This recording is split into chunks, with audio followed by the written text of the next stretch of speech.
Welcome to the Young Southeast Asian Leaders Initiative Town Hall. My name is Anita Wu, your moderator this afternoon. Today we have the crème de la crème of ASEAN youth right here.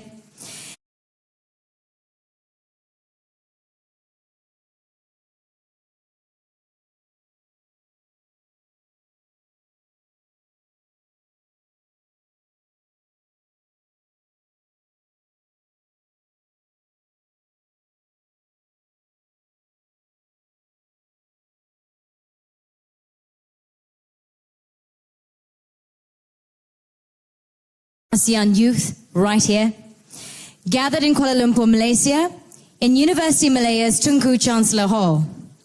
Having produced 2 Malaysian prime ministers, this venue is no stranger.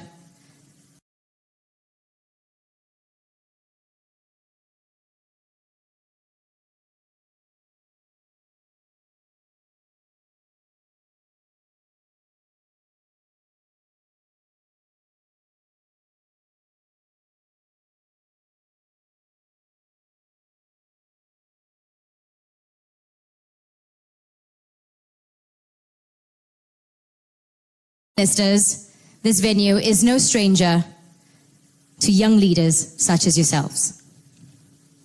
We are here because as youth under the age of 35, we currently represent 60% of the ASEAN population.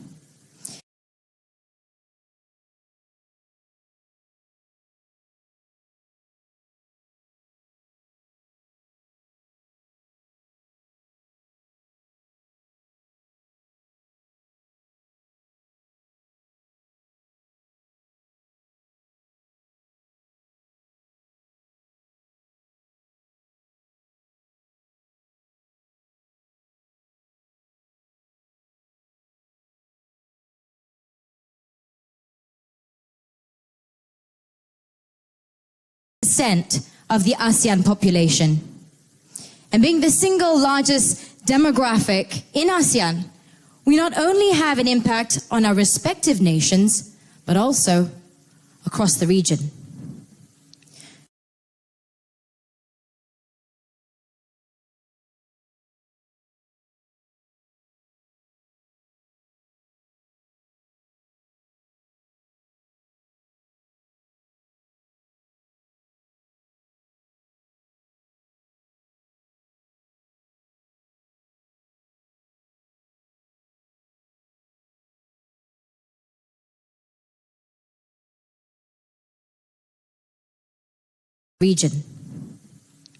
From a global perspective, although ASEAN covers just 3% of land area, ASEAN is a single identity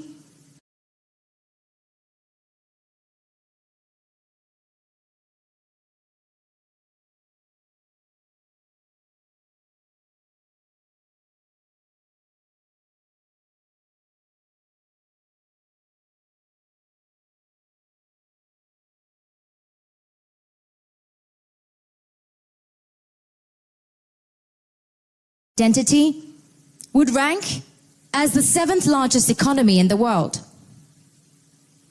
However, each nation within ASEAN is in a different place in our journeys towards development.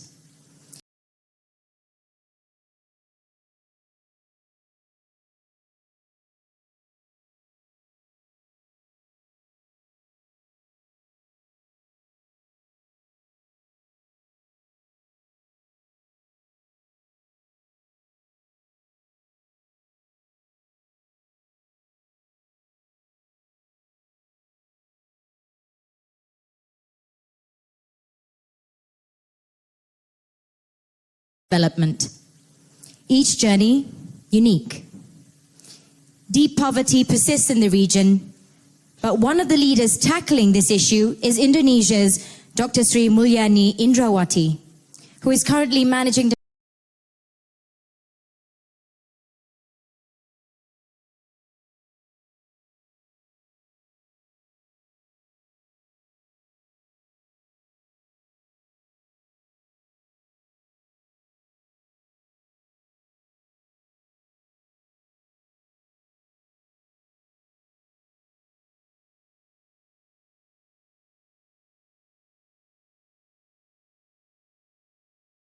Indrawati, who is currently Managing Director of World Bank Group. Similarly, although the record on upholding human rights and democratic governance within the region still leaves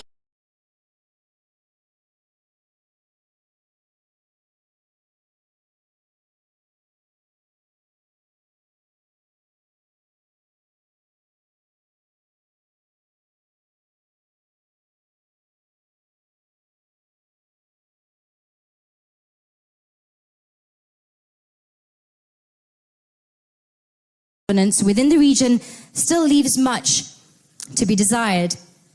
Daw Aung San Suu Kyi's heroic struggle and triumph proves that mountains can be moved with determination and tenacity.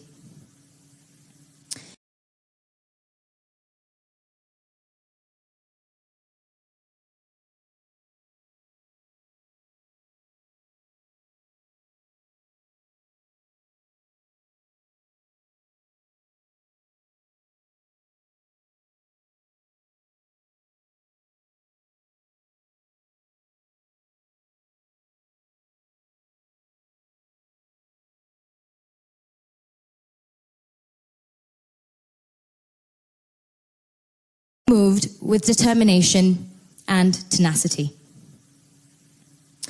ASEAN young entrepreneurs don't have to look far to know that success is within their reach, as AirAsia's Tan Sri Tony Fernandez carved his success from within this very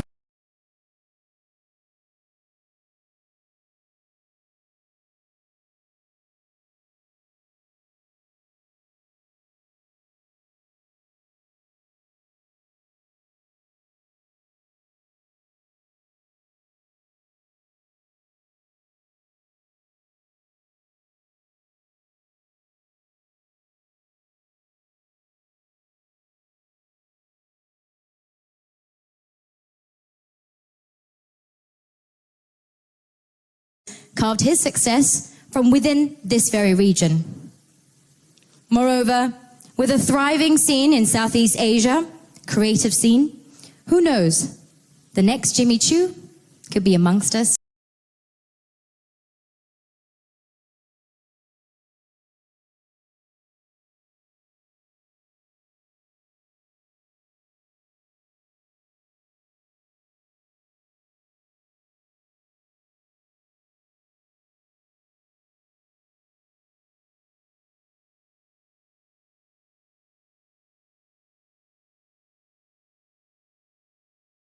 The next Jimmy Choo could be amongst us this very moment.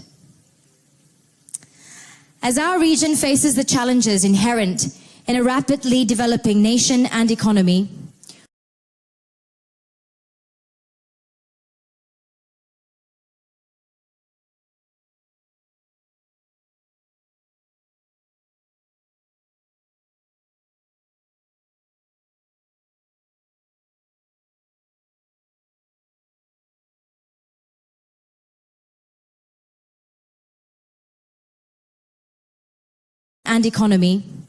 where perspectives on education, business, environment must change with the times, we should use our ingenuity and entrepreneurial spirit to change how we plan to overcome these obstacles.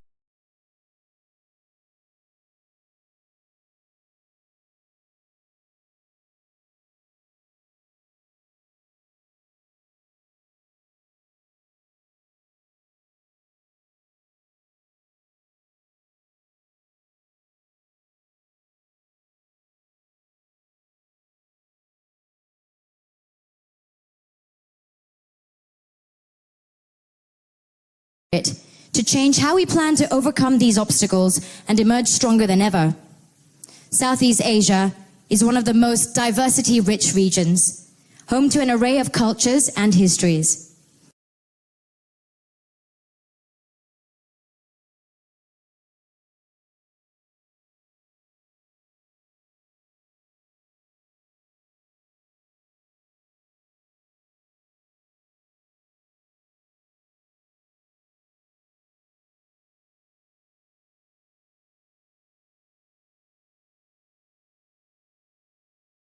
Cultures and histories. And as we know, It was once even home to President Obama. The future of ASEAN will lie in its ability to not only celebrate this diversity, but to harness it as a key building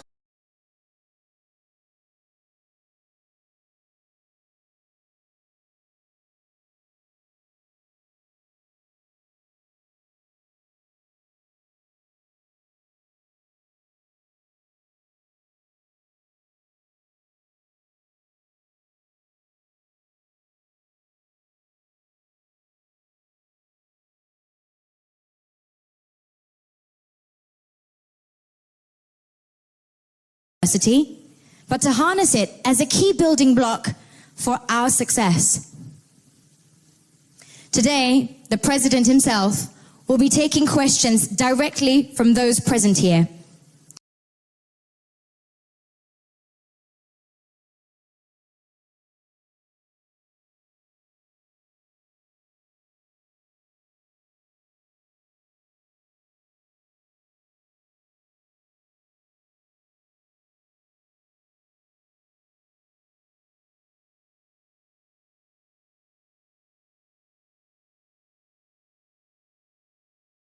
Present here, as well as questions submitted by you through Facebook and Twitter from around the region. Without further ado, please join me in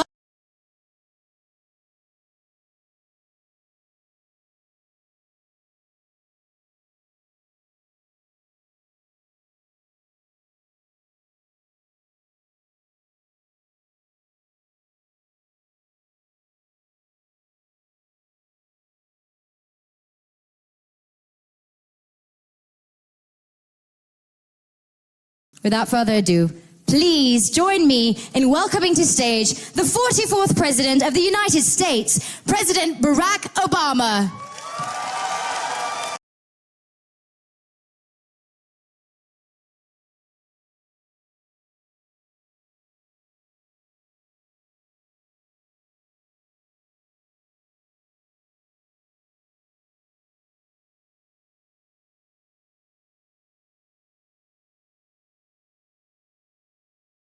Hello, everybody.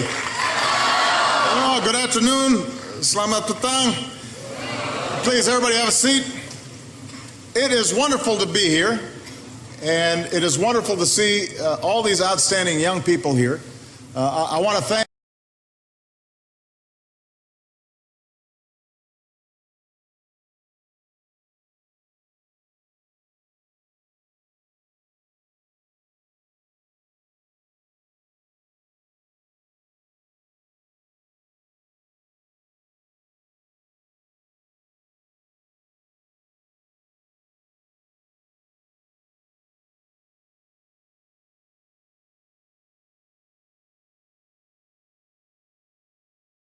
outstanding young people here.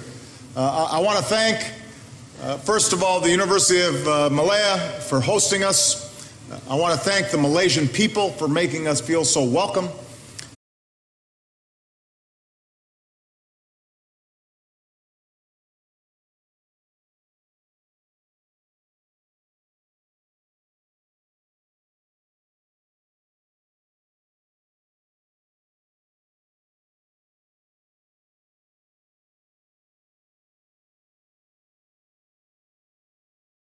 Making us feel so welcome. Anita, thank you for helping to moderate. Yeah, these trips are usually all business for me. But every once in a while I want to have some fun.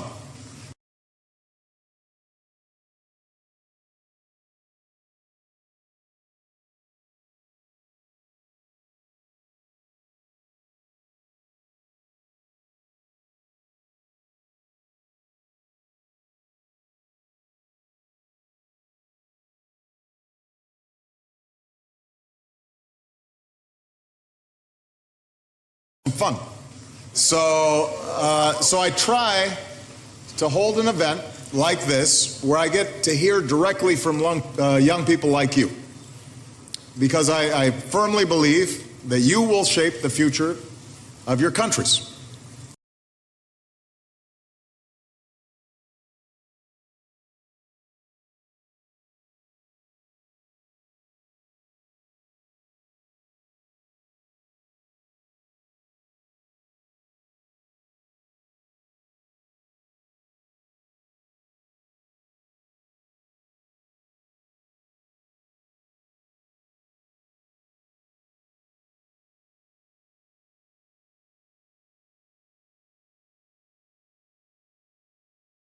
shape the future of your countries and the future of this region. And I'm glad to see so many students who are here today, including young people from across Southeast Asia. And I know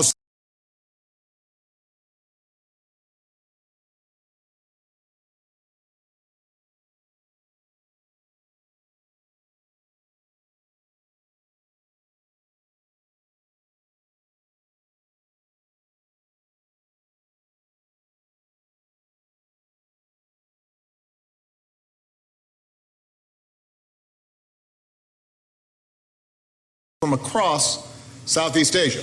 And I know some of you are joining us online and through social media, and you'll be able to ask me questions too.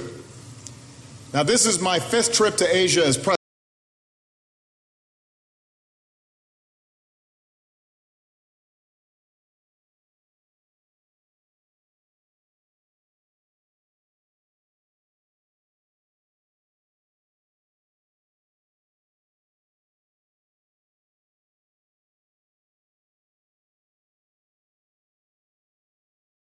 Now, this is my 5th trip to Asia as president, and I plan to be back again later this year, not just because I enjoy the sights and the food, although I do,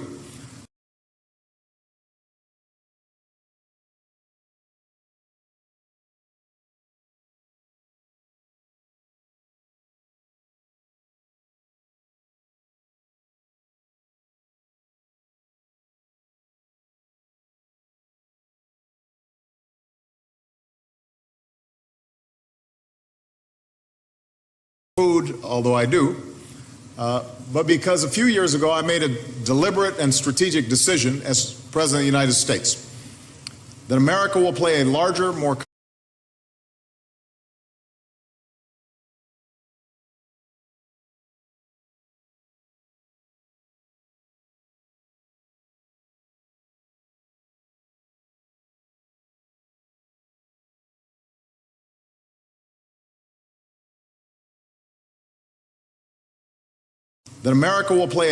more comprehensive role in this region's future. I know some still ask what this strategy is all about, so before I answer your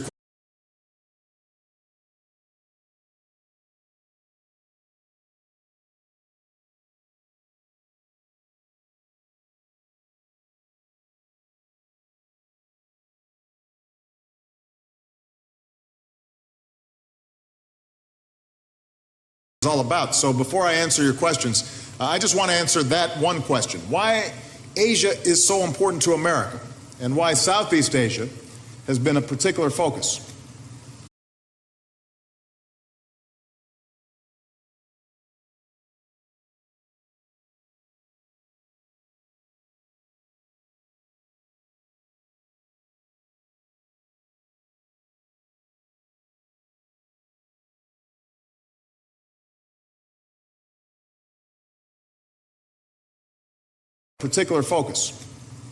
And finally, why I believe that young people like you have to be the ones who lead us forward. Now, many of you know this part of the world has special meaning for me. I was born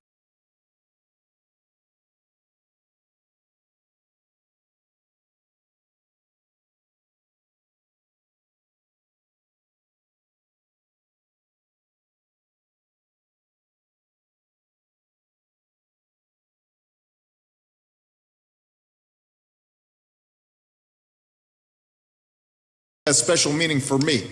I was born in Hawaii, right in the middle of the Pacific. I lived in Indonesia as a boy. Hey!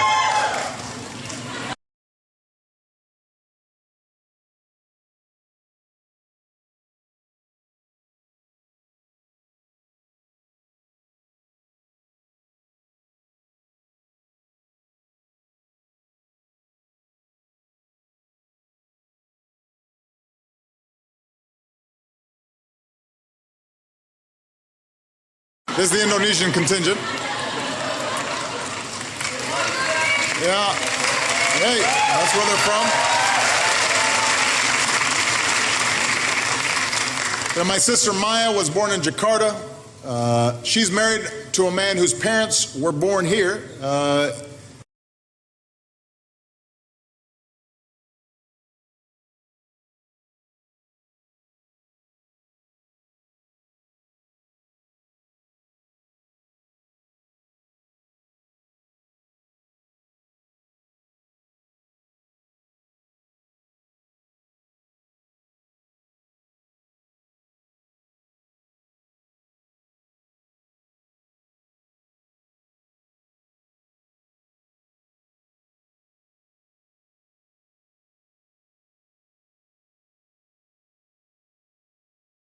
Here, my brother-in-law's father in Sandakan, and his mom in Kudat.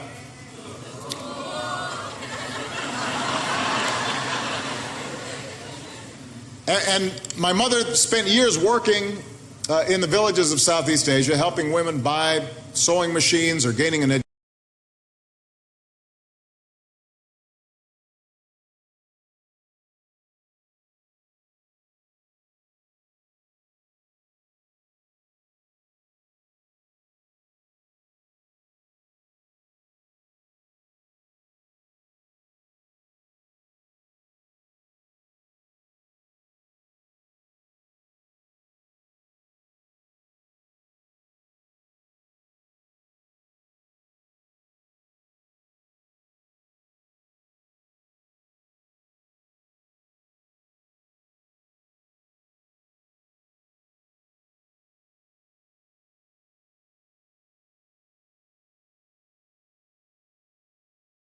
Buy sewing machines or gaining an education so they could better earn a living. And as I mentioned last night to His Majesty the King and the Prime Minister, I'm very grateful to the Islamic Arts Museum.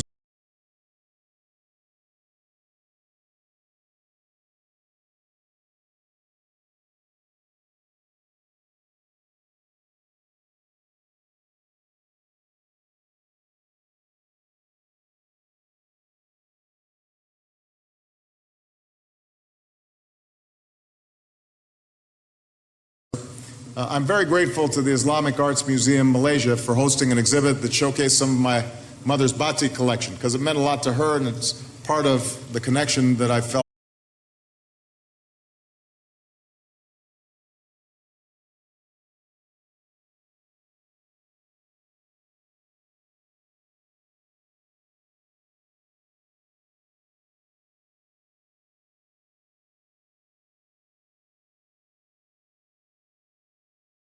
It's part of the connection that I felt and I continue to feel to this region. So the Asia Pacific, with its rich cultures and beautiful traditions and vibrant society, that's all part of who I am.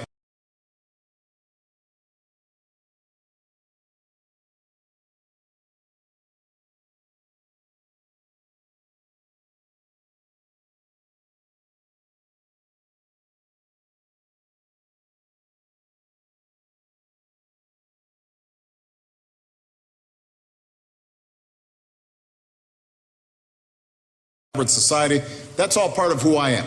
It helps shape how I see the world. And it's also helped to shape my approach as president. And while our government, our financial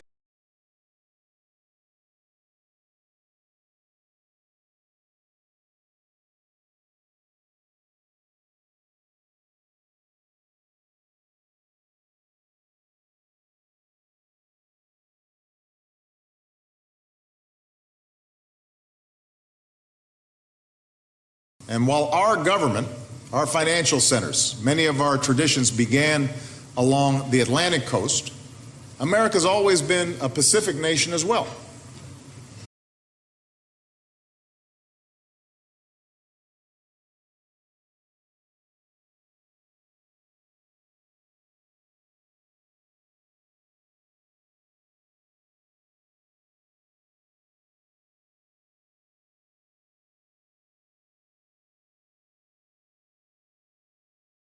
As well.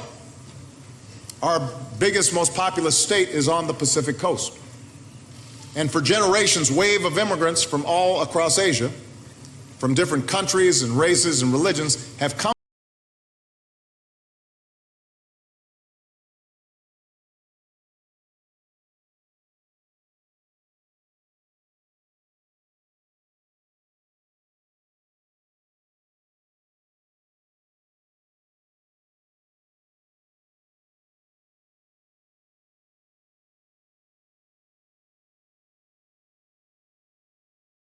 countries and races and religions have come to America and contributed to our success.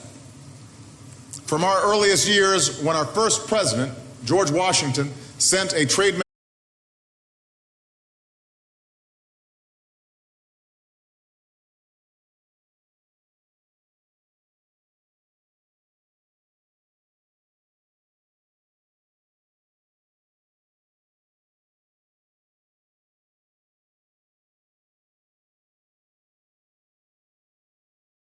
President George Washington sent a trade mission to China. Through last year, when the aircraft carrier that bears his name, the George Washington, helped with typhoon relief in the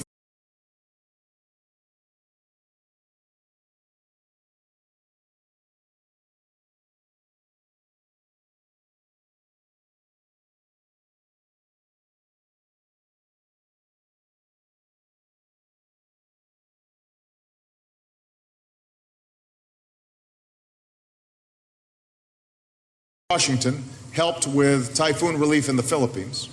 America's always had a history with Asia, and we've got a future with Asia. This is the world's fastest growing region.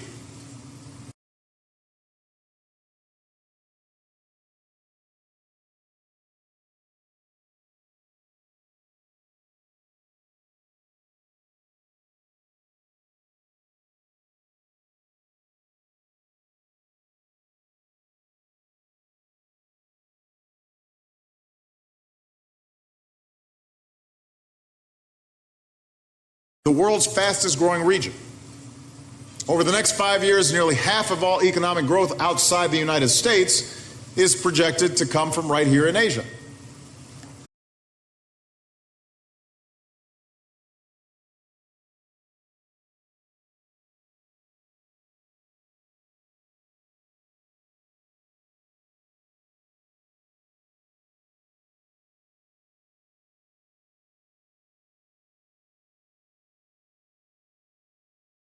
In Asia. That means this region is vital to creating jobs and opportunity, not only for yourselves, but also for the American people. And any serious leader in America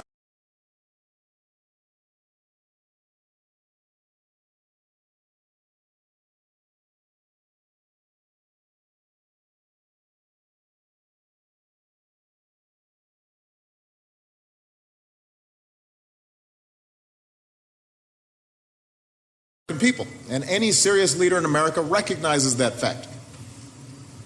And because you're home to more than half of humanity, Asia will largely define the contours of the century ahead, whether it's going to be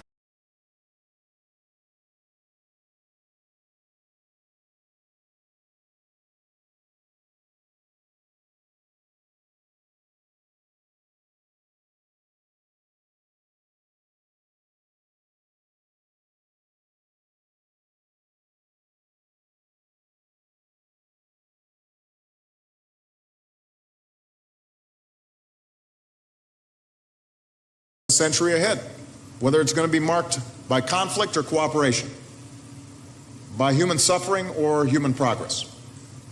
So this is why America's refocused our attention on the vast potential of the Asian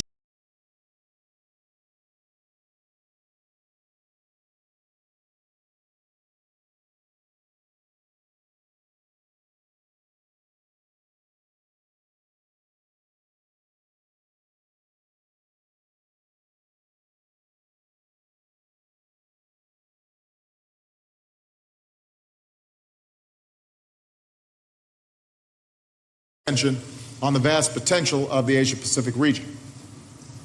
My country's come through a decade in which we fought 2 wars and an economic crisis that hurt us badly, along with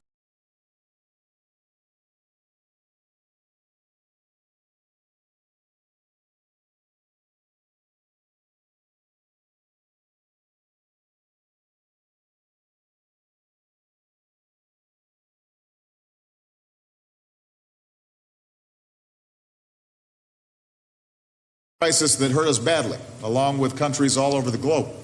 But we've now ended the war in Iraq. Our war in Afghanistan will end this year.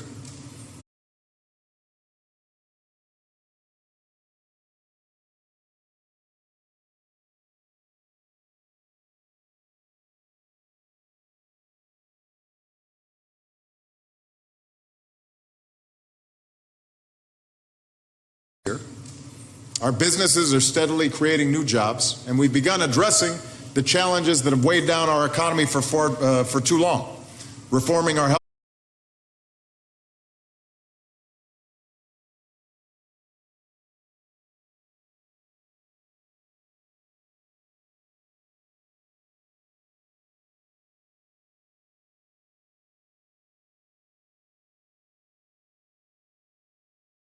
economy for too long, reforming our healthcare and financial systems, raising standards in our schools, building a clean energy economy, cutting our fiscal deficits by more than half.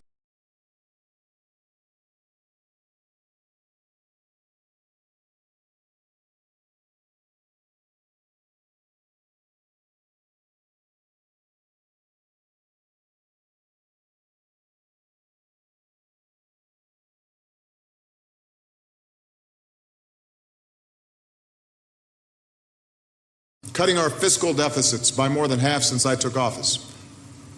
So we've been busy at home. The crisis still confronts us in other parts of the world, from Middle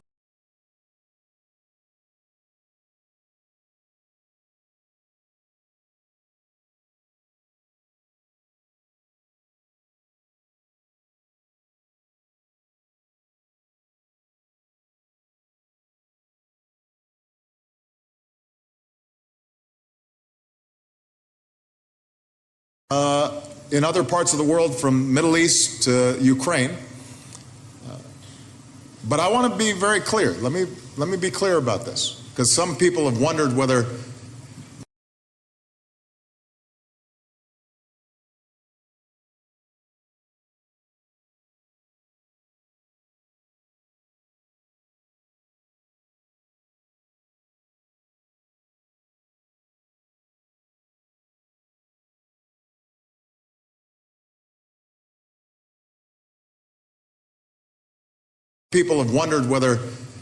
because of what happens in Ukraine or what happens in the Middle East, whether this will sideline our strategy. It has not. We are focused, and we're going to follow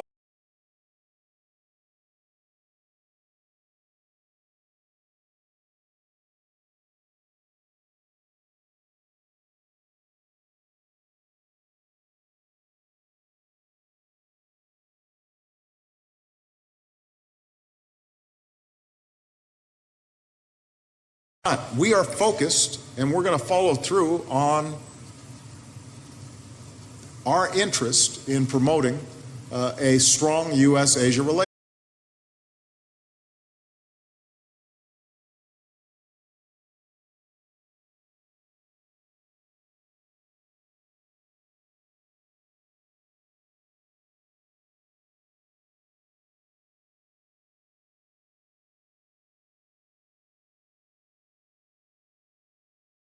The world. And we're glad to embrace those responsibilities. And yes, sometimes we have a political system of our own, and it can be easy to lose sight of the long view. But we have been moving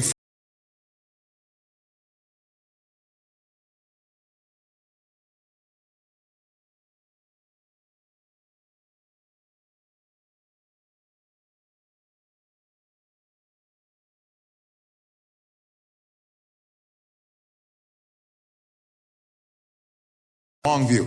But we have been moving forward on our rebalance to this part of the world by opening ties of commerce and negotiating our most ambitious trade agreement.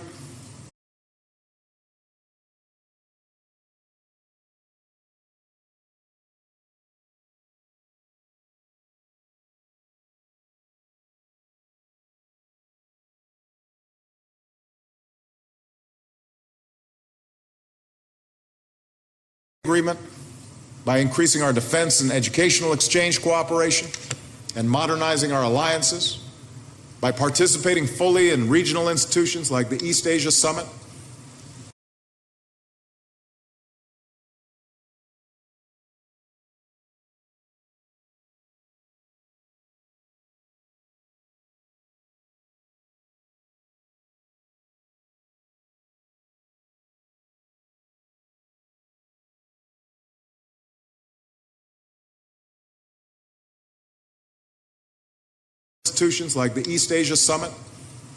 building deeper partnerships with emerging powers like Indonesia and Vietnam.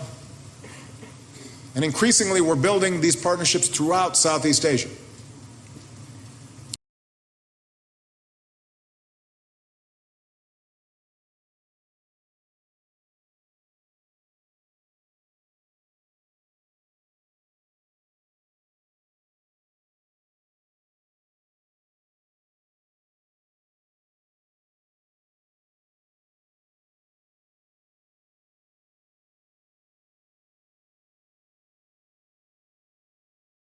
partnerships throughout Southeast Asia.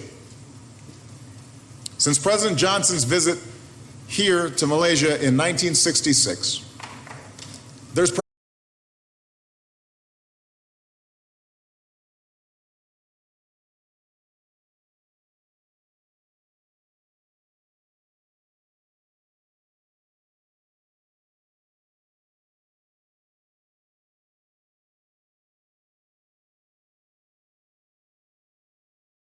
changed so dramatically.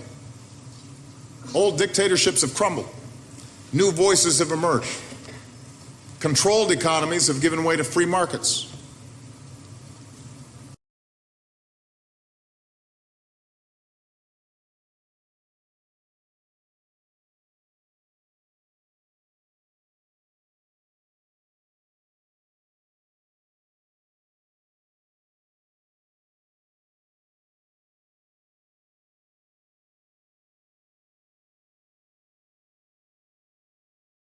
Markets. What used to be small villages, kampongs, are now gleaming skyscrapers. The 10 nations that make up ASEAN are home to nearly 1 in 10 of the world's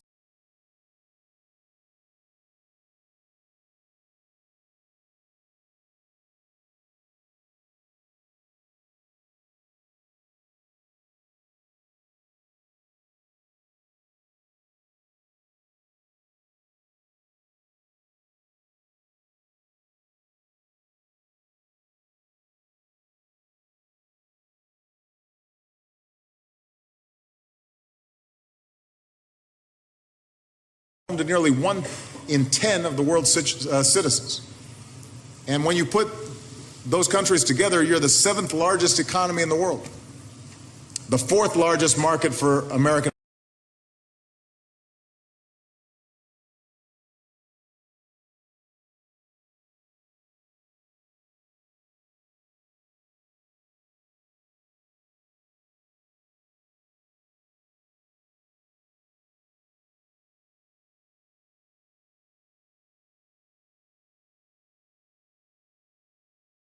The 4th largest market for American exports, the #1 destination for American investment in Asia. And I'm proud to be the first American president to meet regularly with all 10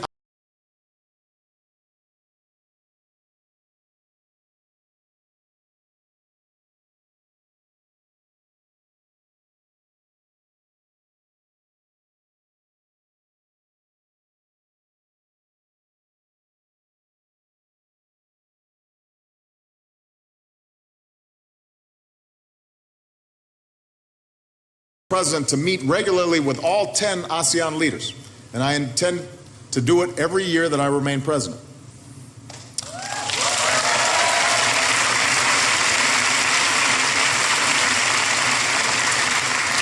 By the way, I want to congratulate Malaysia on its turn to assume the chair.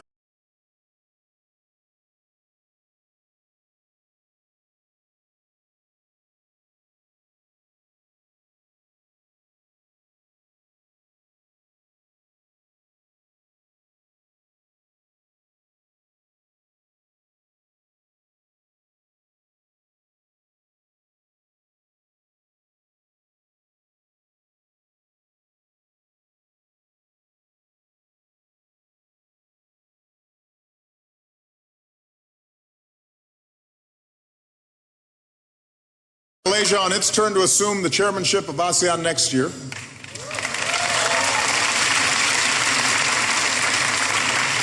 Malaysia plays a central role in this region that will only keep growing over time.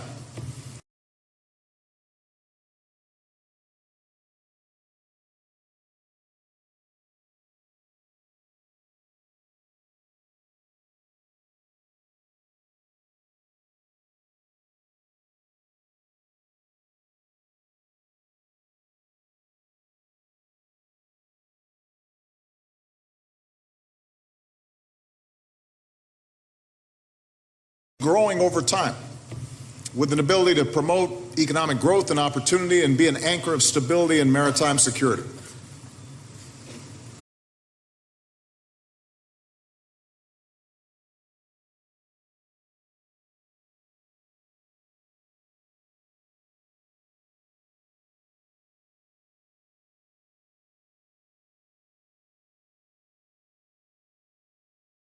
Now, one of the things that makes this region so interesting is its diversity. You know, that diversity creates a unique intersection of humanity. People from so many ethnic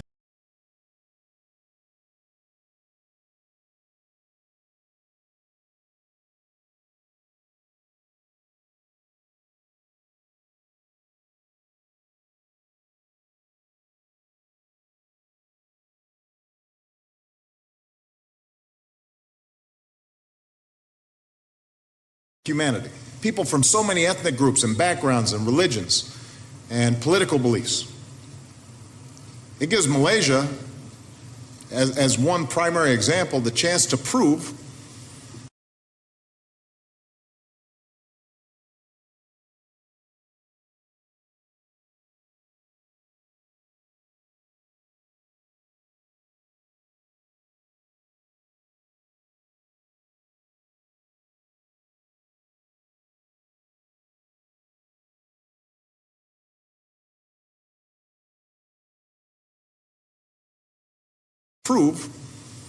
as America constantly tries to prove, that nations are stronger and more successful when they work to uphold the civil rights and political rights and human rights of all their citizens.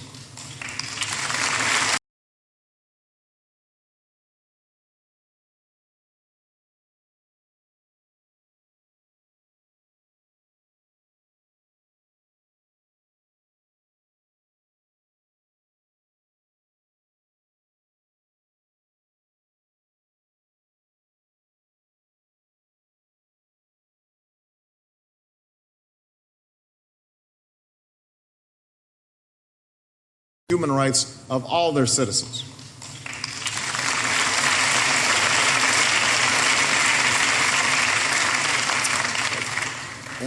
That's why over the past few years, Prime Minister Najib and I have worked to broaden and deepen the relationship between our two countries.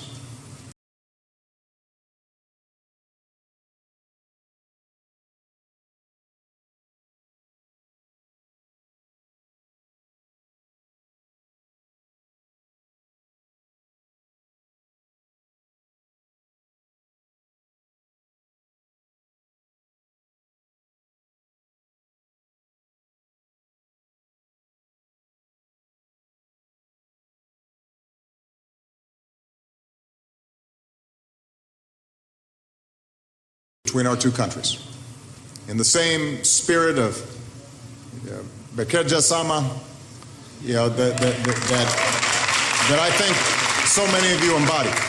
The United States remains the #1 investor in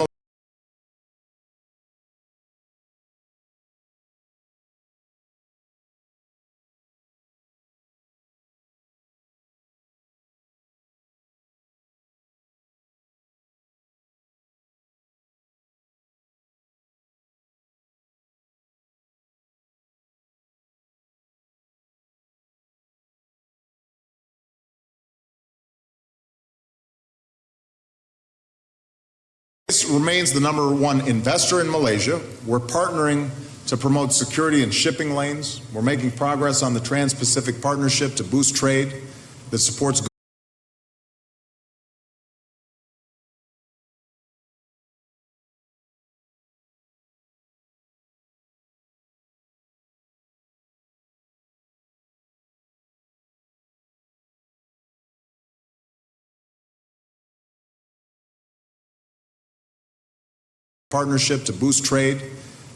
good jobs and prosperity in both our countries. Today, I'm very pleased that we forged a comprehensive partnership that lays the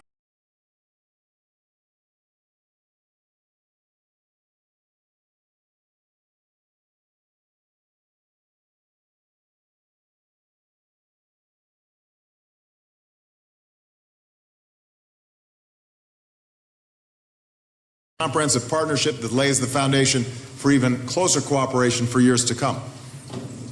But our strategy is more than just security alliances or trade agreements.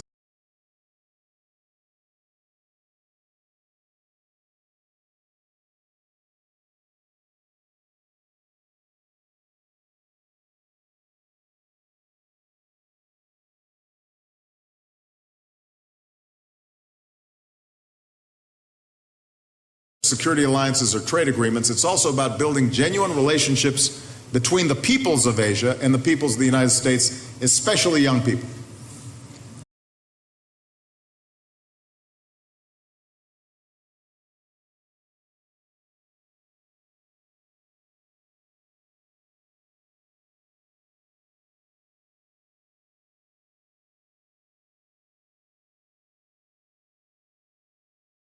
States, especially young people. We want you to be getting to know the young people of the United States and partnering well into the future in science and technology and entrepreneurship.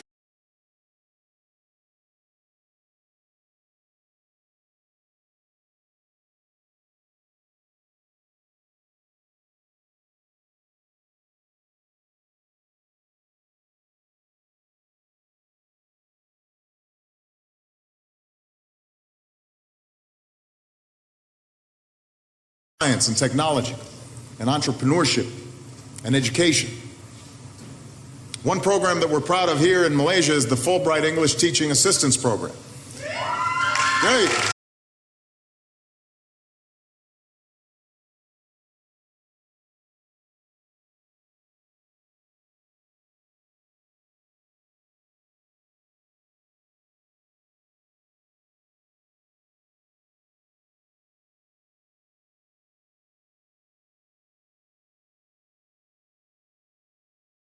Teaching Assistance Program. Great. There we go. Over the past 2 years, nearly 200 Americans have come here, and they haven't just taught English, they've made lifelong friendships with their students.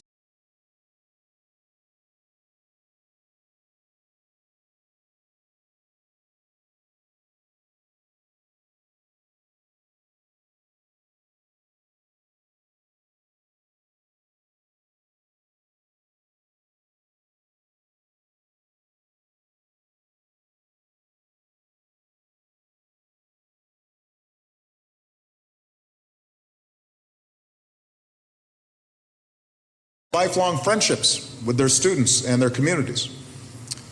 Now, one of these Americans, I'm told, was a young woman named Kelsey from a city in Boston.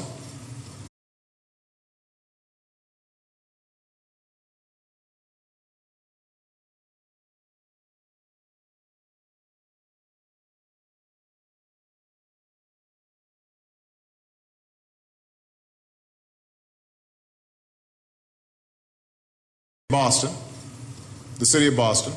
Last year, after the Boston Marathon was attacked, she taught her students all about her hometown, its history and its culture.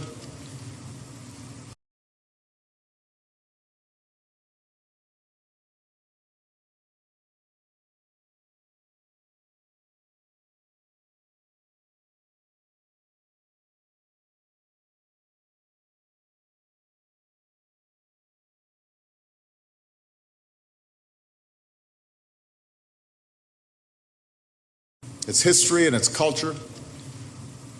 She taught them a phrase that's popular in Boston, wicked awesome. So that was part of the English curriculum.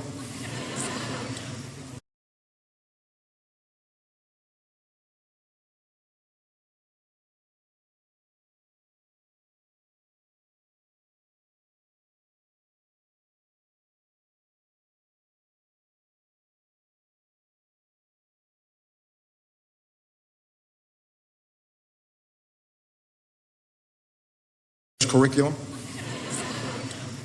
And so her students began to feel like a place that this place, Boston, that was a world away, was actually something they understood and they connected to and they cared about.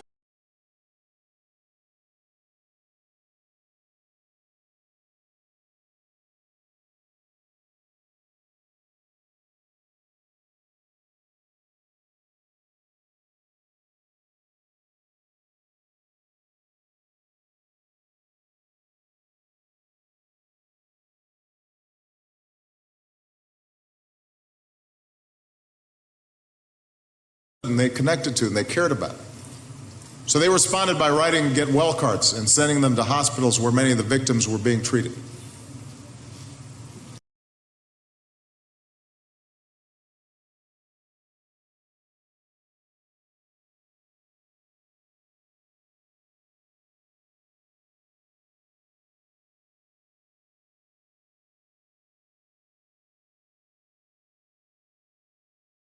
treated. Partnerships like those remind us that the relationship between nations is not just defined by governments, but it's defined by people.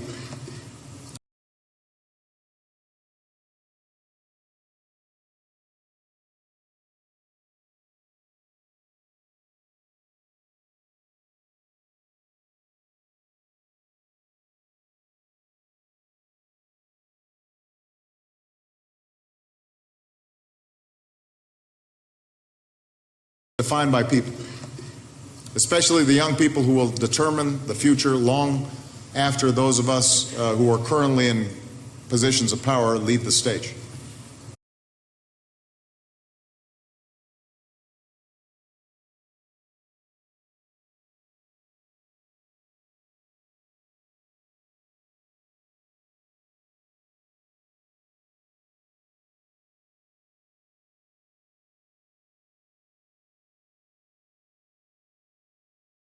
Or leave the stage. And that's especially true in Southeast Asia because almost 2/3 of the population in this region is under 35 years old.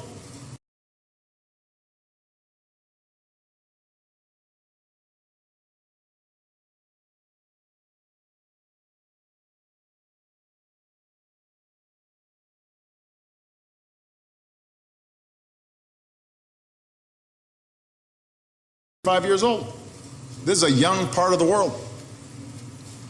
And I've seen the hope and the energy and optimism of your generation wherever I travel, from Rangoon to Jakarta to here.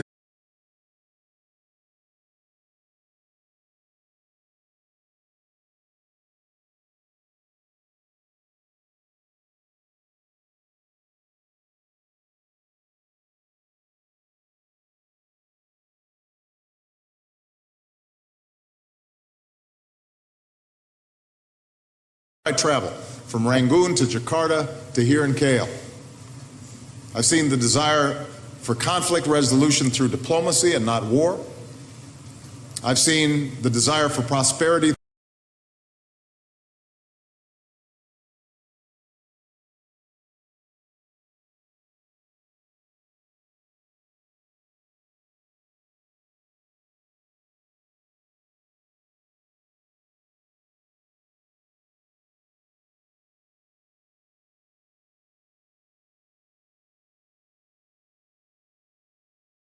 I've seen the desire for prosperity through entrepreneurship, not corruption or cronyism. I've seen a longing for harmony, not by holding down one segment of society, but by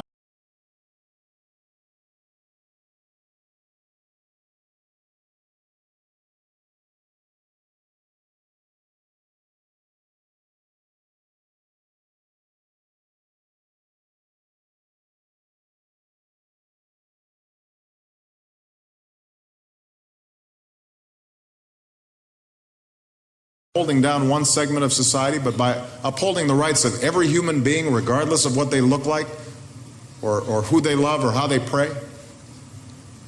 And so you give me hope.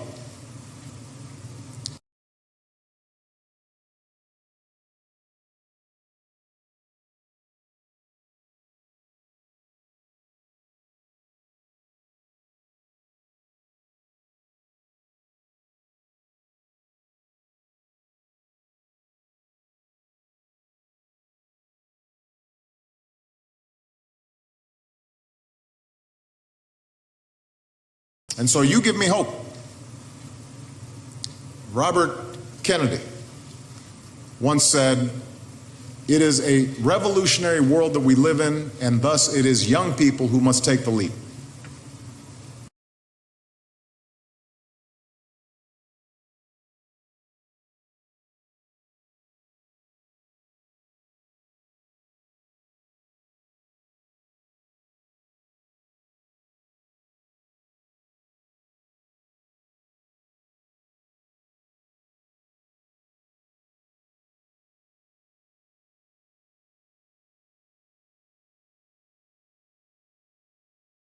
Take the lead. And I believe it is precisely because you've come of age in such a world with fewer walls, with instant information. You have the world at your fingertips.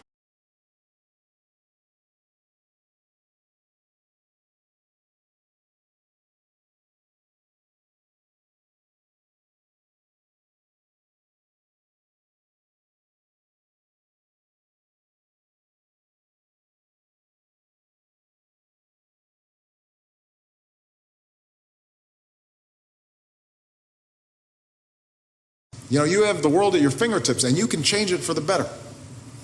And I believe that together we can do things that your parents, your grandparents, your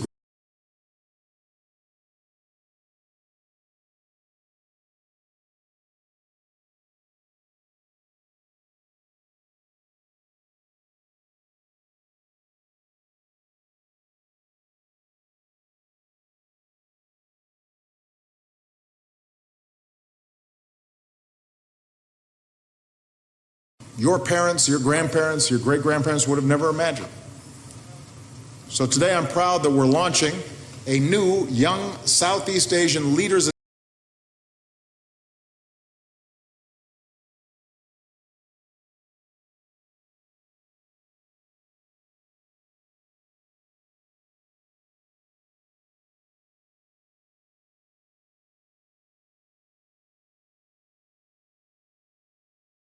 new Young Southeast Asian Leaders Initiative to increase and enhance America's engagement with young people across the region.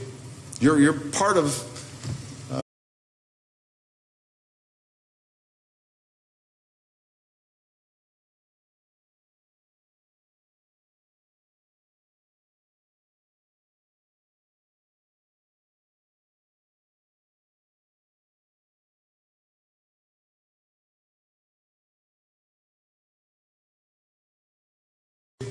You're part of this new effort.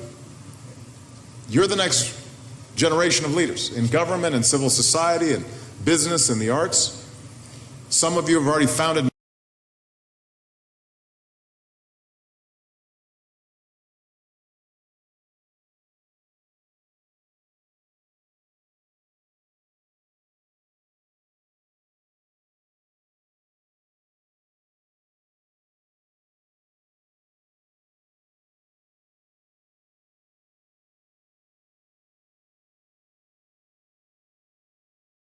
have already founded nonprofit organizations to promote human rights or prevent human trafficking or encourage religious tolerance and interfaith dialogue.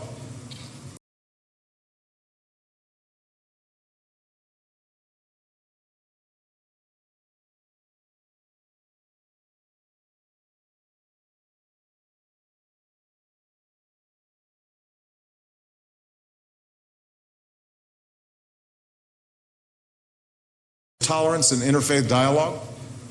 Some of you have started projects to educate young people on the environment and engage them to protect our air and our water and to prevent climate change.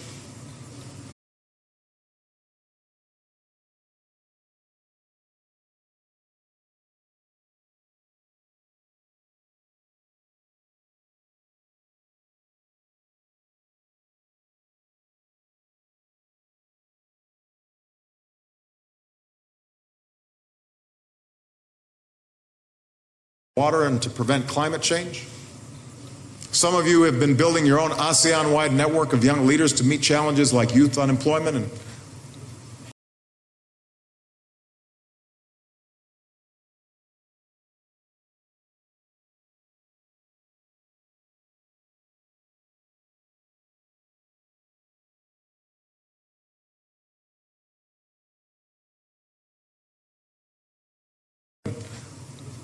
and I know that some of you have been spending this weekend collaborating on solutions to these major issues. And over the next few months, across Southeast Asia, we're going to find ways to listen to young people about your ideas and the partnerships we can then build together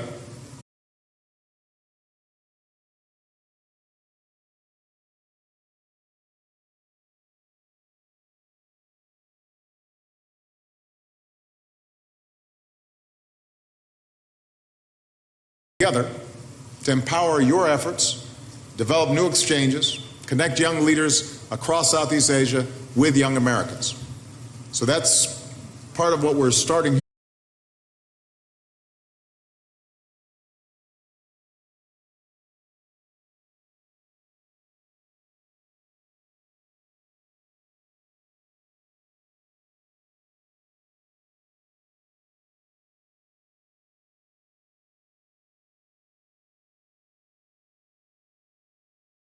So that's part of what we're starting here today.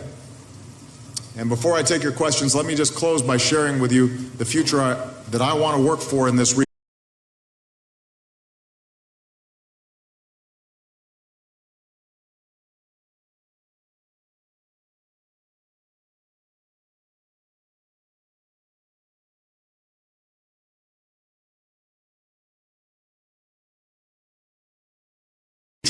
That I want to work for in this region, about where we want America's rebalance in the Asia Pacific to lead, the work that we can do together.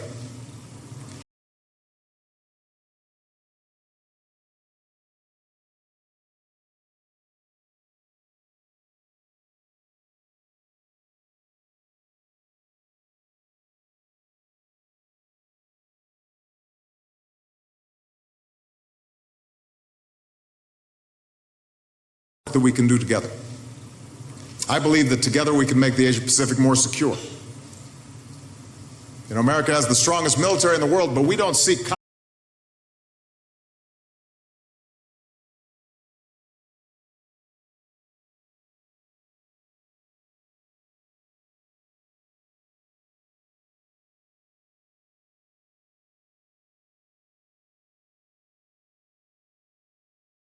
military in the world, but we don't seek conflict. We seek to keep the peace.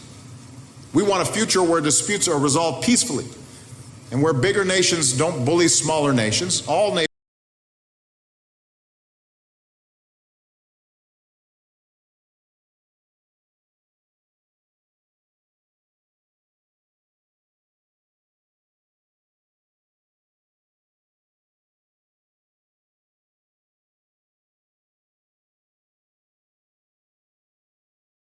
don't bully smaller nations. All nations are equal in the eyes of international law.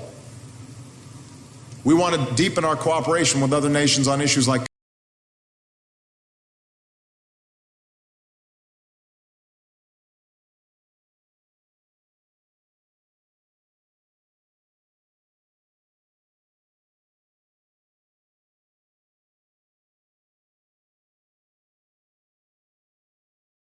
other nations on issues like counterterrorism and privacy, but also humanitarian aid and disaster relief, which will help us respond quickly to catastrophes like the tsunami in Japan.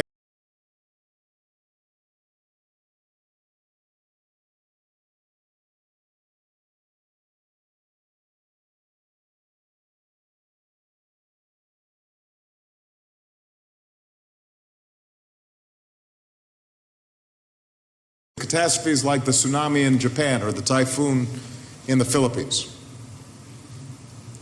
We want to do that together. Together we want to make the Asia Pacific more prosperous with more commerce and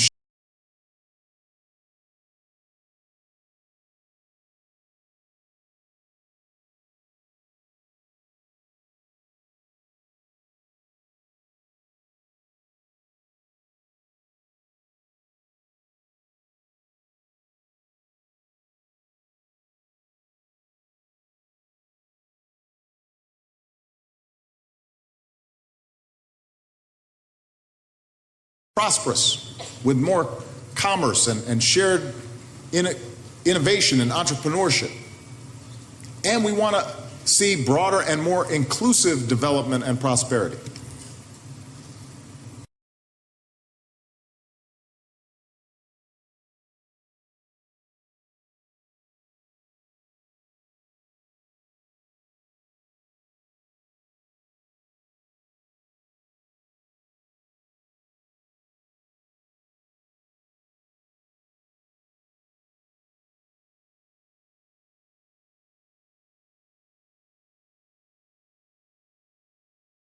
Through agreements like the TPP, we want to make sure nations in the Asia Pacific can trade under rules that ensure fair access to markets and support jobs and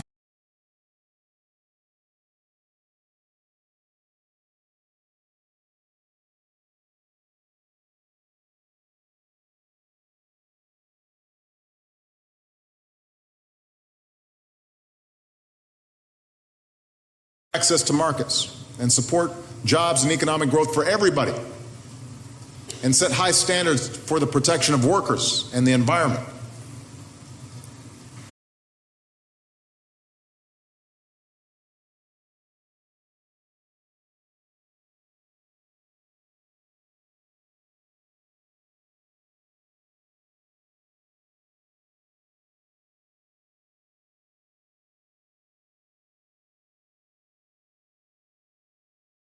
environment.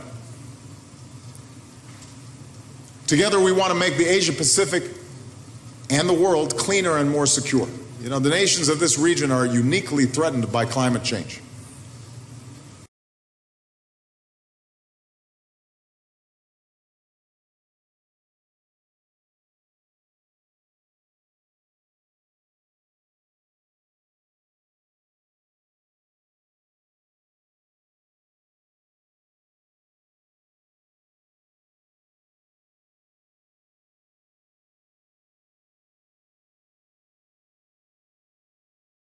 Uniquely threatened by climate change.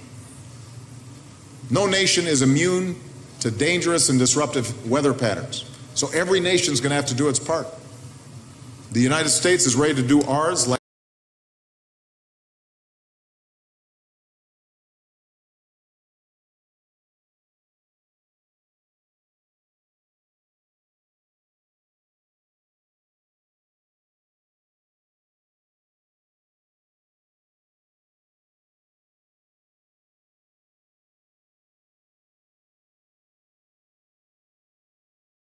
The United States is ready to do ours. Last year, I introduced America's first ever climate action plan to use more clean energy and less dirty energy and cut the dangerous carbon pollution that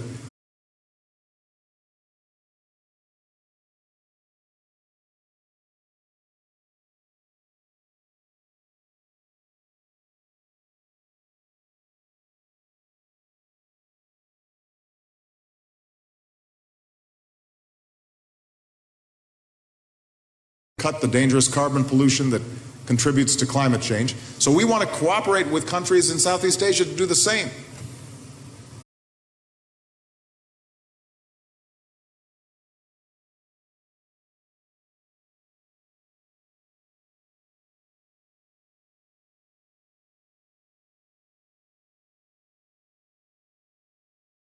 Asia to do the same to combat the destruction of our forests. We can't condemn future generations to a planet that is beyond fixing. We can only do that together.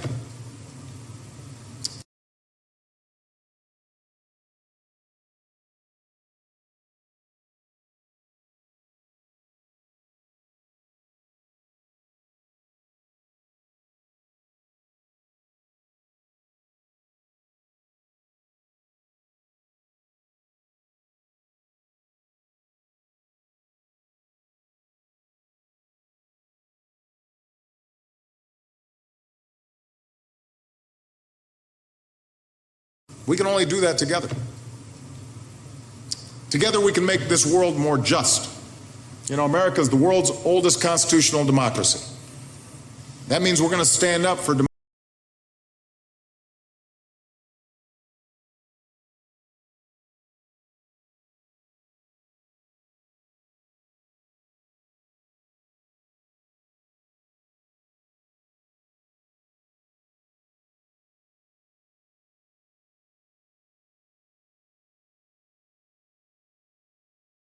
That means we're going to stand up for democracy. It's a part of who we are. And we do this not only because we think it's right, but because it's been proven to be the most stable and successful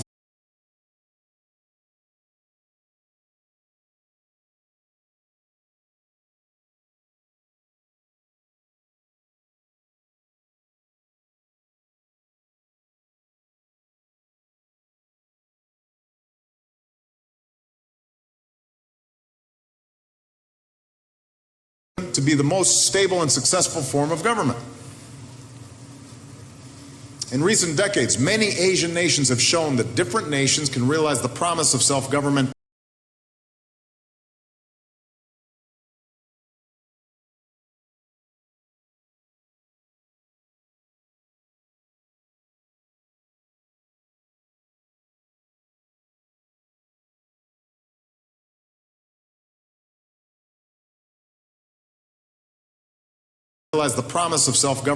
in their own way. They have their own path. But we must recognize that democracies don't stop just with elections.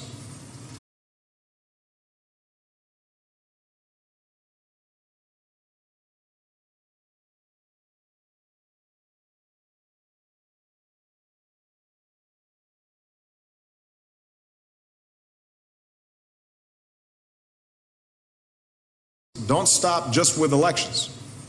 They also depend on strong institutions and a vibrant civil society, an open political space, and tolerance.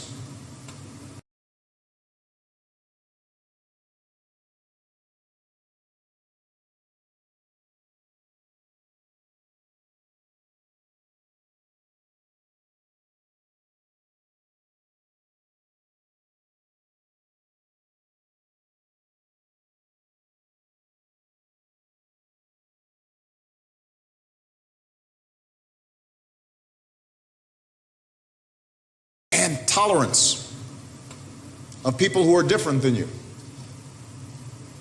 We have to create an environment where the rights of every citizen, regardless of race or gender or religion or sexual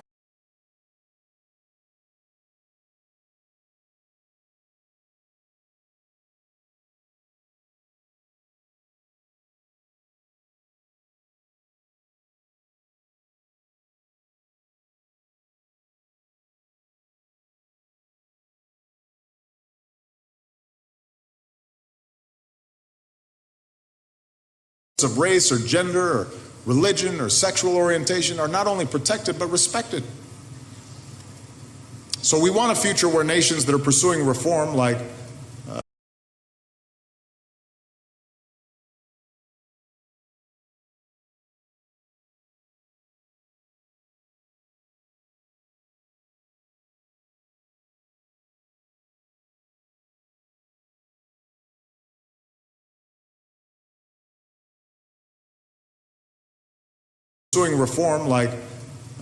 Myanmar, like Burma, consolidate their own democracy and allow for people of different faiths and ethnicities to live together in peace.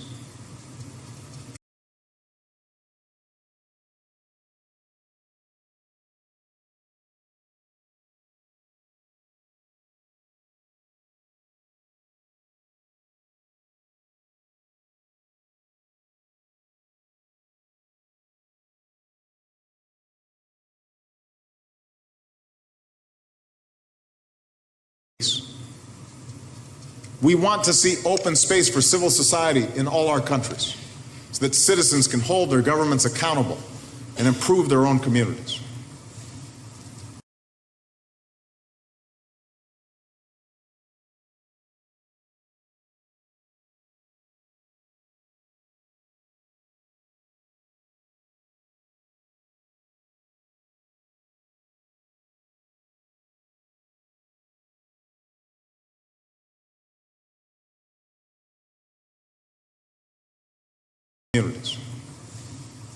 We want to work together to ensure that we're drawing on the potential of all our people, and that means ensuring women have full and equal access to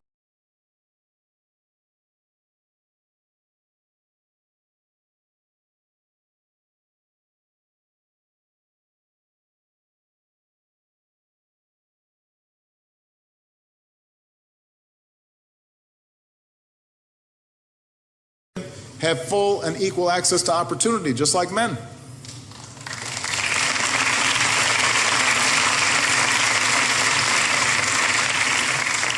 And to make sure we can sustain all these efforts, we want a future where we're building an architecture of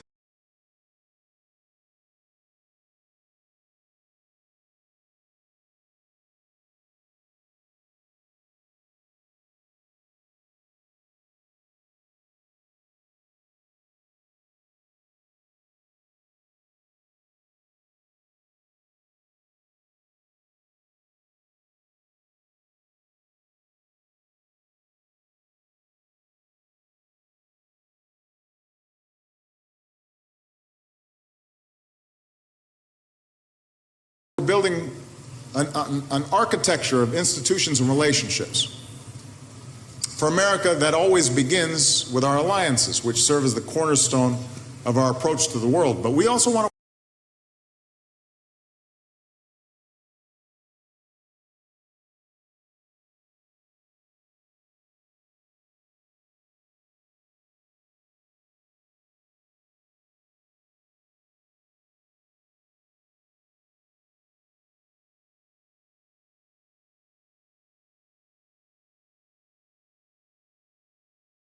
of our approach to the world. But we also want to work with organizations like ASEAN and in forums like APEC and the East Asia Summit to resolve disputes and forge new partnerships.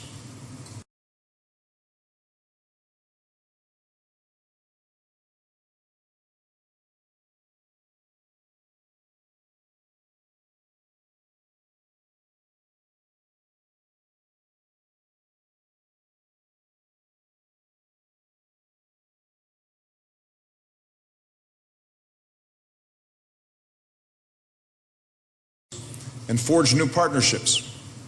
And we want to cooperate with our old allies and our emerging partners and with China. We want to see a peaceful rise for China because we think it can and should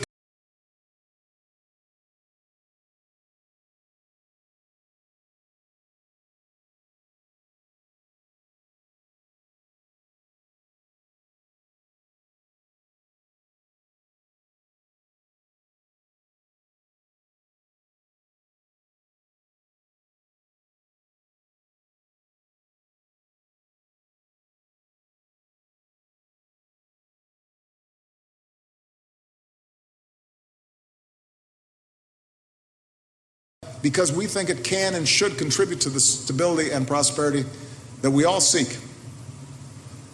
So that's the shared future I want to see in the Asia Pacific.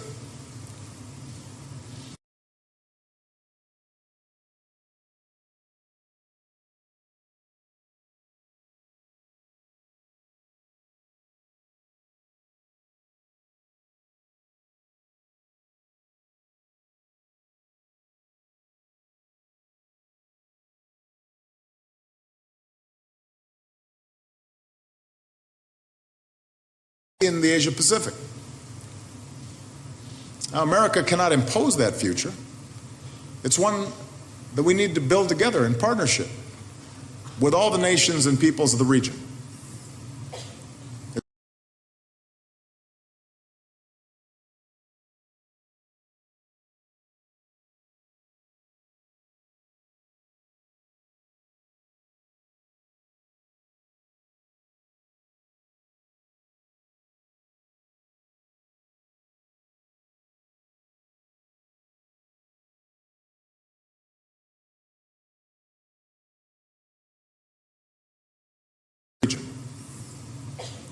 Especially young people. That vision is within our reach if we're willing to work for it. You know, this world has its share of threats and challenges, and that's usually what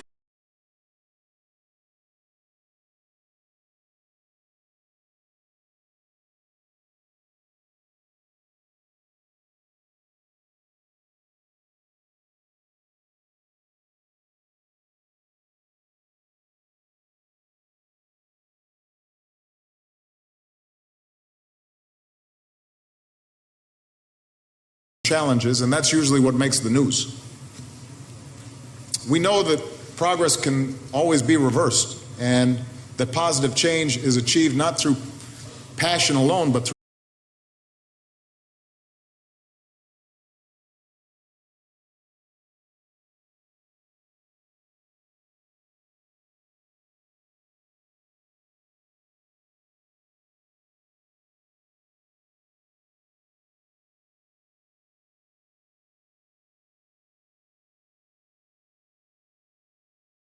through passion alone, but through patient and persistent effort.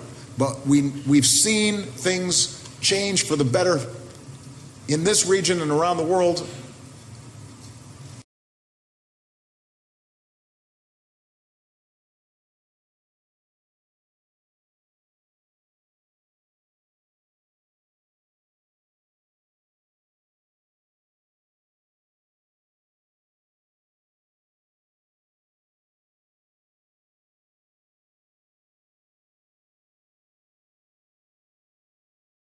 In this region and around the world, because of the effort of ordinary people, together, working together. It's possible. We've seen it in the opportunity and progress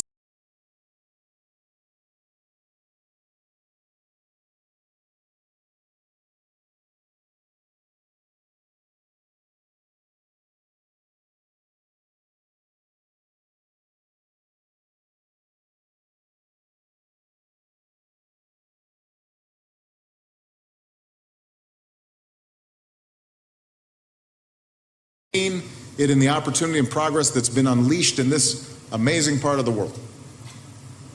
So I've only been in Malaysia for a day, but I've already picked up a new phrase.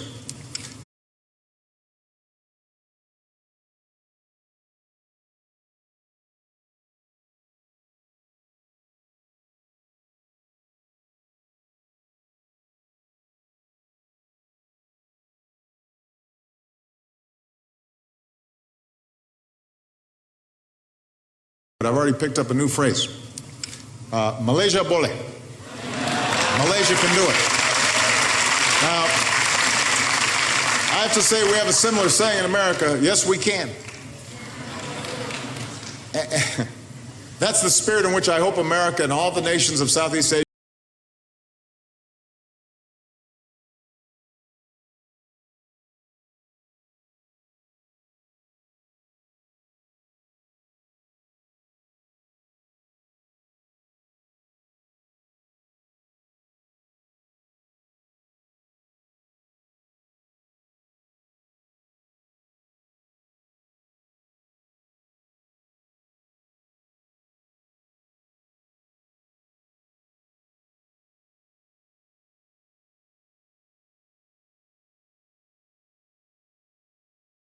and all the nations of Southeast Asia can work together, but it's going to depend on your generation to carry it forward.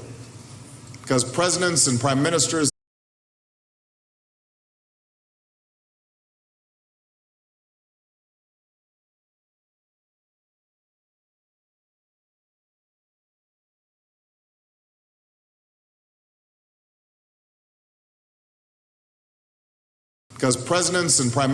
they can help lay the foundation, but you've got to build the future.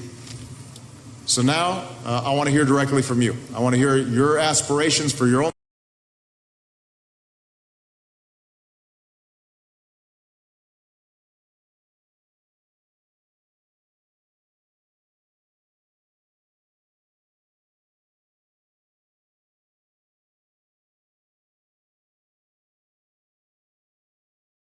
I want to hear your aspirations for your own lives, your hopes for your communities and your culture, what you think we can do together in the years to come.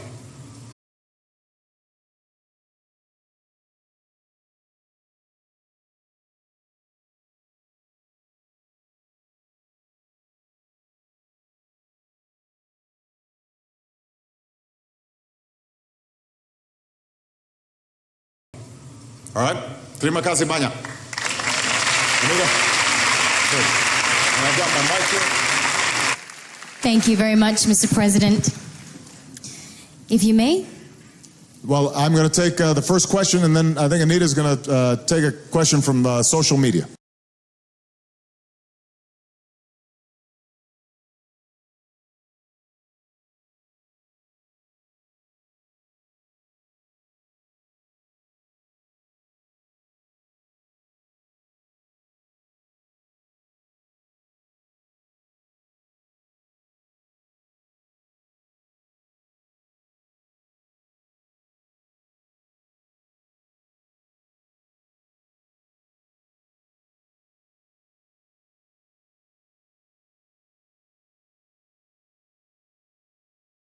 Take a question from social media. Oh, this is tough because we have so many outstanding young people. I'll call on this young lady right here, right in the front.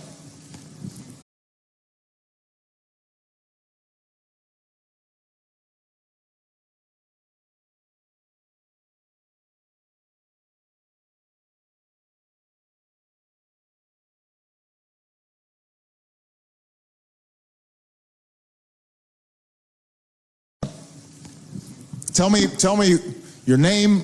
If you're going to school, tell me what level you're at, what year you are in school, and where you're from. Hi, Mr. President. My name is Sukim. I'm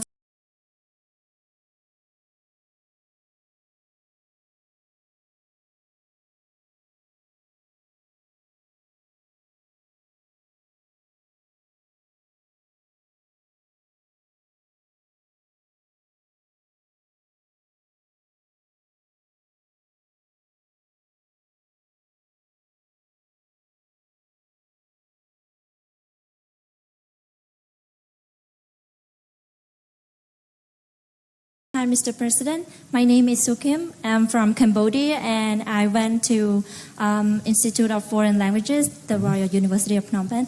And I've got a very simple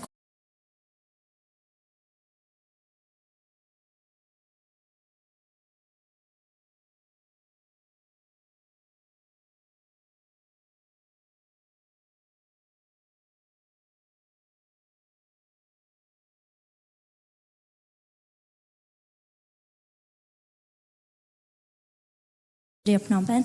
And I've got a very simple question for you. What was your dream when you were in your 20s? And did you achieve it? And if so, how did you achieve it? Well,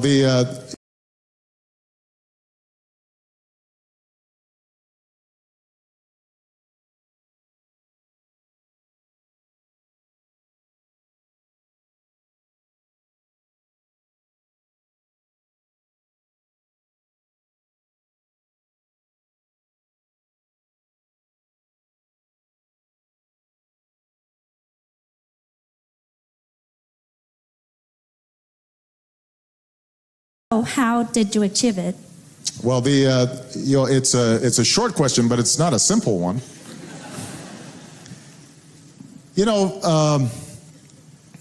When I was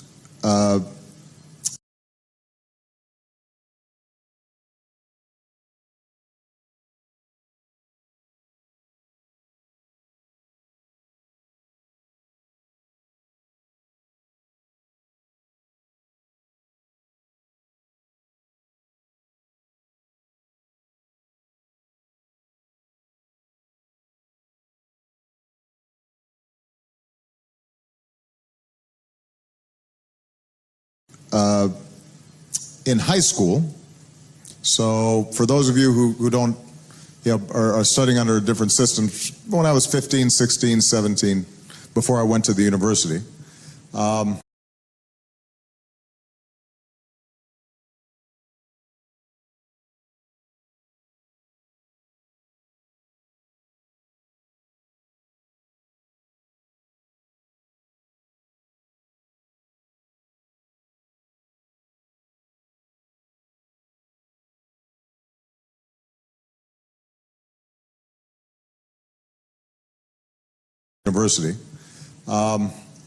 I wasn't always the best student. Sometimes I was enjoying life too much. Don't clap. There you are. This guy's the same way.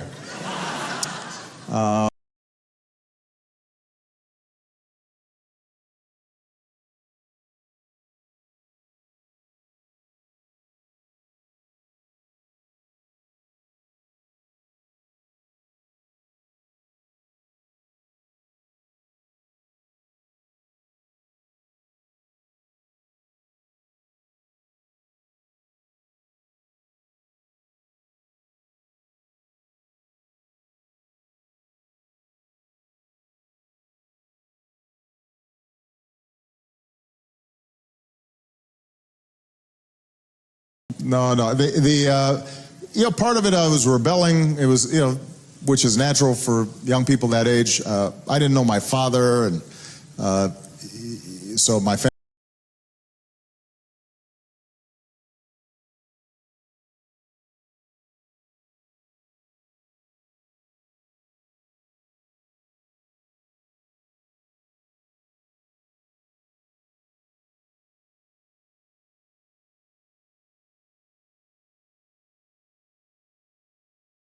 Know my father, and so my family life was complicated. So I didn't always focus on my studies, and that probably carried over into the first 2 years of university. But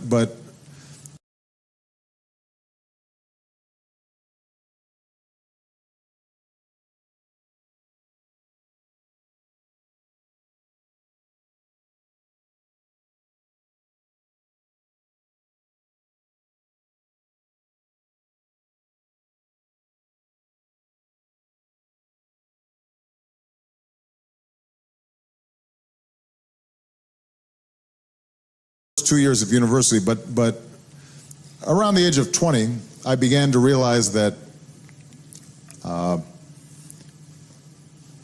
that I could have an impact on the world if I applied myself more.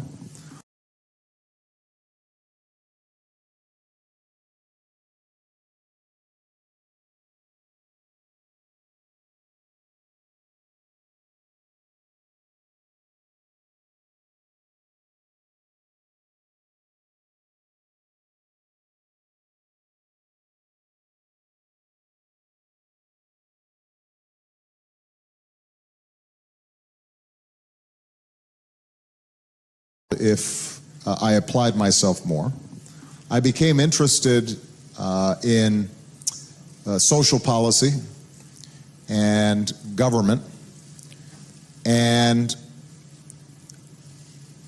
I decided that I wanted to work in the nonprofit sector.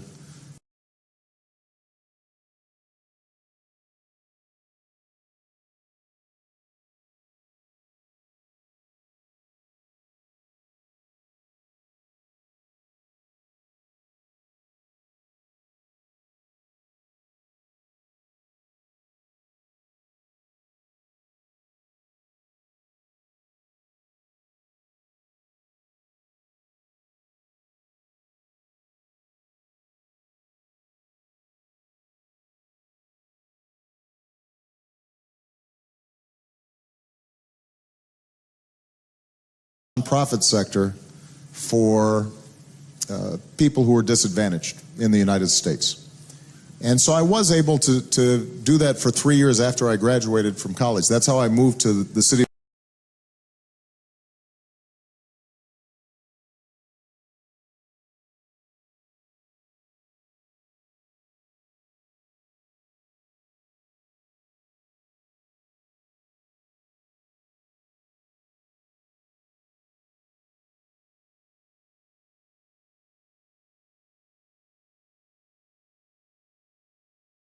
That's how I moved to the city of Chicago. I was hired by a group of churches to work in poor areas to help people get jobs and help improve housing and give young people more opportunity.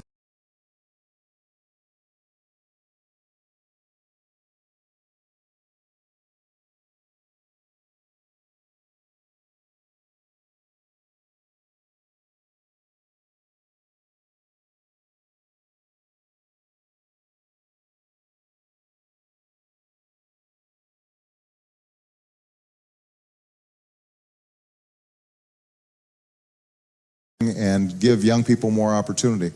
And that was a great experience for me. And then it led me to go to law school and to practice civil rights law, and then ultimately to run for elected office.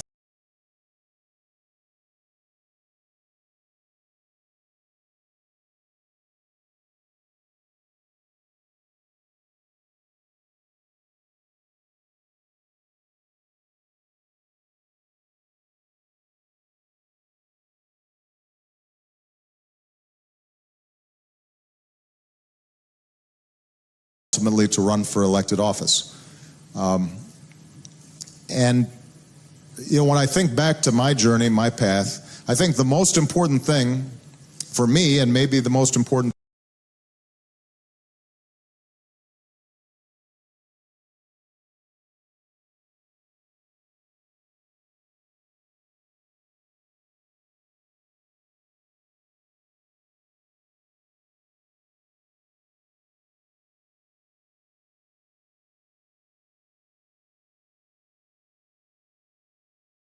for me, and maybe the most important thing for all the young people here, is to realize that you really can have an impact on the world.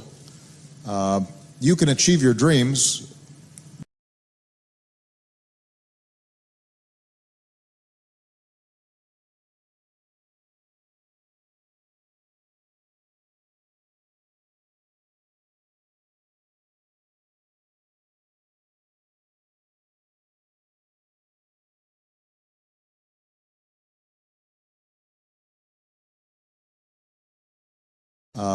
You can achieve your dreams, but in order to do so, you have to focus not so much on a title or how much money you're going to make. You have to focus more on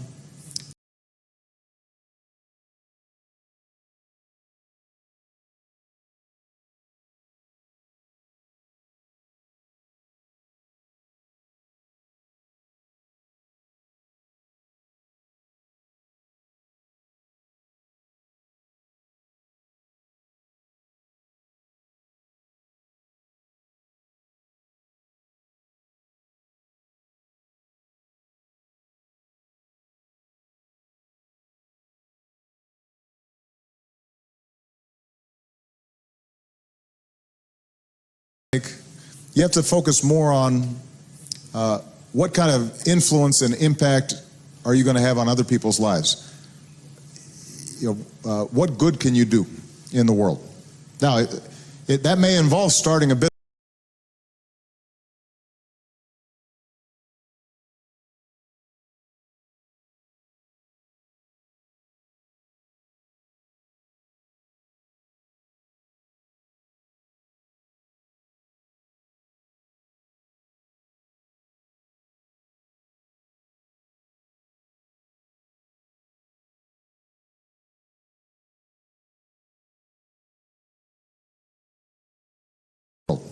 Now, that may involve starting a business, but if you want to start a business, you should be really excited about the product or the service that you're making.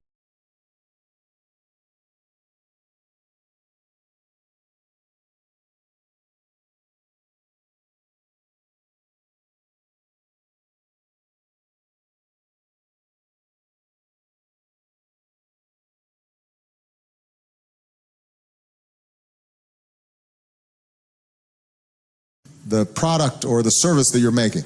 It shouldn't just be how much money I can make, because the business people that I meet who do amazing things like Bill Gates,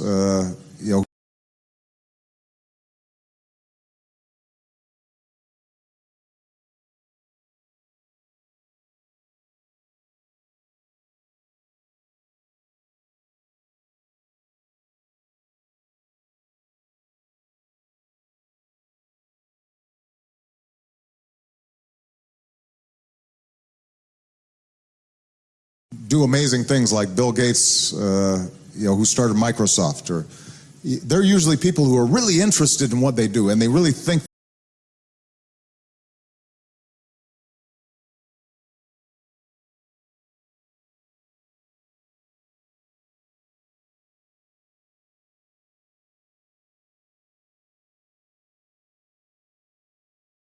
in what they do and they really think that it can make a difference in people's lives. If you want to go into government, you shouldn't just want to be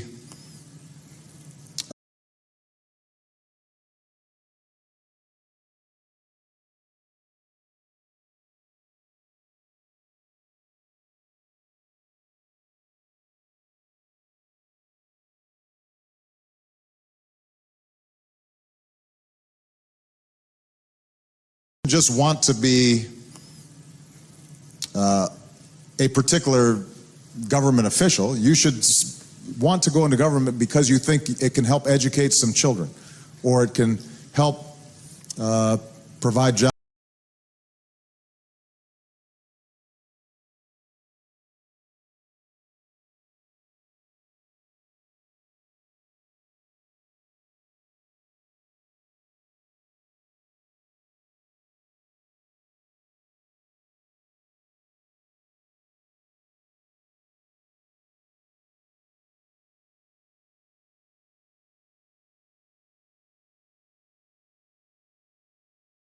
Some children, or it can help provide jobs for people who need work.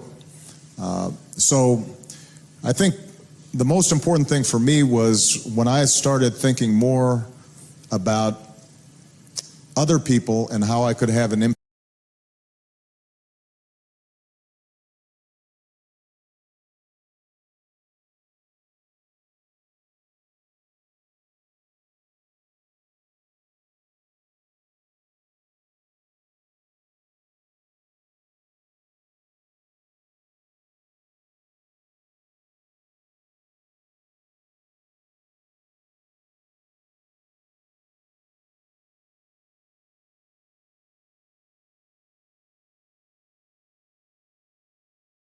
other people and how I could have an impact in my larger society and community, and wasn't just thinking about myself. That's when I think your dreams can really take off.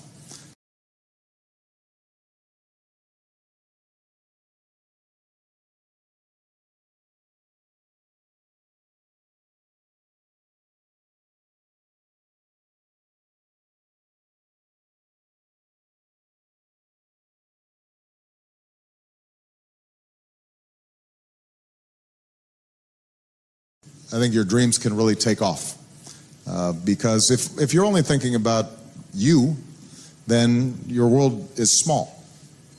If you're thinking about others, then your world gets bigger. Okay?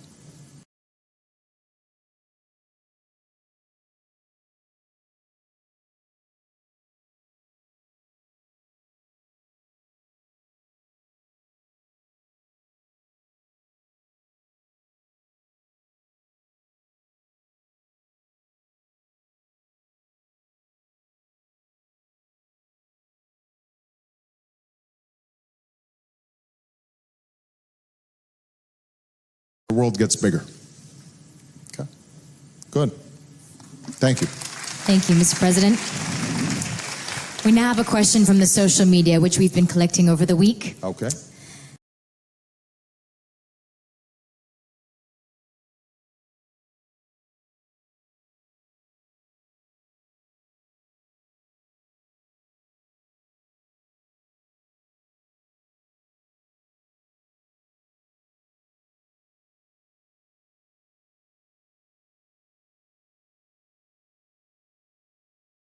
Okay.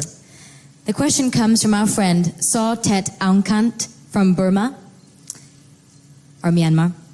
And he asks, Mr. President, what would be your own keywords or encouragement for each of us, leaders of our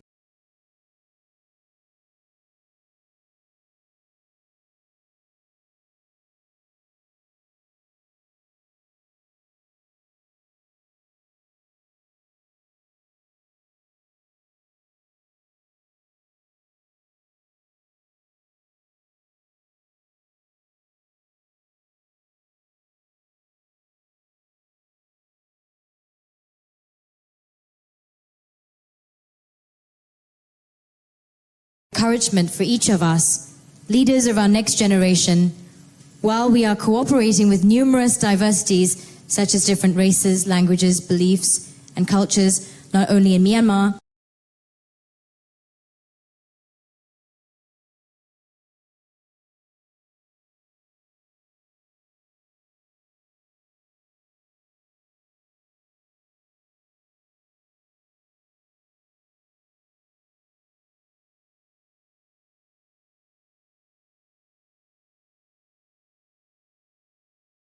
beliefs, and cultures, not only in Myanmar, but also across ASEAN.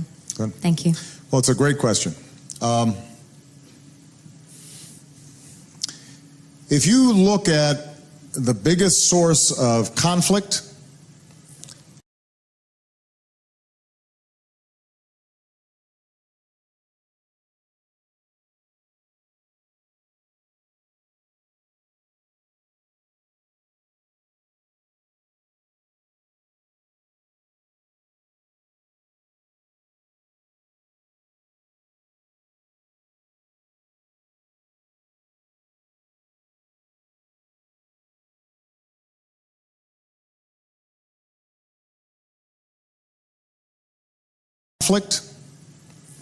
and war and hardship around the world, one of the most, if not the most important reasons is people treating those who are not like them differently.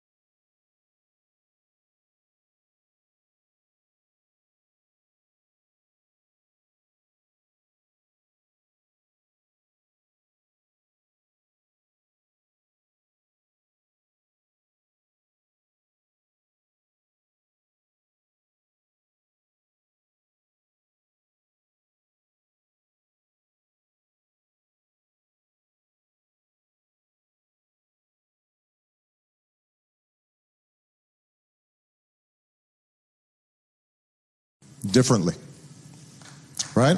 So in Myanmar right now, they're going through a transition after decades of repressive government. They're trying to open things up and make the country more democratic. And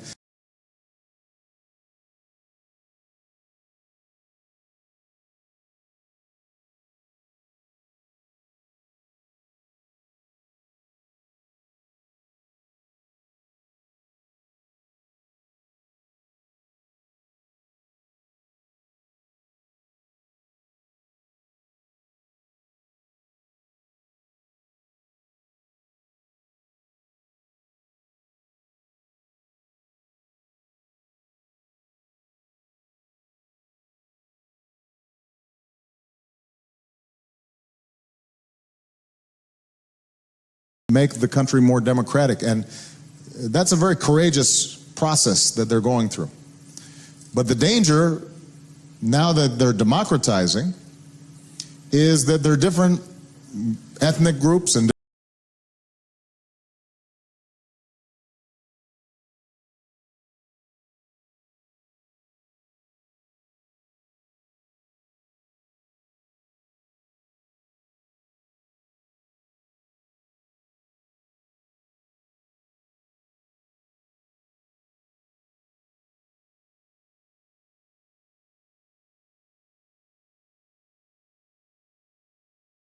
is that there are different ethnic groups and different religions inside of Myanmar, and if people start organizing politically around their religious identity or around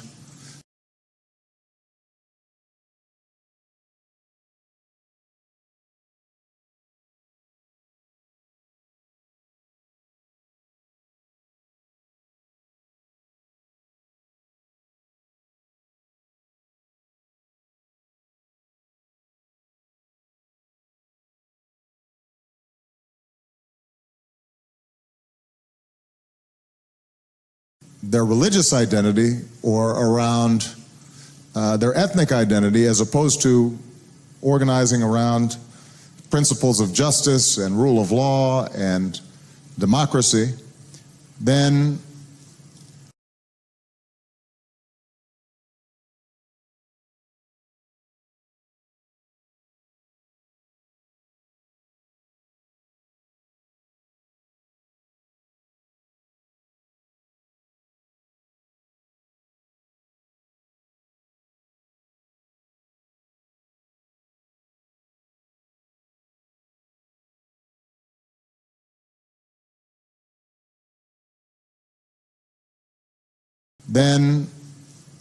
you can actually start seeing conflicts inside those countries that could move Myanmar in a very bad direction. In particular, you've got a Muslim minority .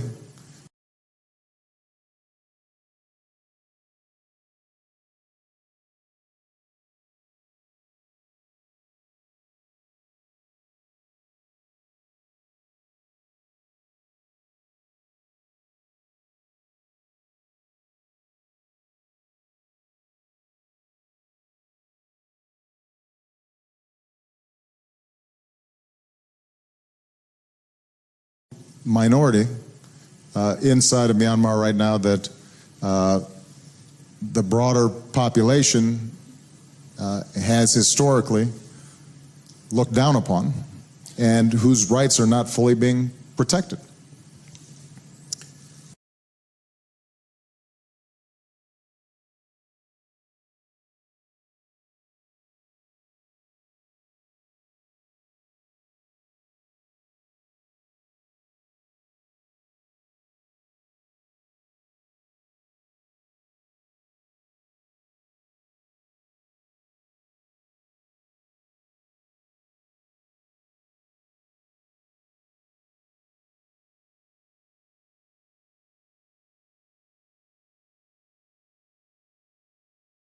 Fully being protected. Now that's not unique to Myanmar, right? Here in Malaysia, this is a majority Muslim country. So then there are times where those who are non-Muslims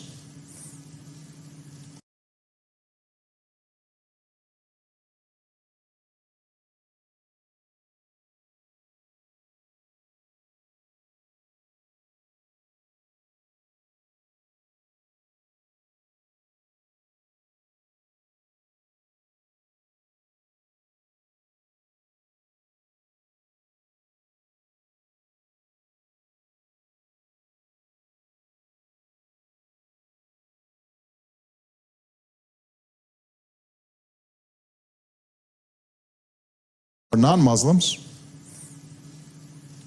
find themselves perhaps being disadvantaged or experiencing hostility. In the United States, obviously, historically, the biggest conflicts arose around race.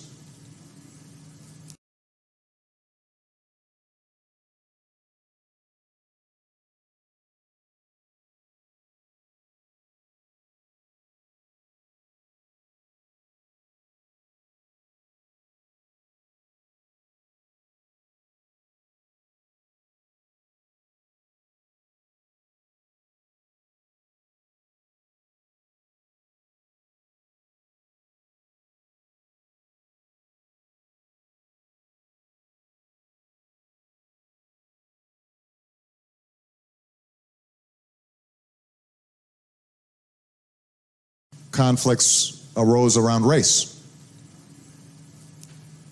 And we had to fight a civil war, and we had to have a civil rights movement over the course of generations.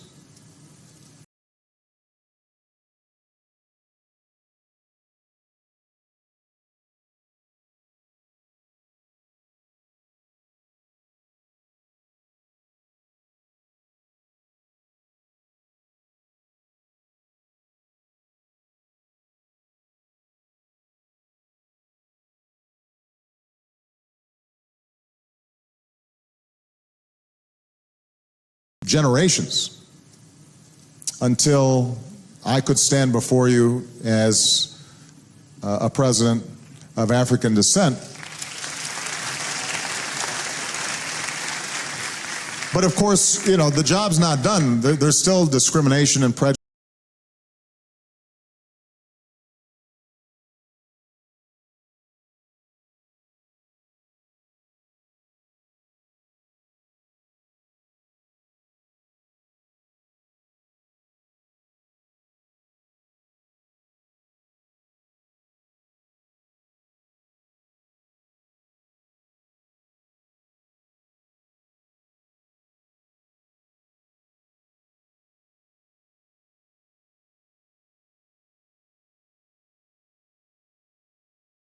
Not done. There's still discrimination and prejudice and ethnic conflict inside the United States that we have to be vigilant against. So my point is,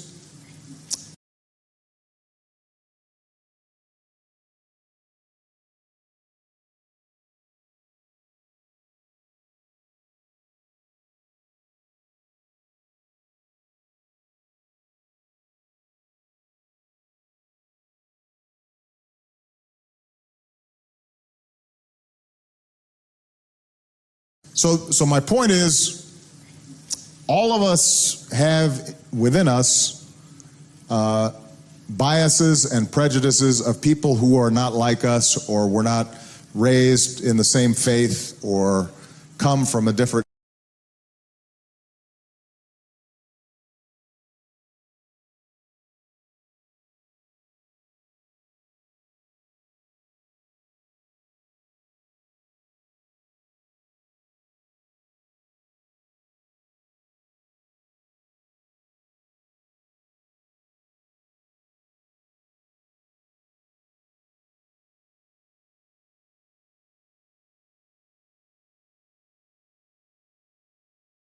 same faith, or come from a different ethnic background. But the world is shrinking. It's getting smaller.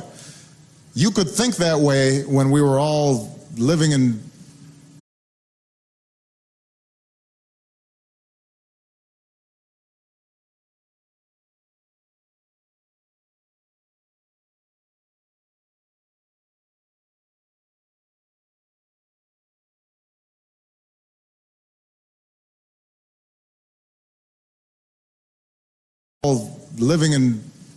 separately in villages and tribes, and we didn't have contact with each other. We now have the internet and smartphones, and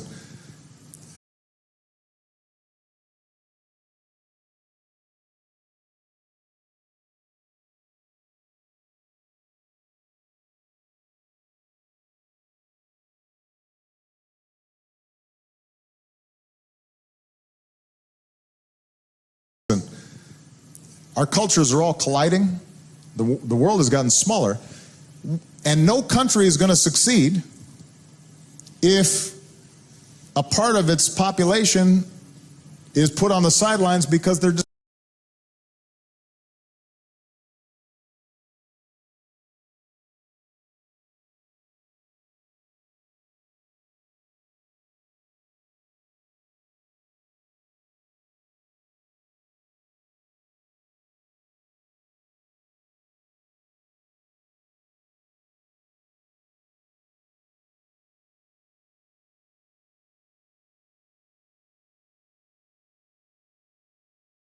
put on the sidelines because they're discriminated against. Malaysia won't succeed if non-Muslims don't have opportunity.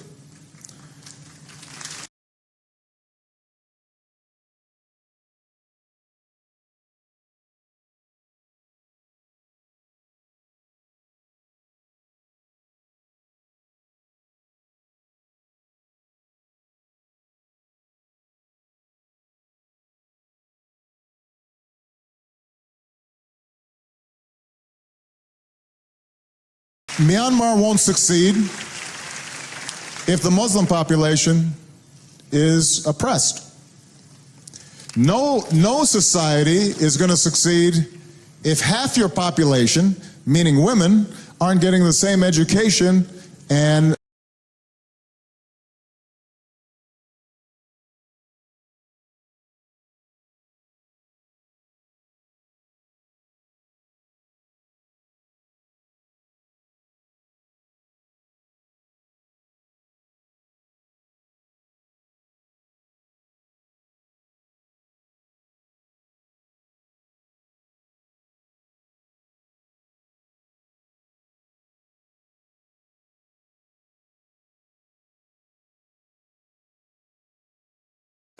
aren't getting the same education and employment opportunities as men.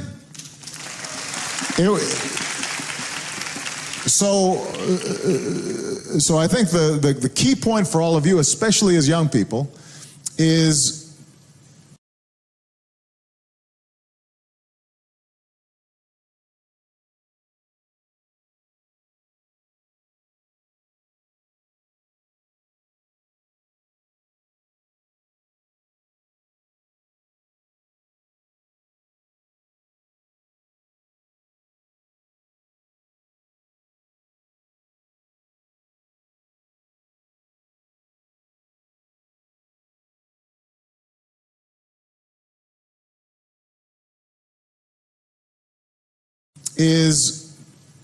you should embrace your culture. You should be proud of who you are and your background, and you should appreciate the differences in language and food and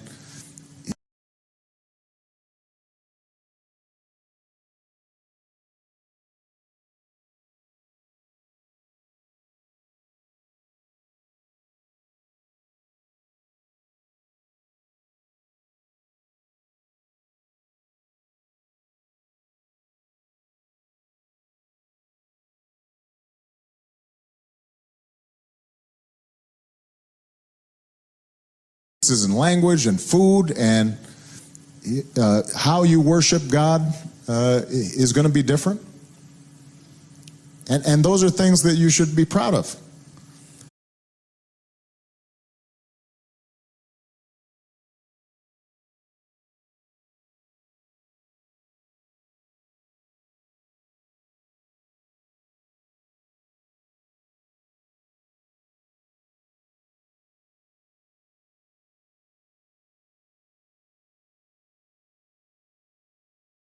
Be proud of. But it shouldn't be a tool to look down on somebody else. It shouldn't be a reason to discriminate. And you have to make sure that you are speaking out against that in your daily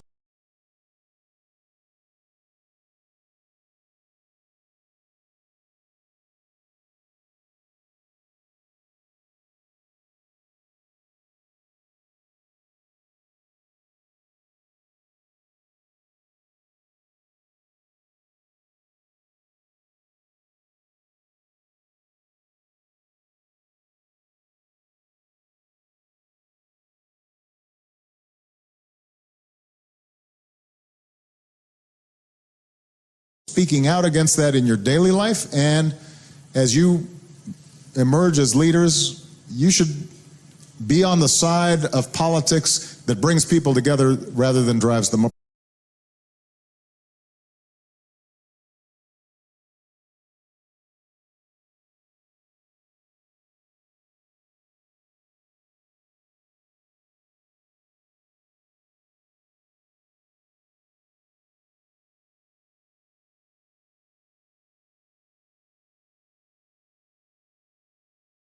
People together rather than drives them apart.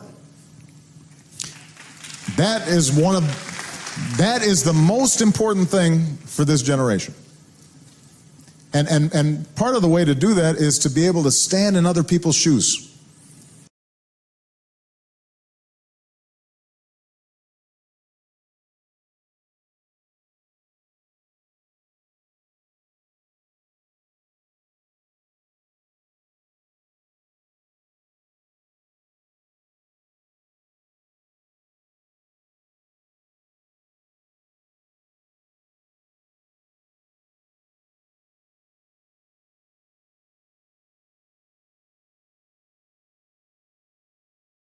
Able to stand in other people's shoes and see through their eyes.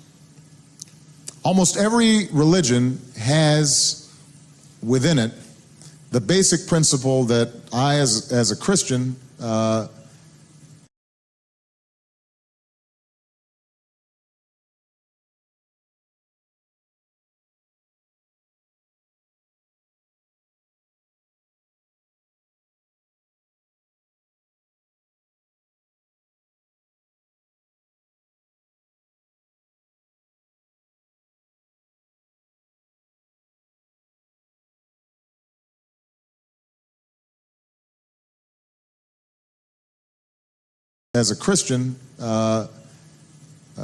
understand from the teachings of Jesus. Do unto others as you would have them do unto you. Treat people the way you want to be treated. And if you're not doing that,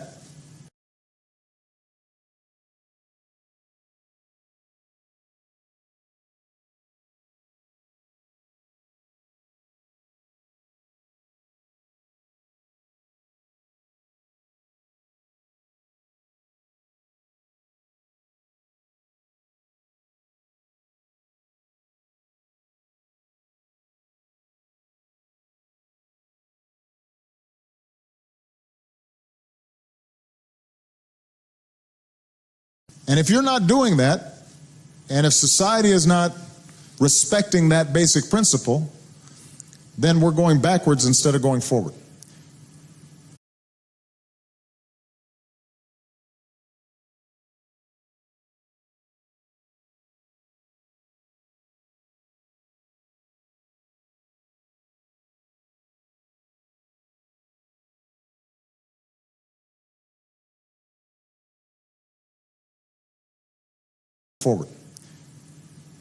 And this is true all around the world. And sometimes it's among groups that those of us on the outside, they look exactly the same. In Northern Ireland,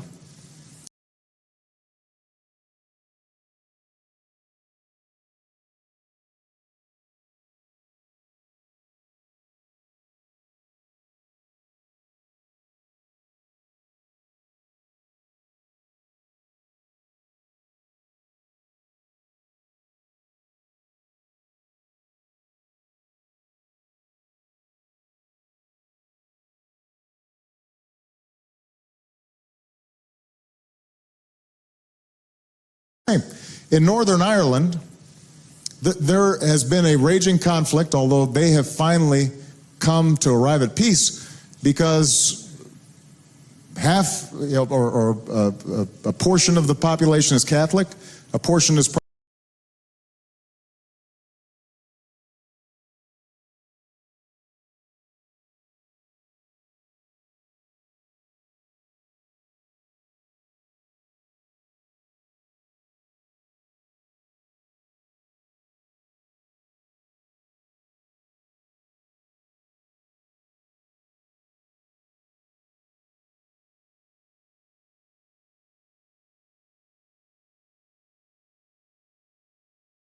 Population is Catholic, a portion is Protestant. Now from the outside you look, why are they arguing? They're both Irish, they speak the same language.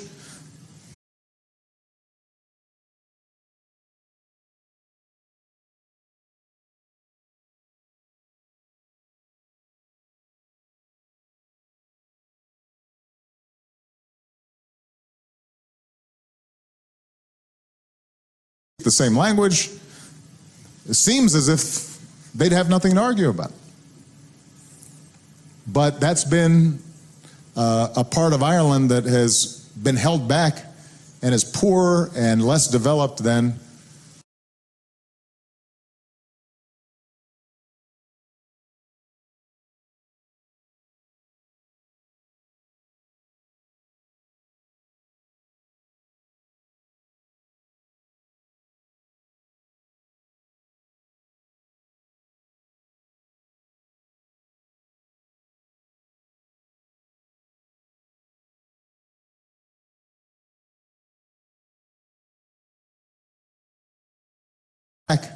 and is poorer and less developed than the part of Ireland that didn't have that conflict. In Africa, you go to countries, my father's country of Kenya.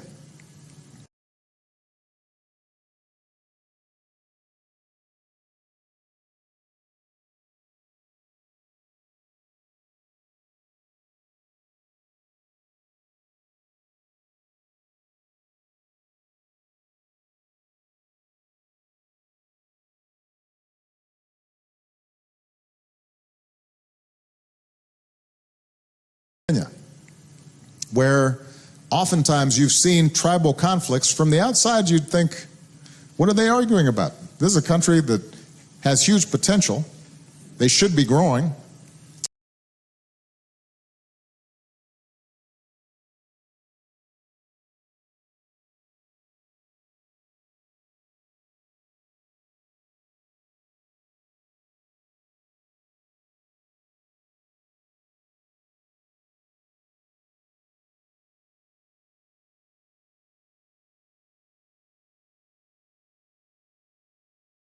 They should be growing, but instead they spend all their time arguing and organizing politically only around tribe and around ethnicity. And then when one gets on top, there's this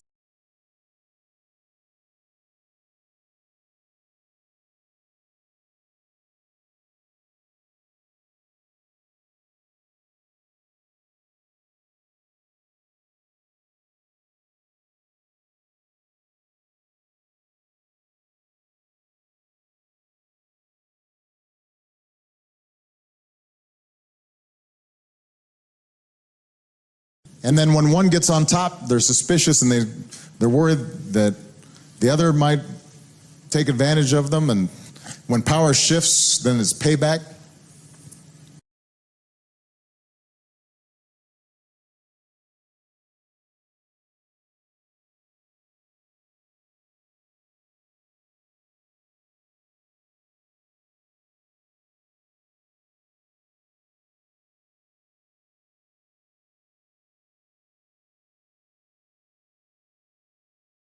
Power shifts, then it's payback. And we see that in society after society. The most important thing young people can do is break out of that mindset.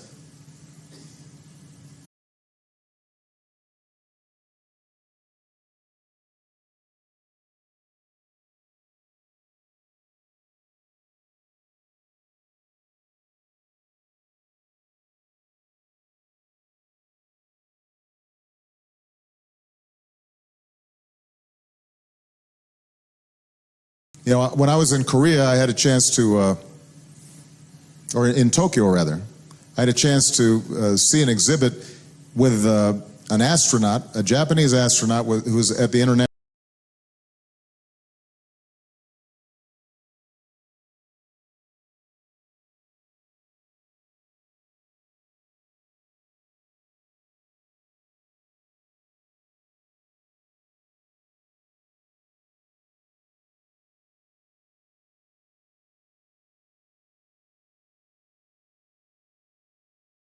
astronaut who was at the International Space Station and was looking at the entire globe And they're tracking now changing weather patterns, in part because it gives us the ability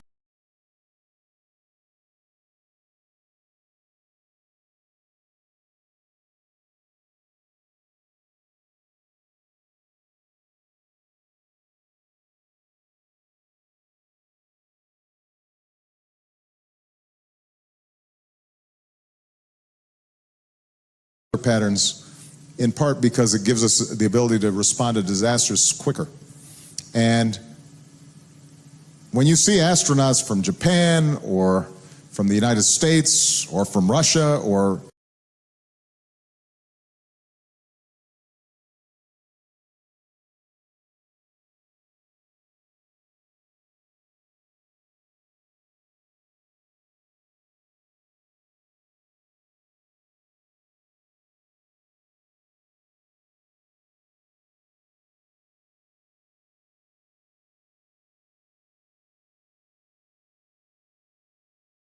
from the United States or from Russia or others working together, and they're looking down at this planet from a distance, you realize we're all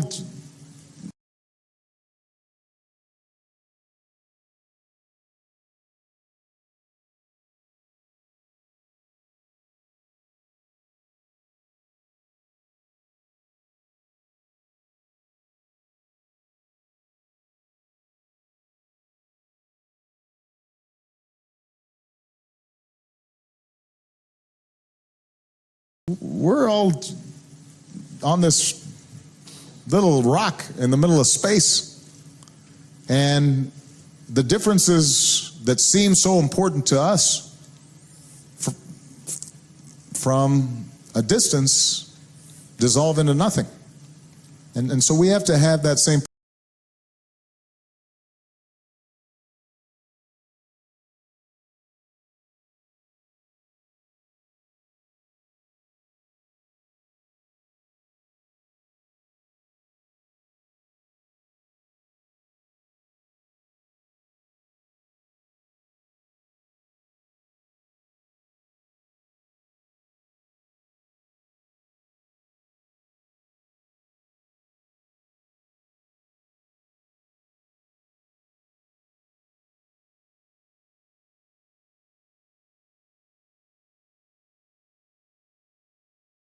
And so we have to have that same perspective, respecting everybody, treating everybody equally under the law.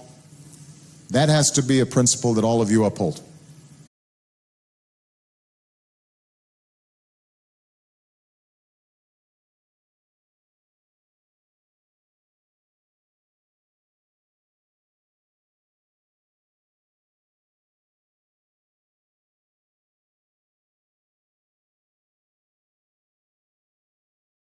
Uphold. All right? Good. Great question. Let me call on the, I'm going to go boy, girl, so that everybody gets a fair chance.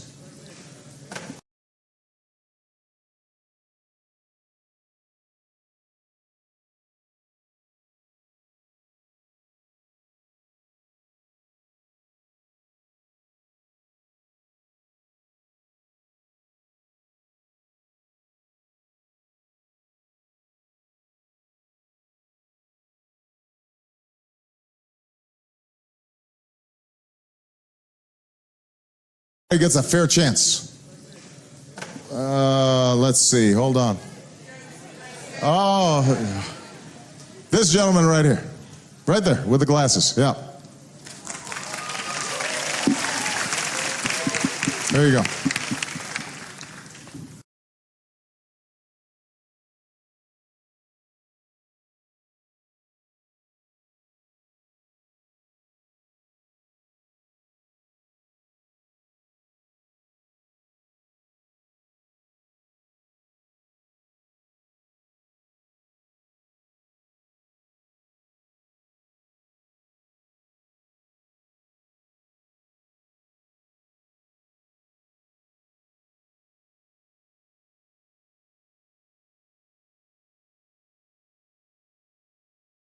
Hello, Mr. President. Hello. My name is Lukman, and I'm from Malaysia. currently with Yes Alumni Malaysia. Well, I have a question. I wonder what was your first project?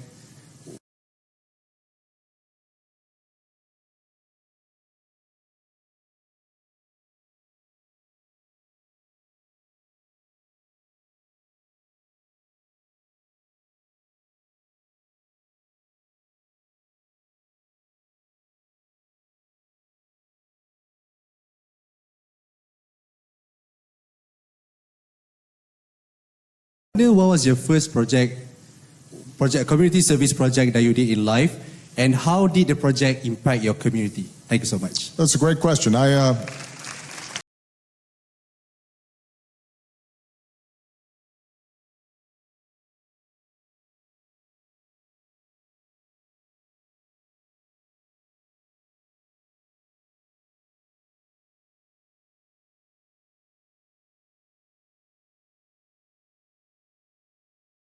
Great question. I told you that when I graduated from college, I wanted to work in poor neighborhoods, and so I moved to Chicago and I worked. This community had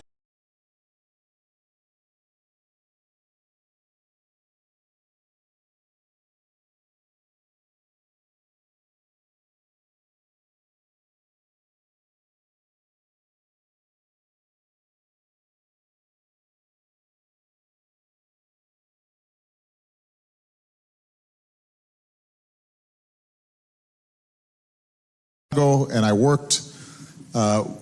This community had gone through some very difficult times. The steel plants there, the steel mills had closed. A lot of manufacturing was moving out of America or becoming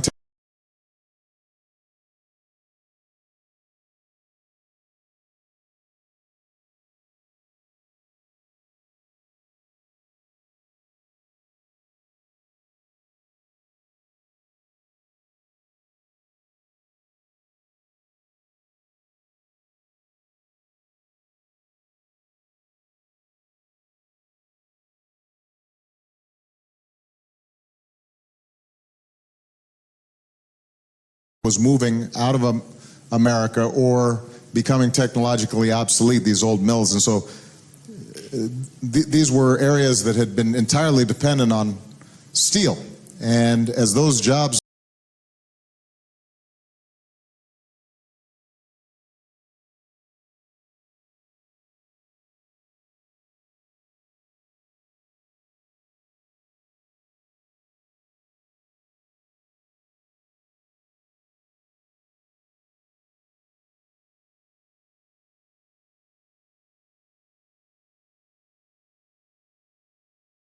dependent on steel.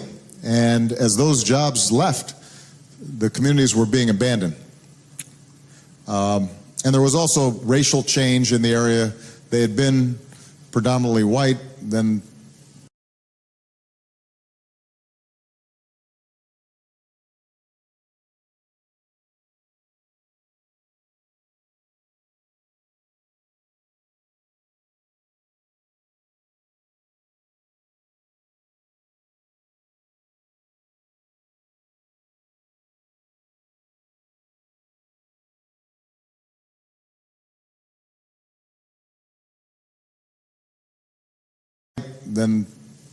blacks and Latinos had moved in, and there was fear among the various groups. So they had a lot of problems. I will tell you this, that what I did was I organized a series of meetings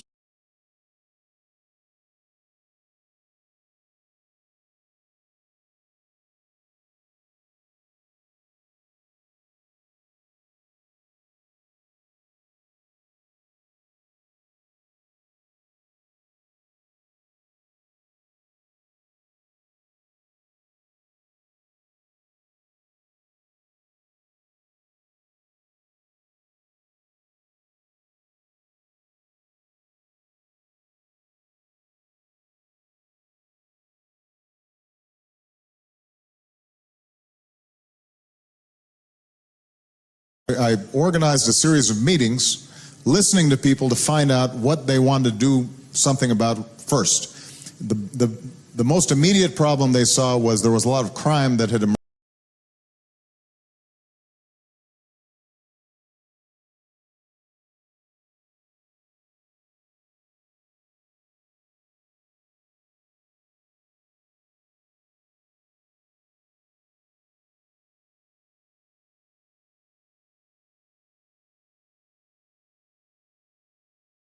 There was a lot of crime that had emerged in the area, but they didn't quite know how to do anything about it.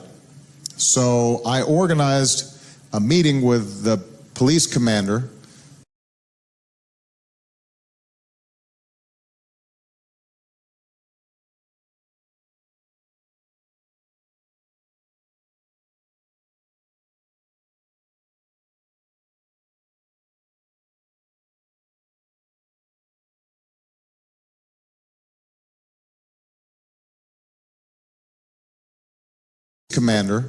so that they could file their complaints directly to the police commander and try to get more action to create more safe space in those communities for children.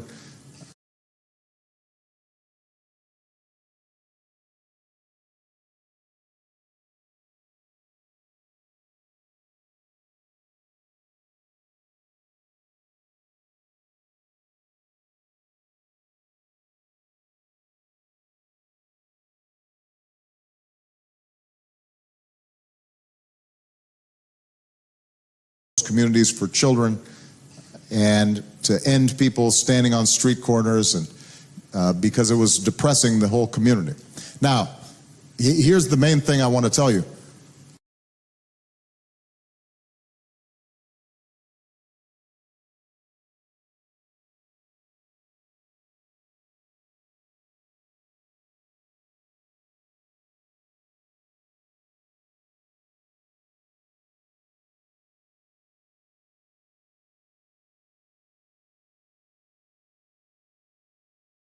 Thing I want to tell you. That first meeting, nobody came. It was a complete failure. And I was very depressed. Because I thought, well, everybody said that they were concerned about crime, but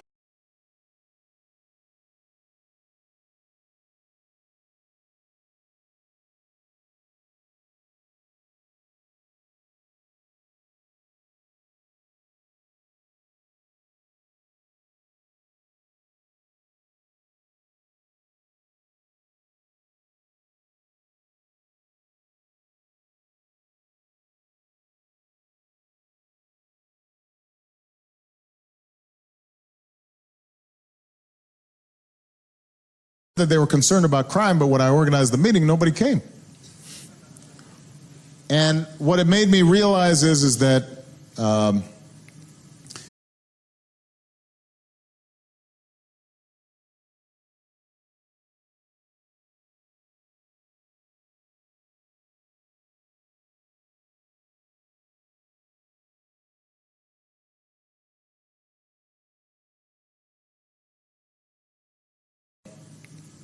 if you want to bring about change in a community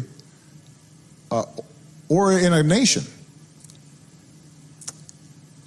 it's not going to happen overnight.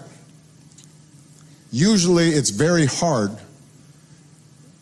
to bring about change.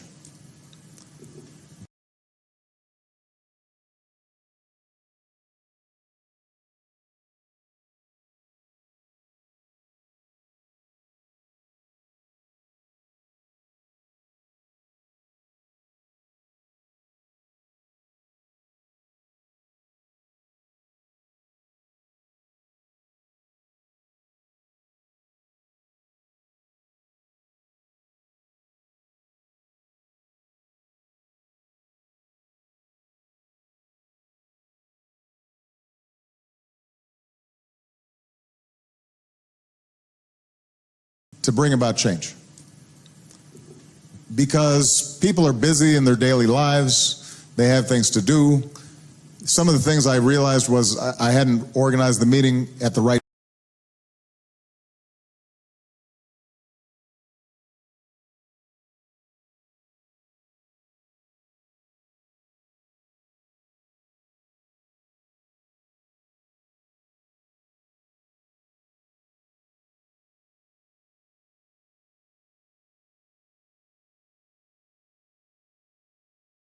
I hadn't organized the meeting at the right time. It was right around dinner time, and if people were working, they were coming home and picking up their kids, and they couldn't get to the meeting.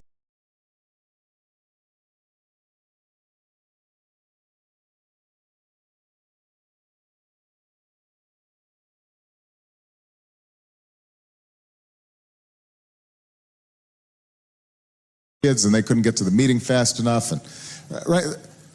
So first of all, you've got to try to get people involved, and a lot of people are busy in their own lives, or they don't.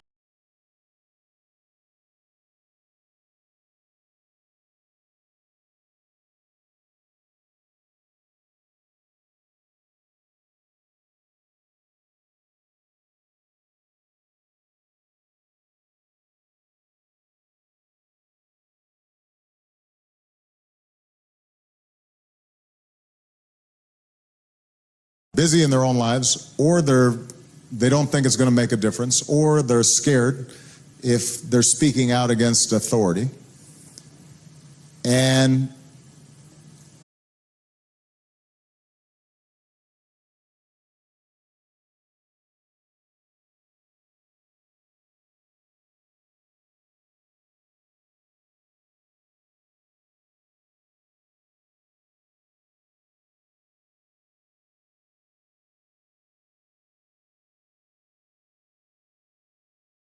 And many of the problems that we're facing, like trying to create jobs or better opportunity, or dealing with poverty, or dealing with the environment, these are problems that have been going on for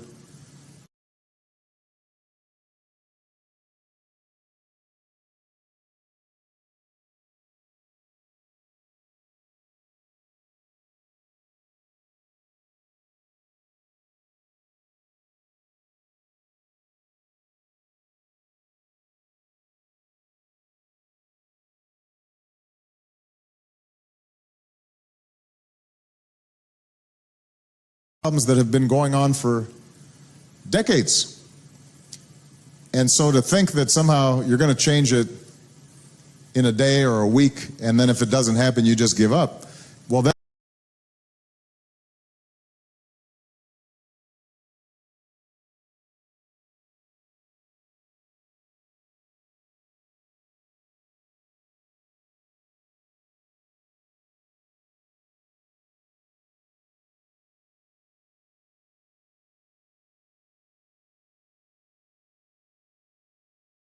doesn't happen, you just give up, well, then you definitely won't succeed. So the most important thing that I learned as a young person trying to bring about change is you have to be persistent.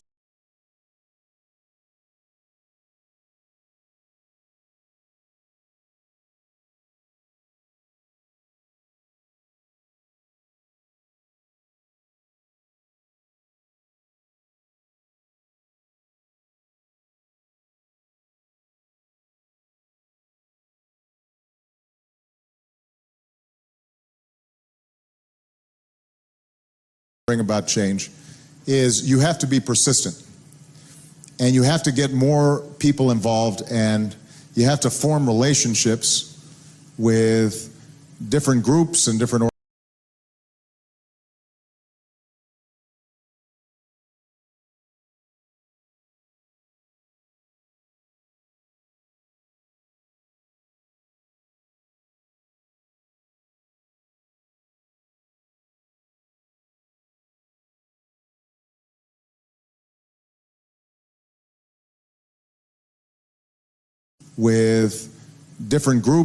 organizations, and you have to listen to people about what they're feeling and what they're concerned about, and build trust.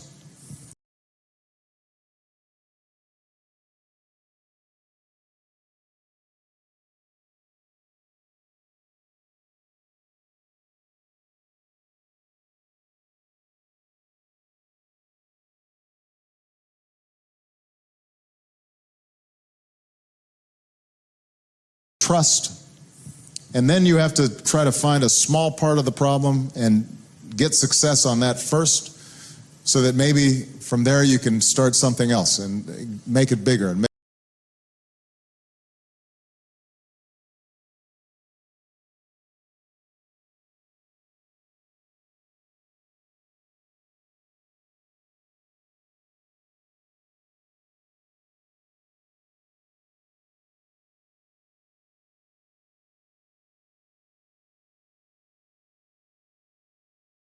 something else and make it bigger and make it bigger until over time you are really making a difference in your community and in that problem.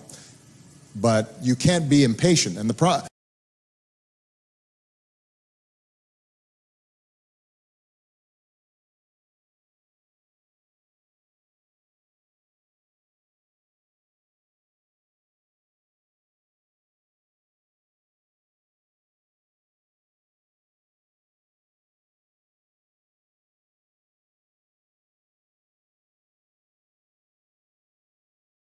but you can't be impatient. And the great thing about young people is they're impatient. The biggest problem with young people is they're impatient.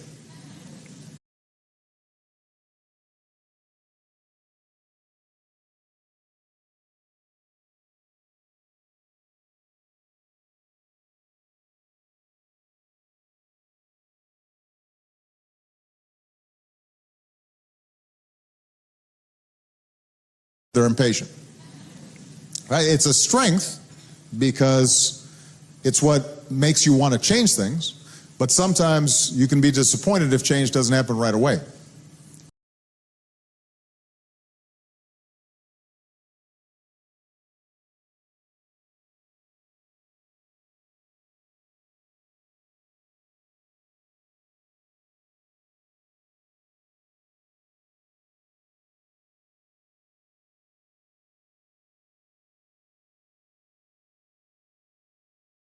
Right away. And then you just give up. And you just have to stay with it and learn from your failures as well as your successes. Okay?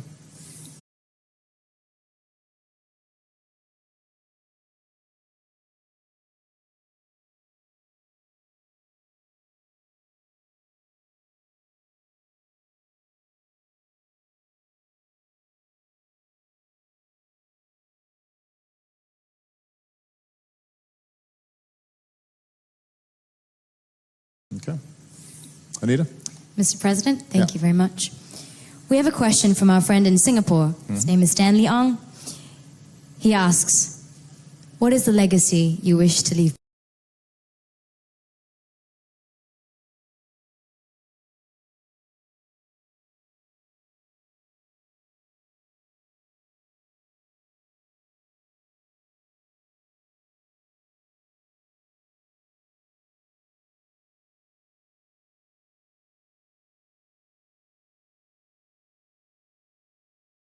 What is the legacy you wish to leave behind? Well, you know, I've still got 2.5 years left as president, so I hope he's not rushing me.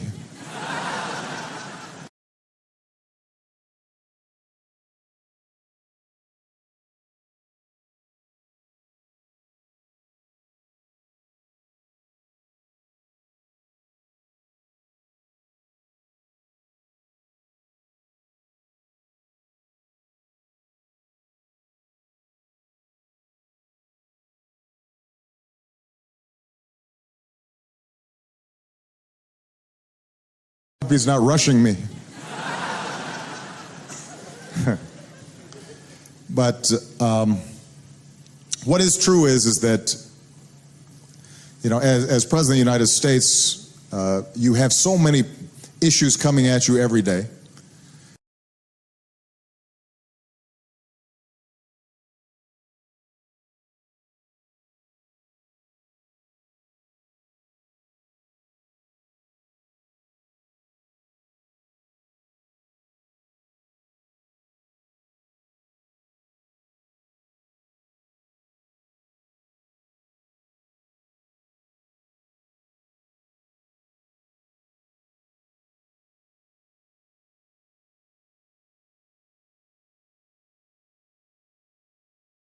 Day.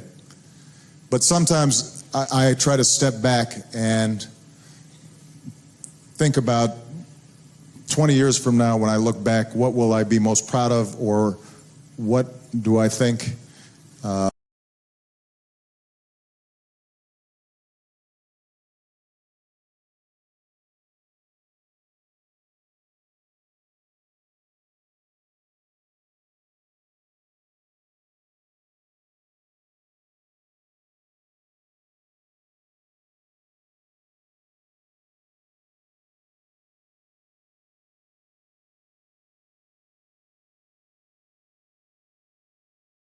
think will be most important in the work that I've done.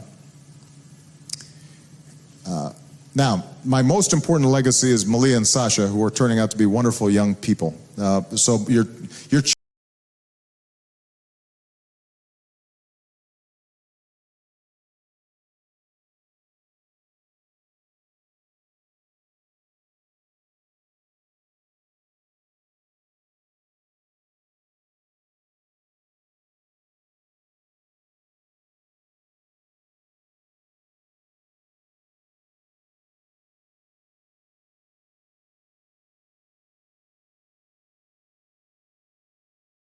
wonderful young people.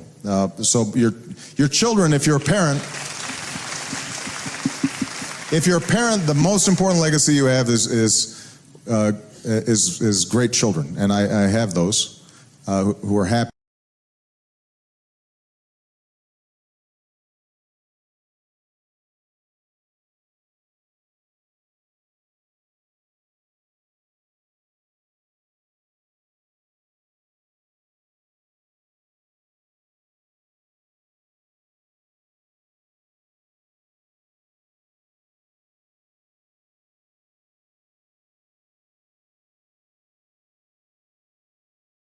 Children, and I have those who are happy and healthy, and I think they're going to do great things.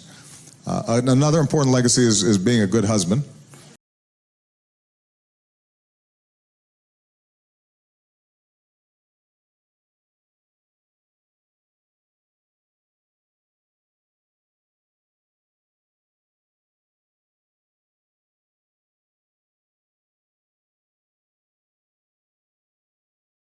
Husband.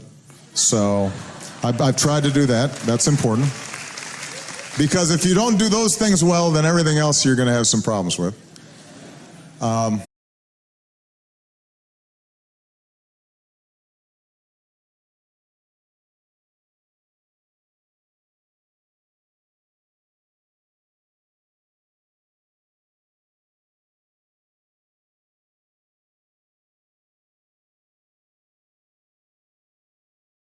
Have some problems with.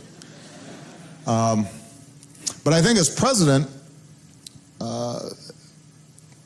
what I've tried to do in the United States is really focus on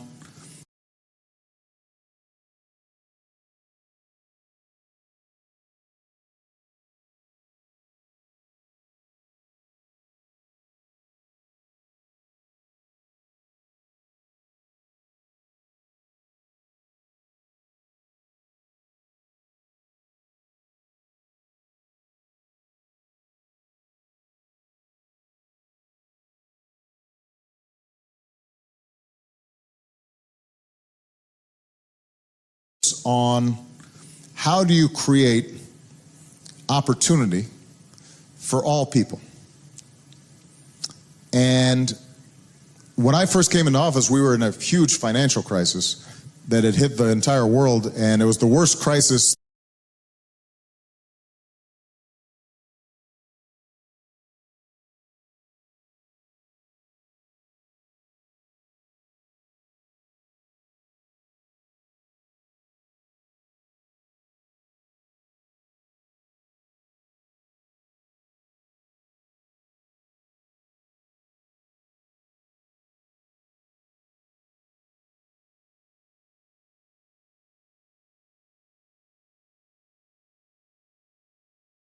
world, and it was the worst crisis that the United States had had since the 1930s. So the first thing I had to do was just make sure that we stopped the crisis and started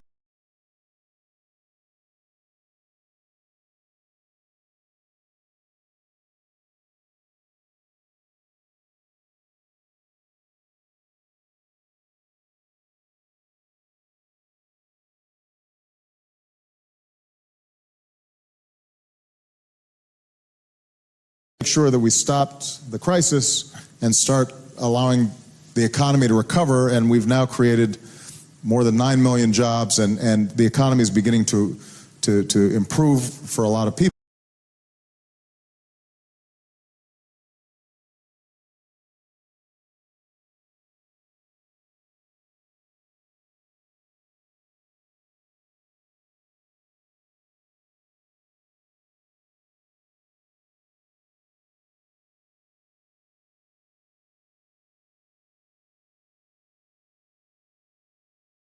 to improve for a lot of people.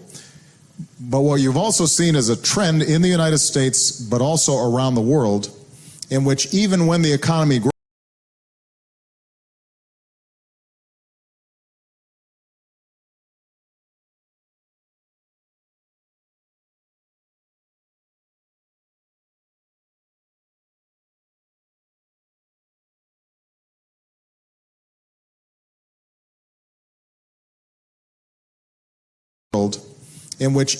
the economy grows, it tends to benefit a lot of people at the very top, but the vast majority of people, they don't benefit as much. And you're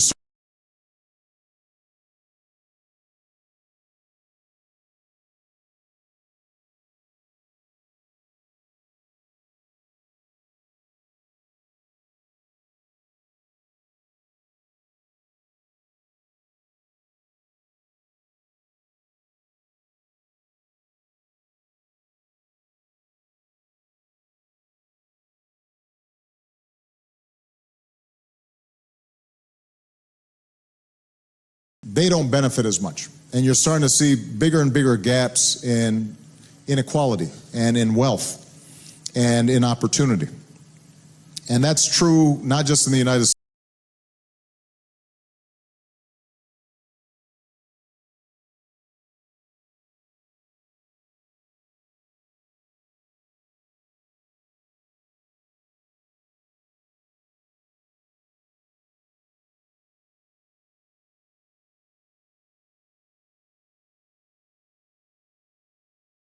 And that's true not just in the United States, it's true in Europe. It's long been true in parts of Asia. It's been true in Latin America. And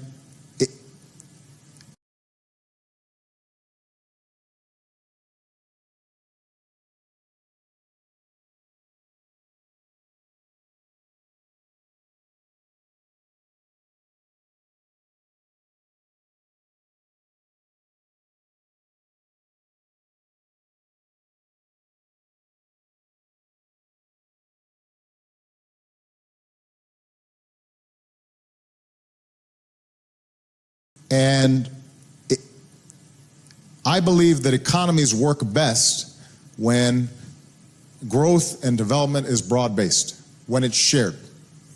When ordinary people, if they work hard and they take responsibility, they can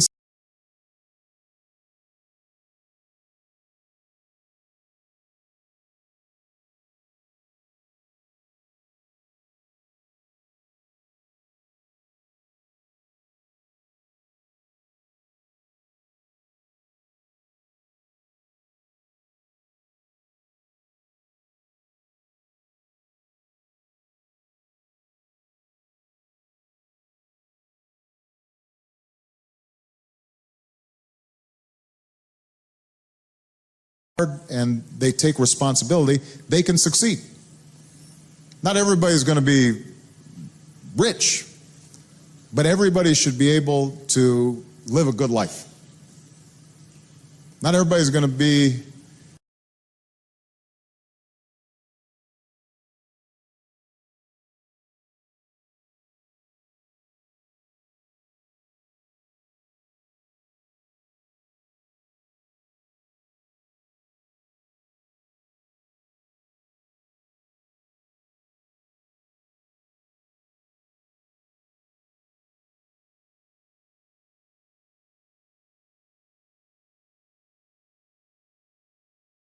Not everybody's going to be a billionaire, but everybody should be able to have a nice home and educate their children and feel some sense of security.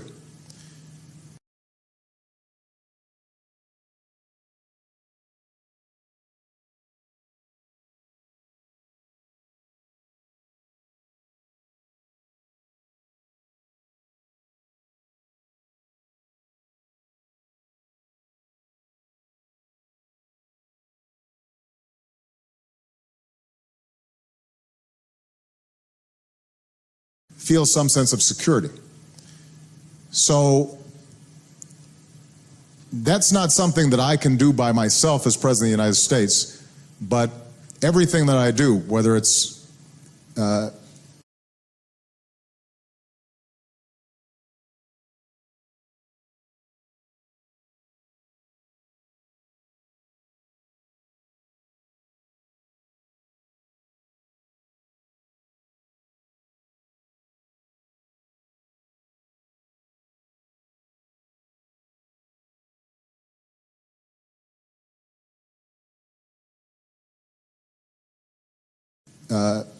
providing more help for people to go to college, or giving early childhood education to young children, because we know that the younger children get some additional initial schooling, especially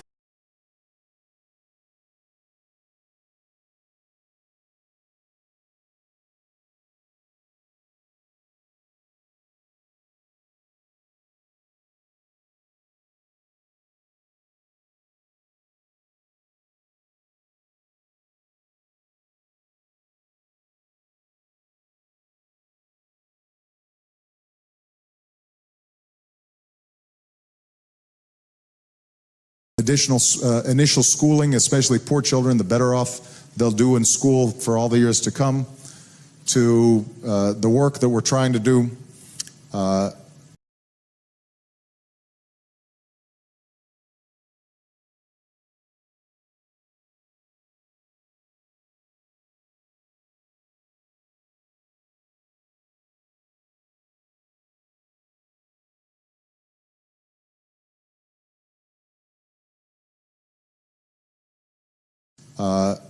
in providing health care for all Americans so that they don't experience a crisis when somebody in their family gets sick.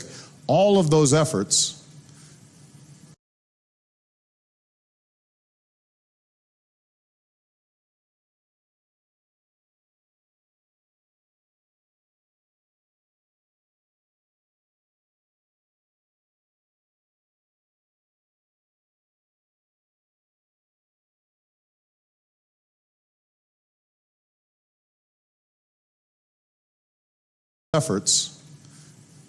are with the objective of making sure that ordinary people, if they work hard and they act responsibly, they can succeed. And internationally, my main goal has been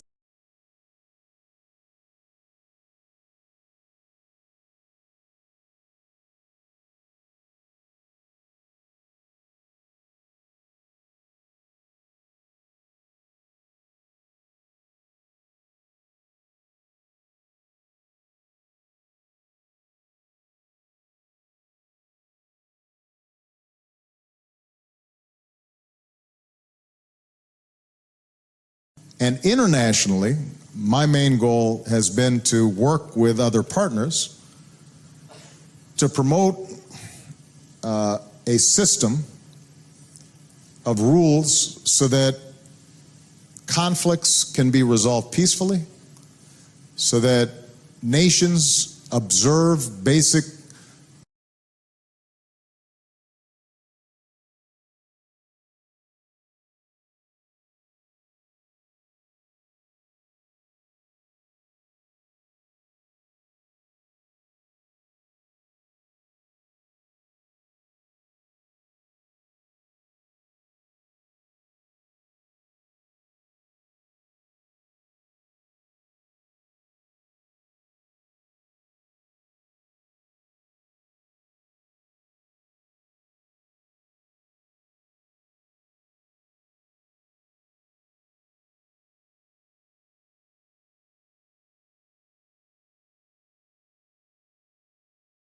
so that nations observe basic rules of behavior, so that whether you're a big country or a small country, you know that there are certain principles that are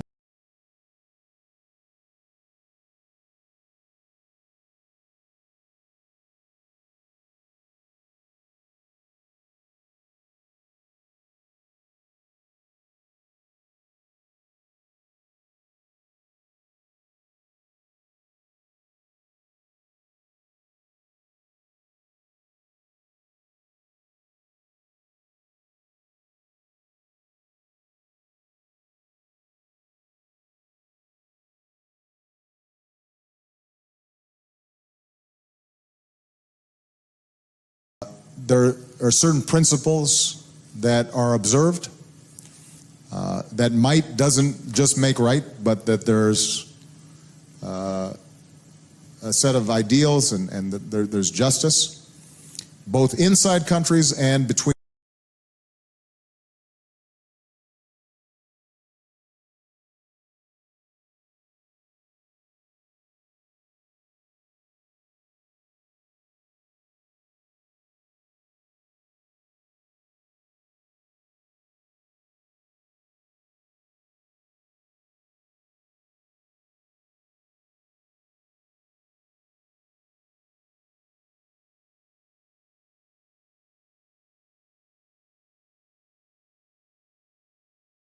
Both inside countries and between countries. Now, that means, trying to end the proliferation of nuclear weapons, which are a threat to humanity. And we've made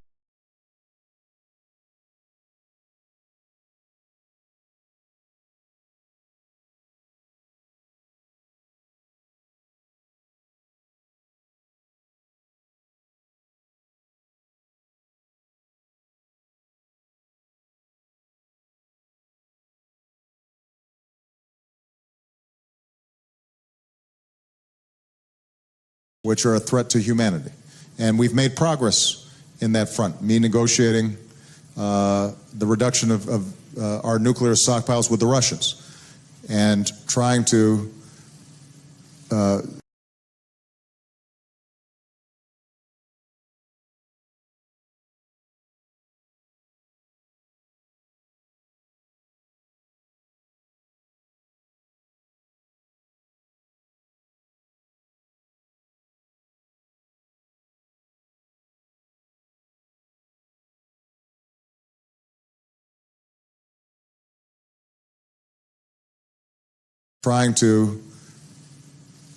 resolve through diplomacy the problem that Iran has been trying to pursue nuclear weapons, and working with countries like Malaysia to prevent the proliferation of nuclear weapons.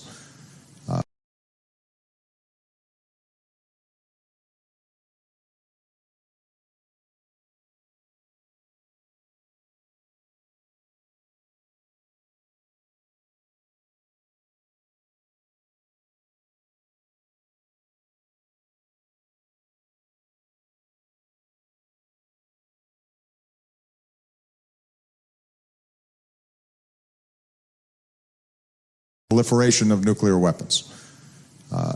That means working to get chemical weapons out of Syria. It means trying to promote a just peace between the Israelis and the Palestinians.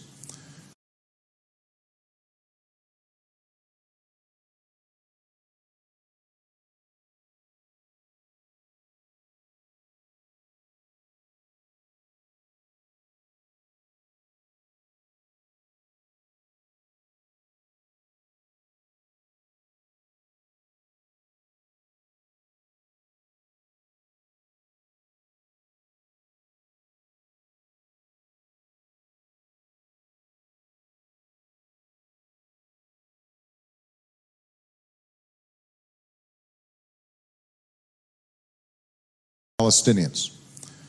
It means opening up to Burma, and I was the first president to visit there and seeing if we could take advantage of the opportunity with Aung San Suu Kyi's release.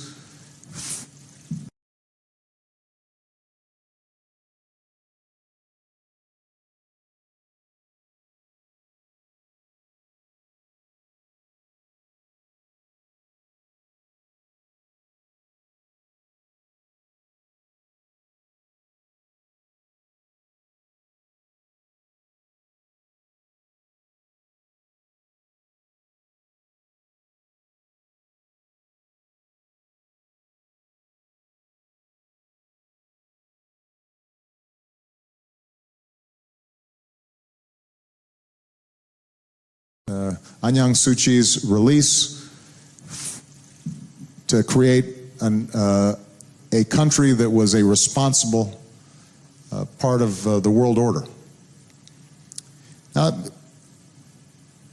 Sometimes our efforts have been successful, sometimes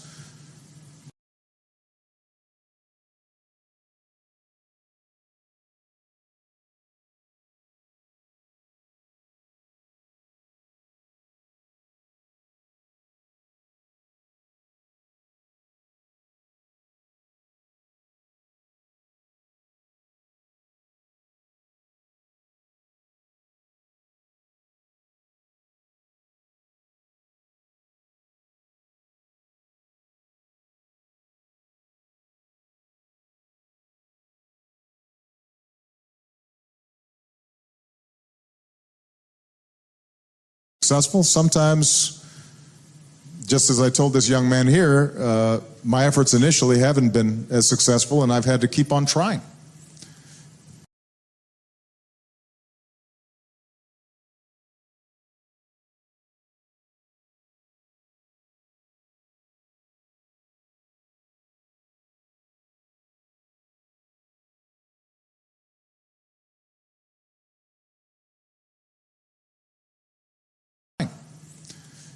And I am confident that when I'm done as president, there's still going to be parts of the world that are having war, that are having conflict, that are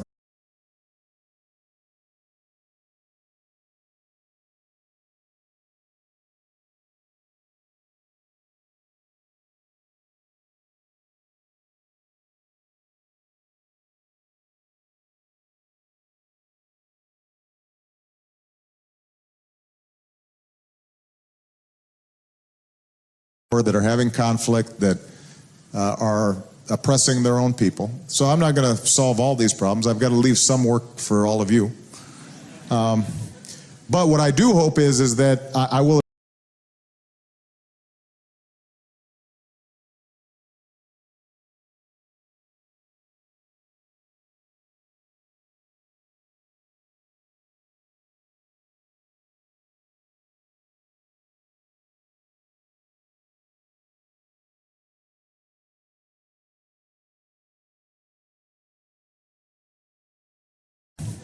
But what I do hope is that I will have made progress on each of those fronts. So that, if when I leave I can say, there are a few more countries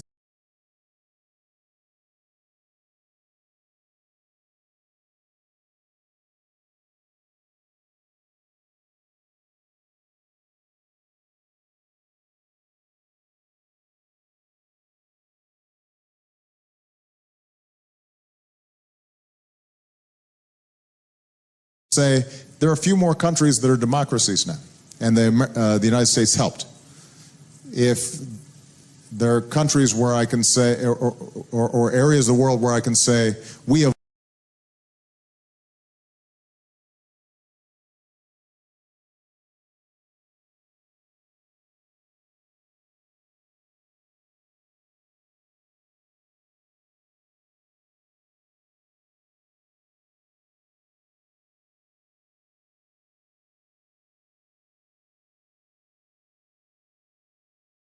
or areas of the world where I can say, we avoided conflict between two countries because we helped to mediate a dispute. I'll be proud of that. If there are countries where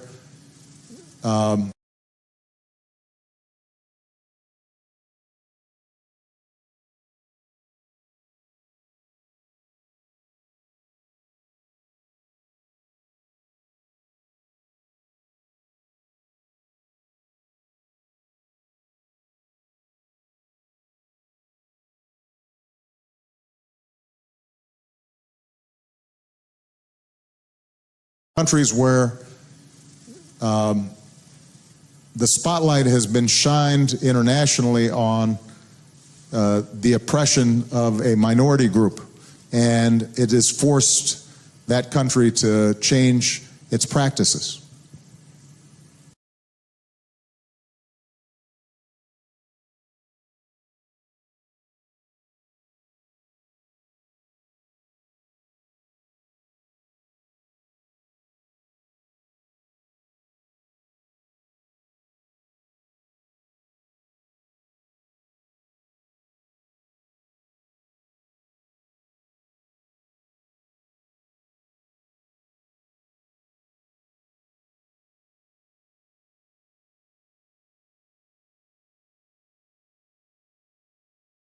its practices. That will be a success. But I don't consider, I don't think I can do that by myself, of course. I can only do that not only with the cooperation and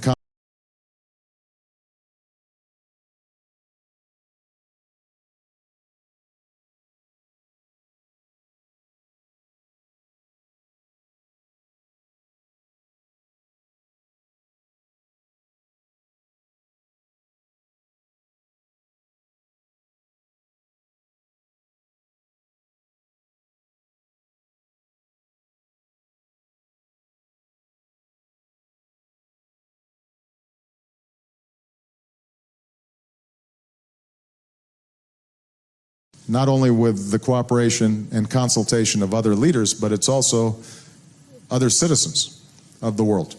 All of you and people in various regions, they've got to want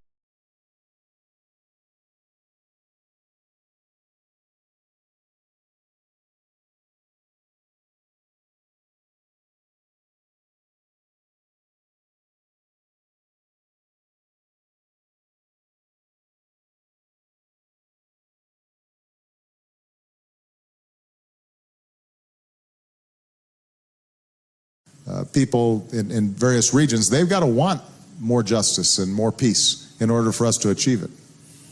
You know, sometimes the United States is viewed as, on the one hand, the cause of every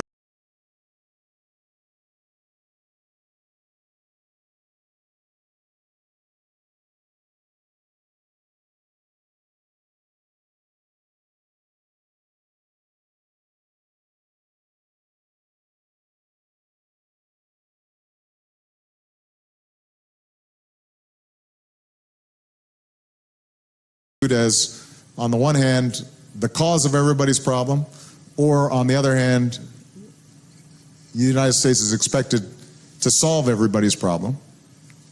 And we are a big, powerful nation, and we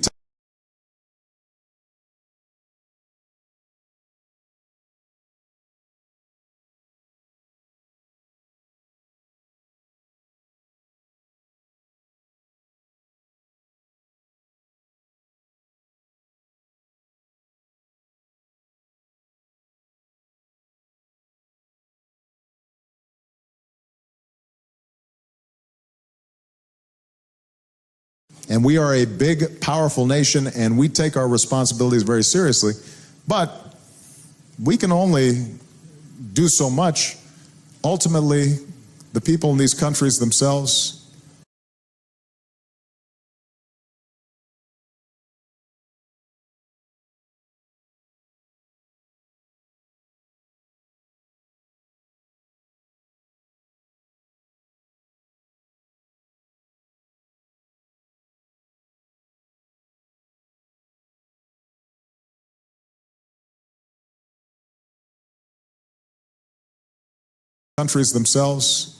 have to partner with us, and because we have problems in our own country that we have to solve. But hopefully I'm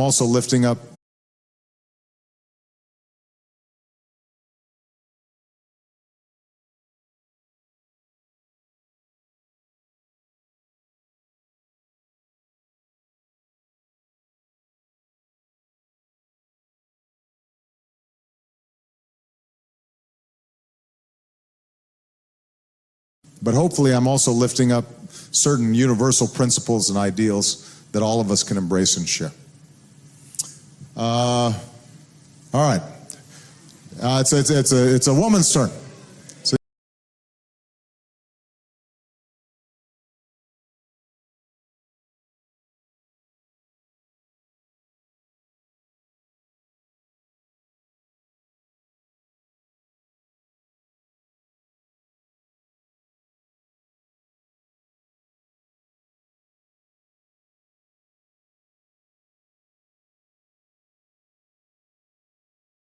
It's a woman's turn. It's a young woman's turn. I've got to, let's see who's back here. No, it's a young lady's turn. Okay, this young lady right here. Since the microphone's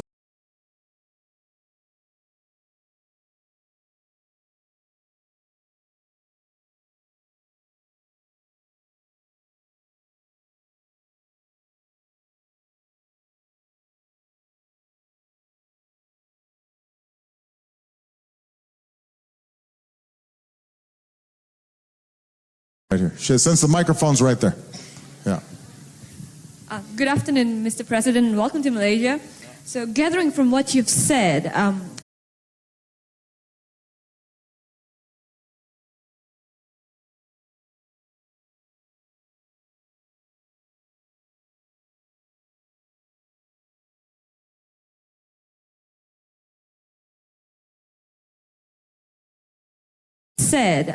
I think it's a shared consensus that youth worldwide can be the catalyst to plant the seeds for an early conditioning on certain global issues.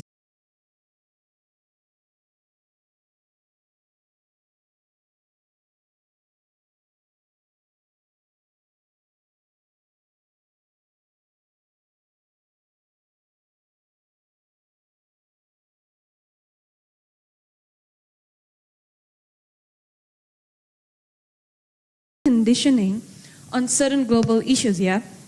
So, my question is, how exactly can America lead us youth internationally in championing such issues? For example,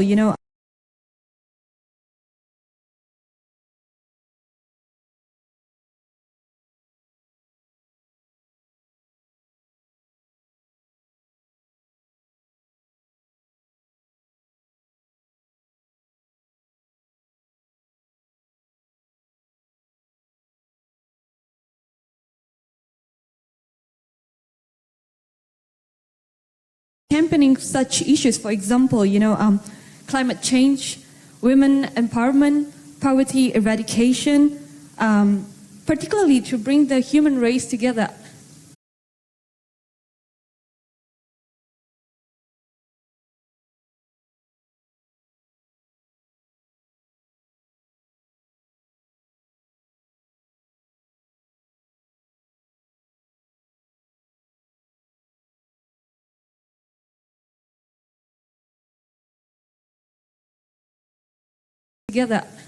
It appears that a lot of policies are being put in place, but a lot of these policies are being put in place by the Gen X's, or the baby boomers.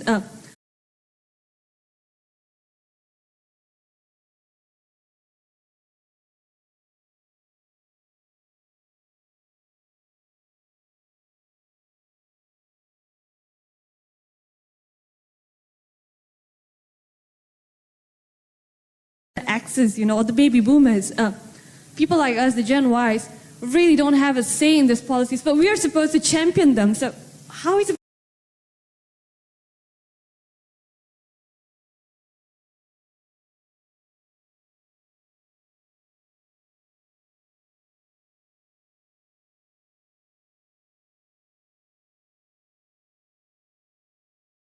to champion them? So how are we supposed to do all these things? Well, first of all, I don't. I'm trying to figure out which generation I am.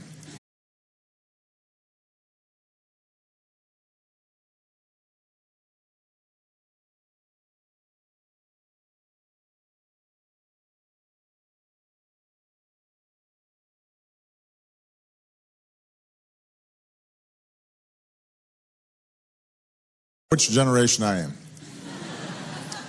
You got baby boomers, then Gen X, and then this is Gen Y. We're on Y. Is Z? Are they here yet, or that's next?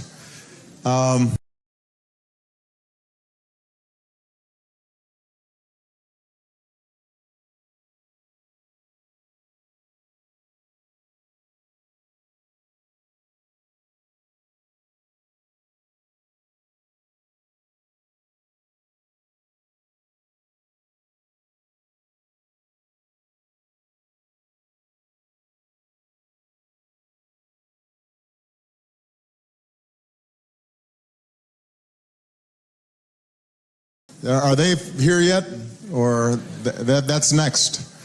Well, first of all, just to be very specific, as I said in my speech, part of the reason that I like to meet with young people is to get their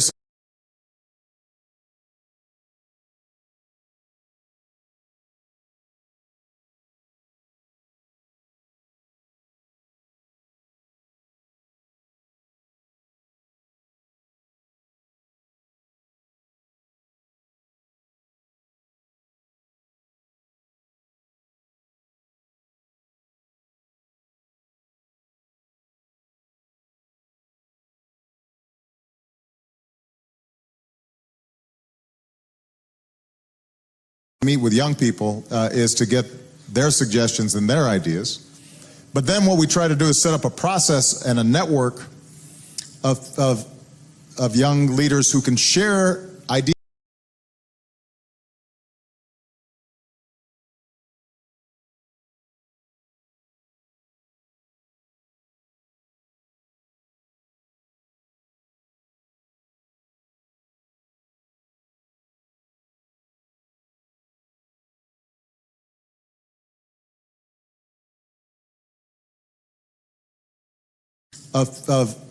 Of young leaders who can share ideas with each other and with us to let us know how they think we can empower you.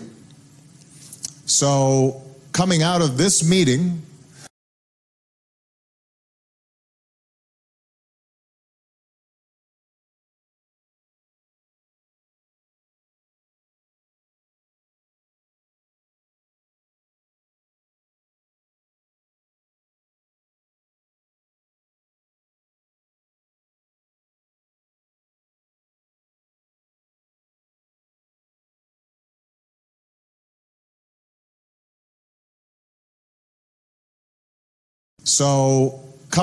this meeting, there will be mechanisms through social media and in our embassies in each of the 10 ASEAN countries, where we're going to be bringing together youth leaders.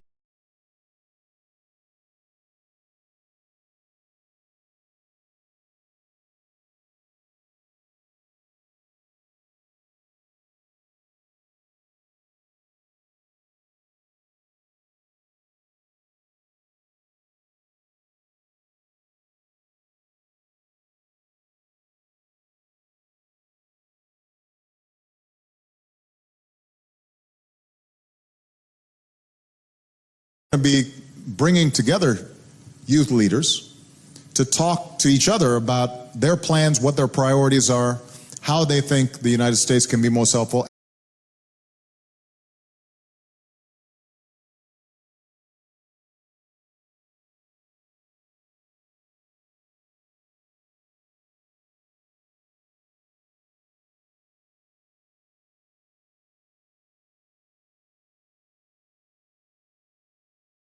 The United States can be most helpful, and we're going to take your suggestions.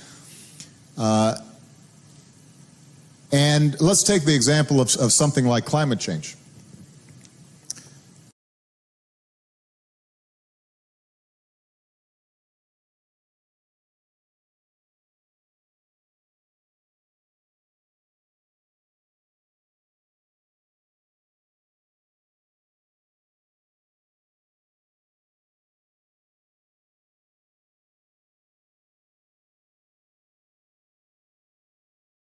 Like climate change. The voice of young people on this issue is so important because you are the ones who are going to have to deal with the consequences of this.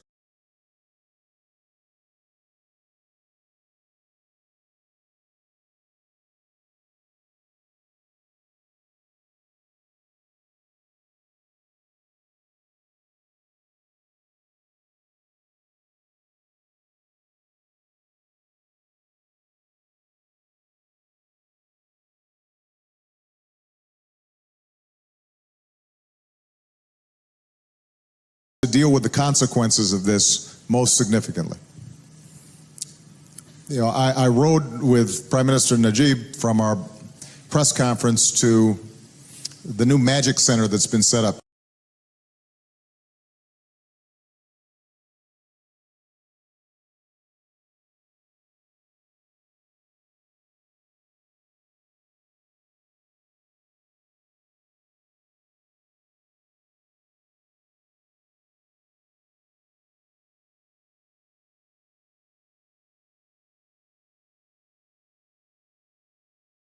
The new Magic Center that's been set up here, an entrepreneurial center that came out of our Global Entrepreneur Summit that was hosted here in Malaysia. And on the ride over, it hadn't started raining yet.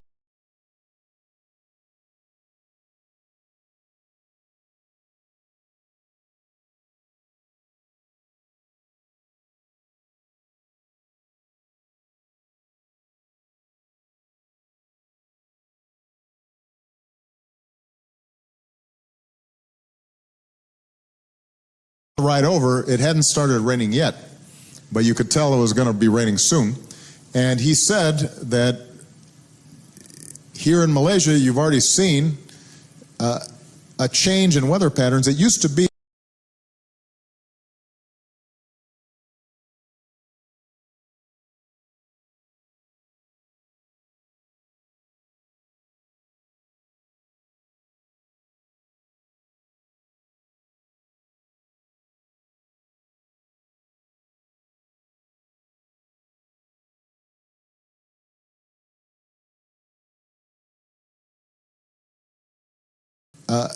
a change in weather patterns. It used to be that the dry season, the rainy season was very clear. Now it all just kind of is blurring together.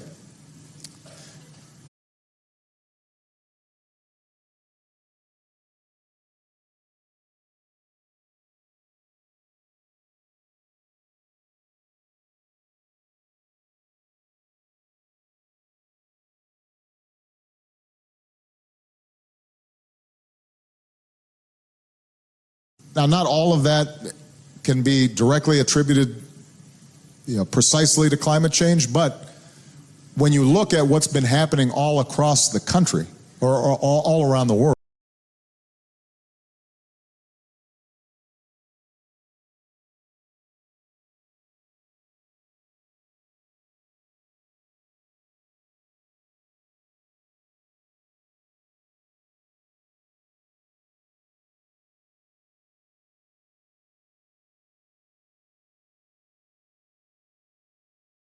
all across the country, or all around the world, there's no doubt that weather patterns are changing. It is getting warmer. That is going to have impacts in terms of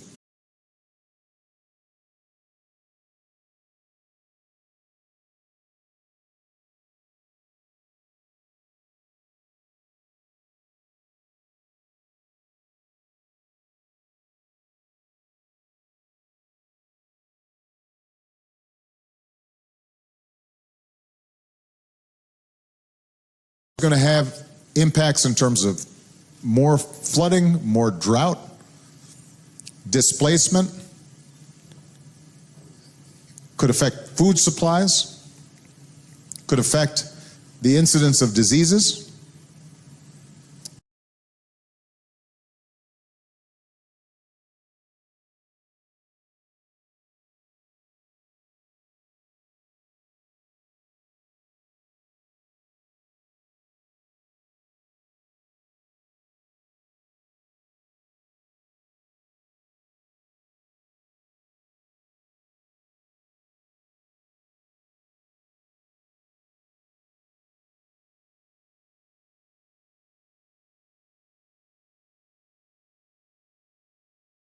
Coastal communities could be severely affected. And what happens when humans are placed under stress is the likelihood of conflict increases.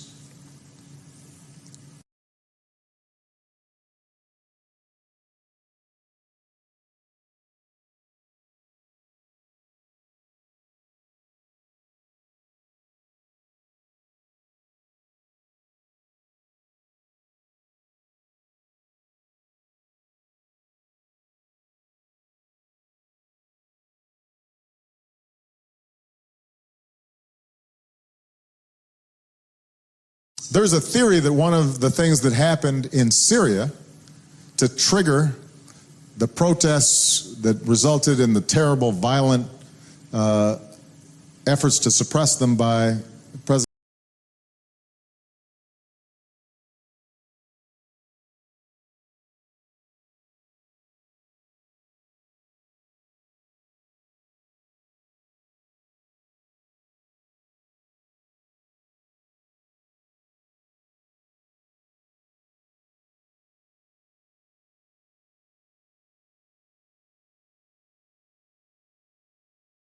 efforts to suppress them by President Assad was repeated drought in Syria that drove people off their lands. They could no longer afford to make the traditional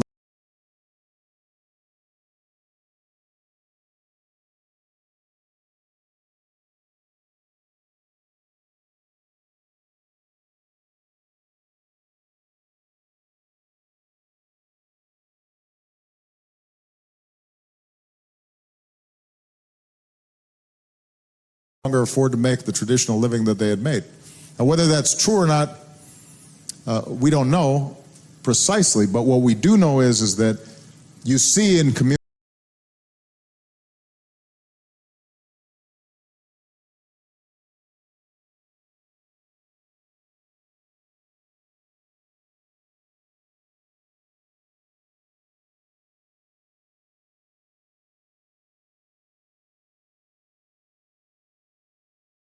is that you see in communities that are under severe weather pressure, drought, famine, food prices increasing, they're more likely to be in conflict.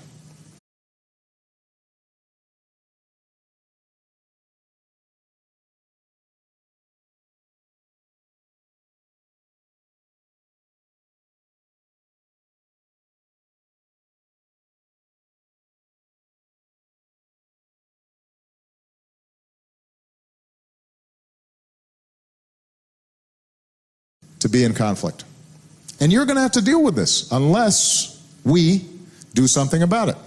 So the question is, well, what can we do?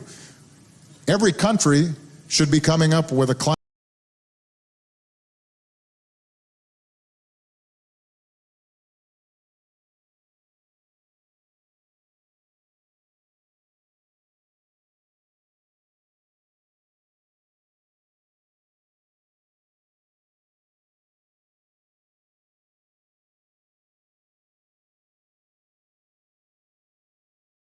Every country should be coming up with a climate action plan to try to reduce its carbon emissions.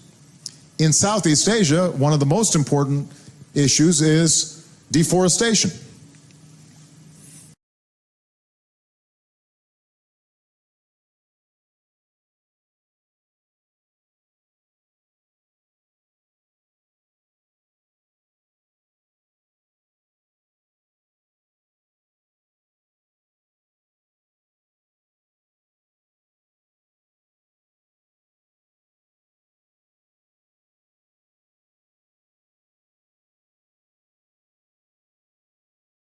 Important issues is deforestation. In Indonesia, in Malaysia, what you've seen is huge portions of tropical forests that actually use carbon and so reduce the effects of climate change, reduce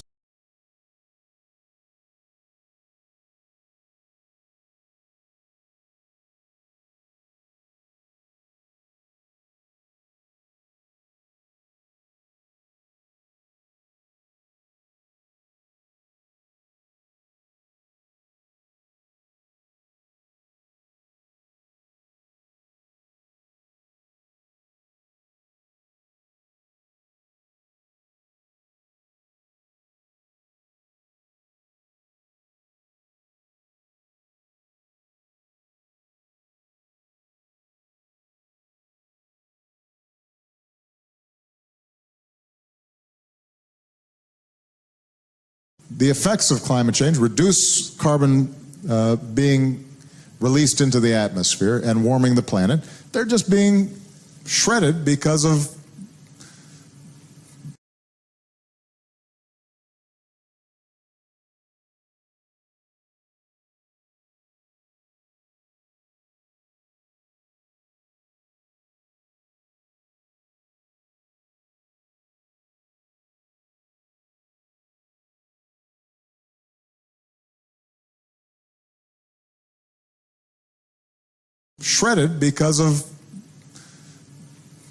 primarily the palm oil industry. And there are large business interests behind that industry. Now, the question is, are we going to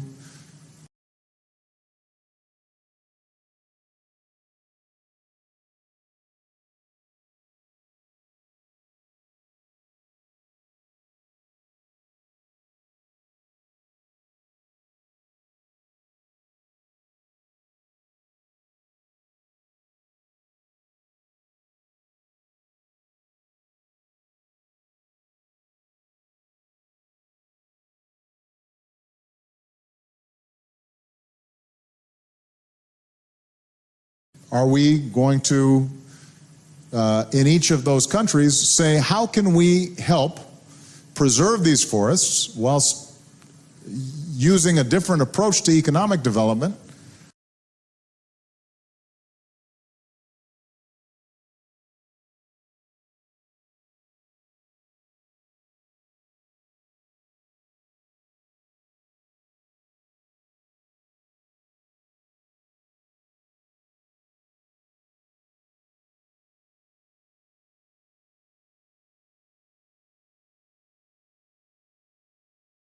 Development that does less to damage the atmosphere. And that means engaging then with the various stakeholders. You've got to talk to the businesses involved, you've got to talk to the government.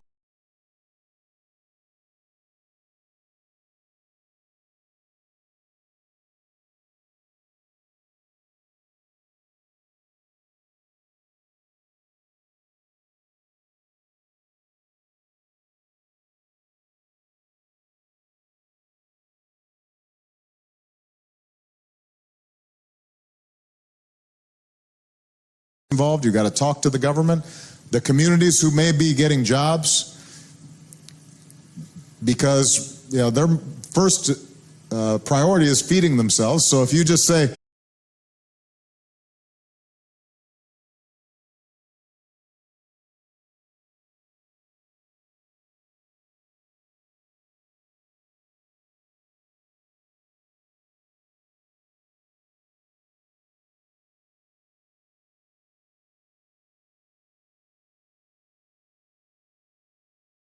feeding themselves. So if you just say, we've got to stop cutting down the forest, but you don't have an alternative opportunity for people, then they may just ignore you.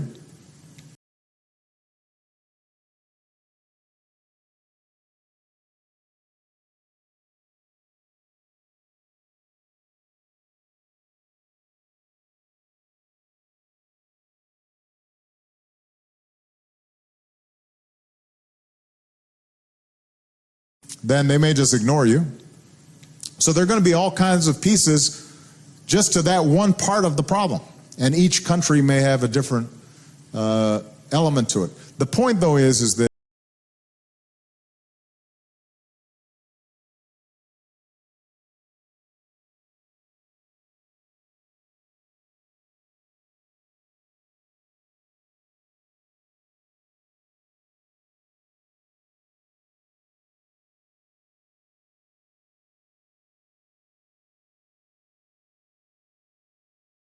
element to it. The point, though, is that you have to be part of the solution, not part of the problem. You have to say, this is important.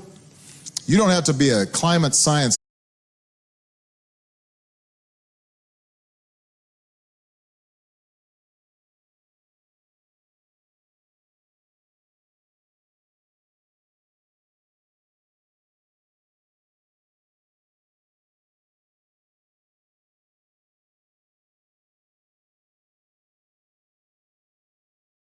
You don't have to be a climate science expert, but you can educate yourselves on the issue. You can discuss it with your peer groups. You can organize young people to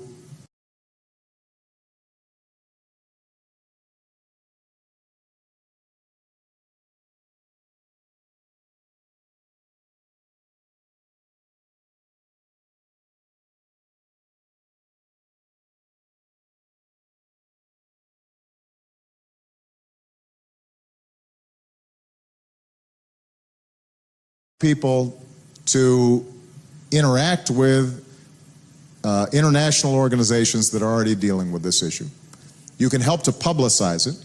You can educate your parents, friends, co-workers.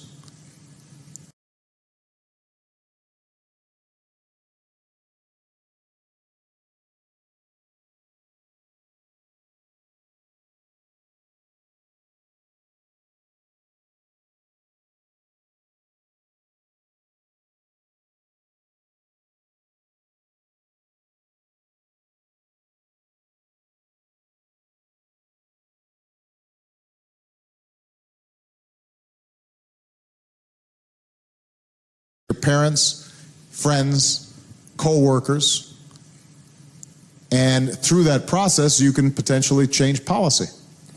So, you know, it will take years. It will not happen next week, but our hope is that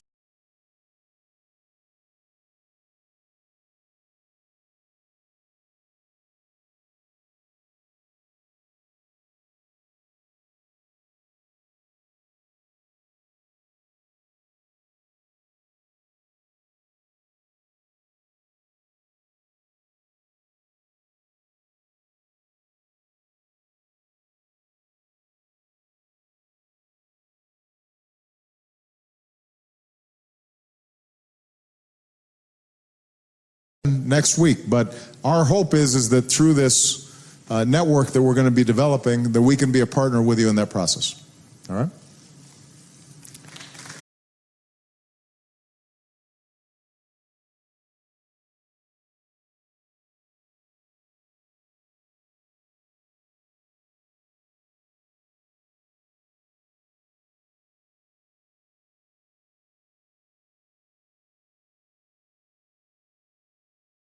So, I just want to check how much time do we have here? Who's in charge? We've got time, Mr. Anina, President. we got how much time? A couple more questions. Couple more questions.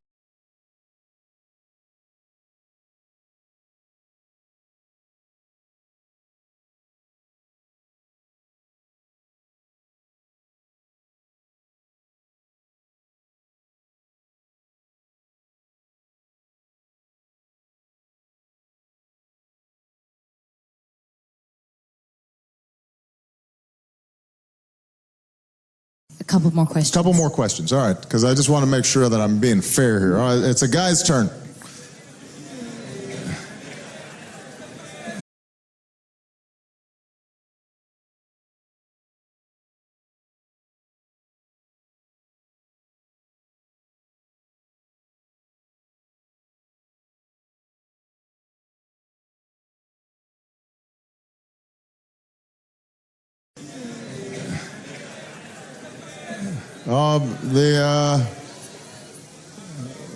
Let's see.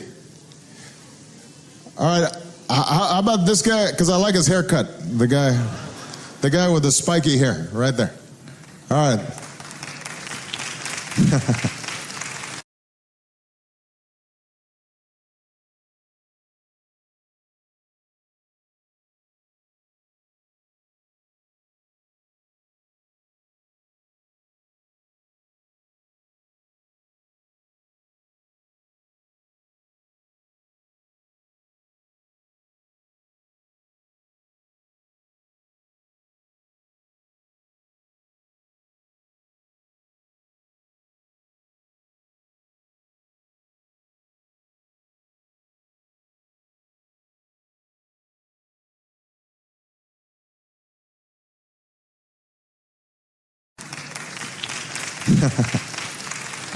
Yes.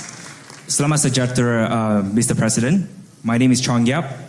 I'm an event organizer and the curator of TEDx Youth at KL. In your opinion, what are the top three?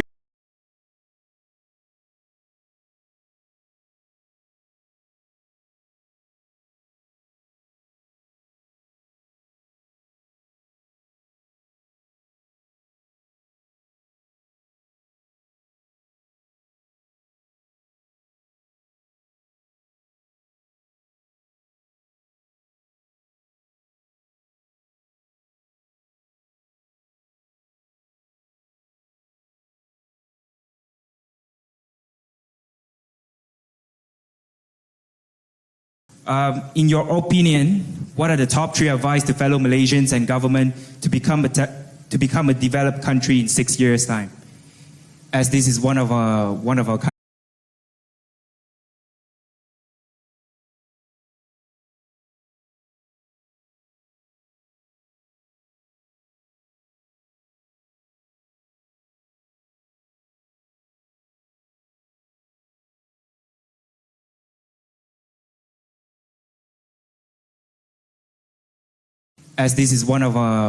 country's visions, and I think it's important for fellow Malaysians to contribute together in order to achieve that.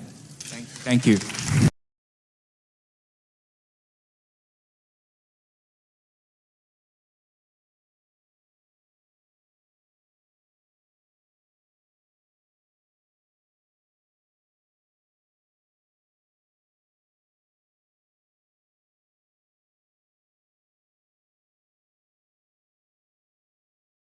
Achieve that.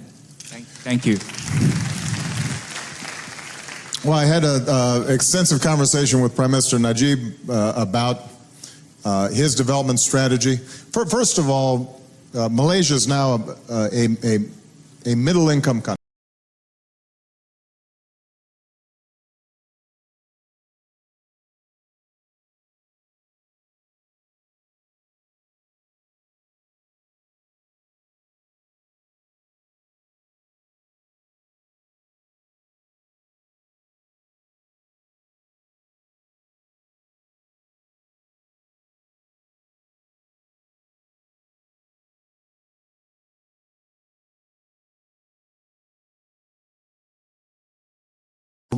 Malaysia is now a middle-income country. It's done much better than many other countries in per capita income and growth over the last 2 decades.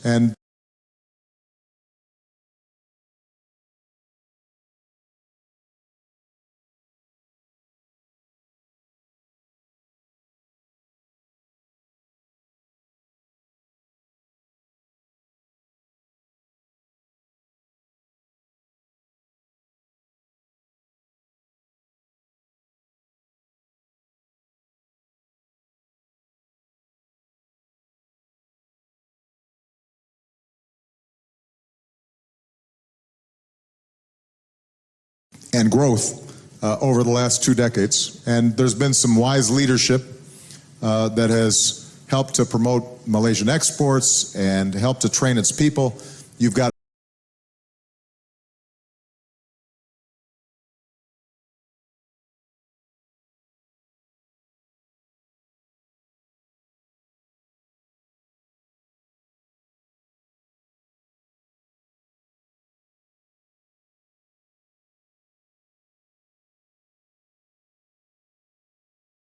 and help to train its people. You've got high literacy rates, which is critically important. Investing in people is the single most important thing in a knowledge economy.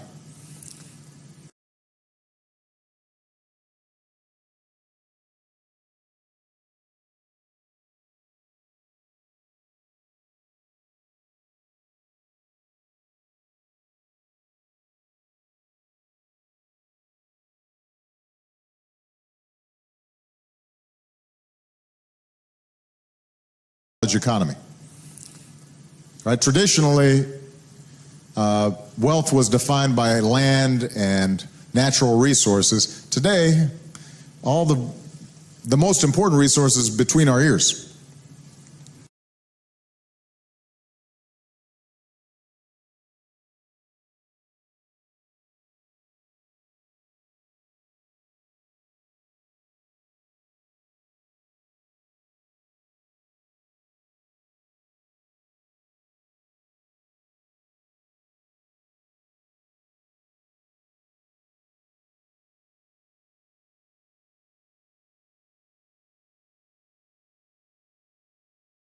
Between our ears.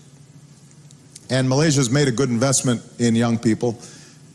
So that continues to be, I think, the most important strategy for growth in the 21st century and in the United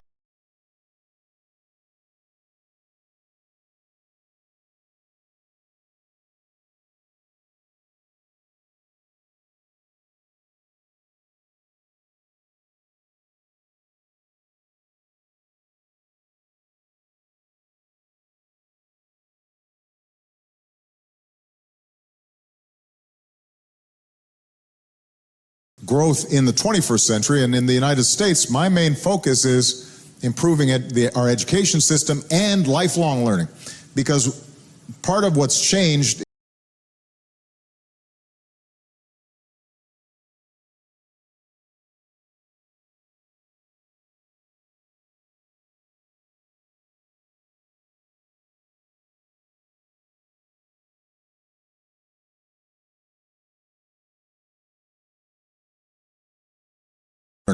because part of what's changed in the economy, in the 20th century, you got a job at a company, you might stay there for 30 years. Things didn't change that much.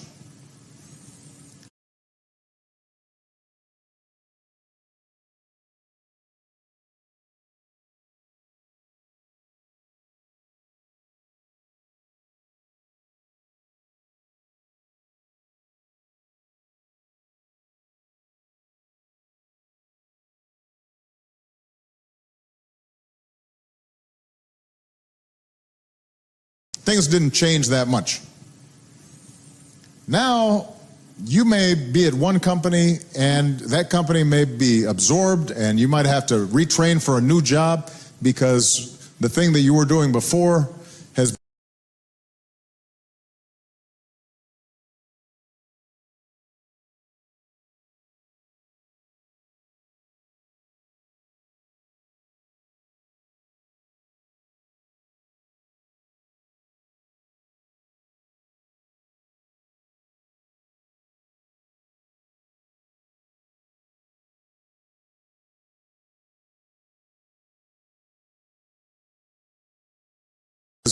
the thing that you were doing before has been made obsolete because of technology.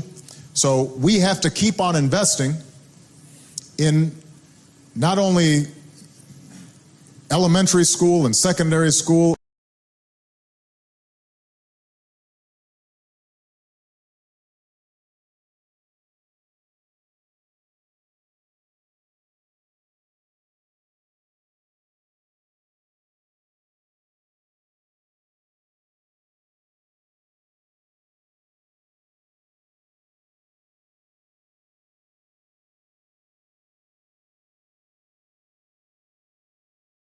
elementary school and secondary school, and even universities, but in the United States, for example, we have a system of community colleges and job training where somebody who's in their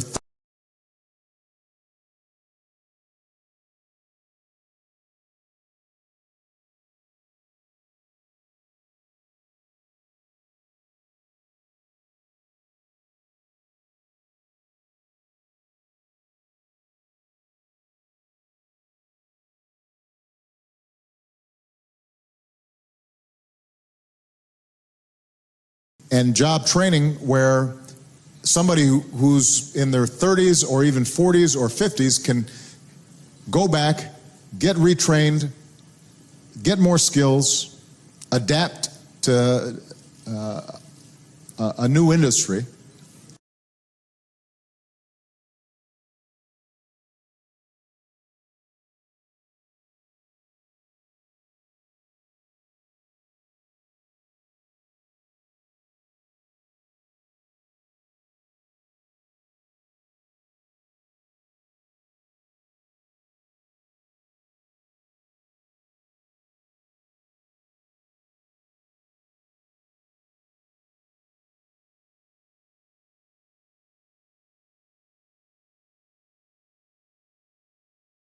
A new industry, and then be a productive citizen.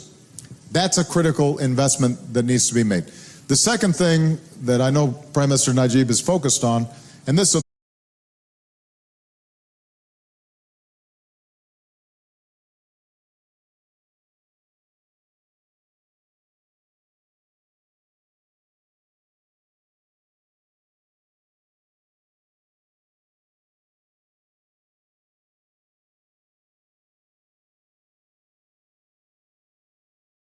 Mr. Najib is focused on, and this applies throughout the region, is if you want to move to the next level of development, then you have to open up an economy to innovation.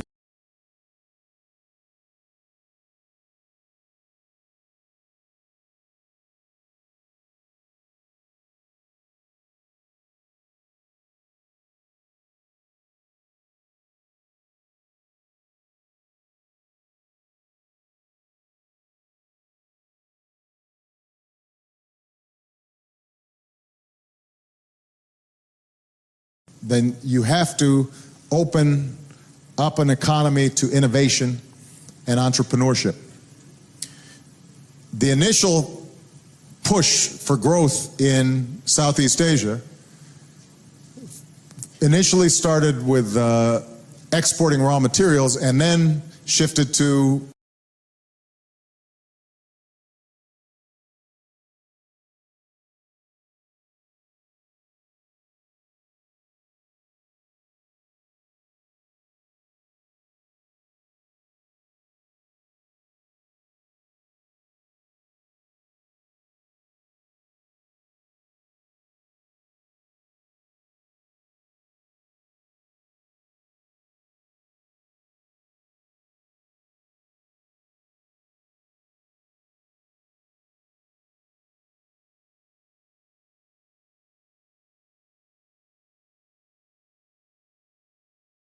materials and then shifted to manufacturing and light assembly and being part of the global supply chain. And that's all a very important ladder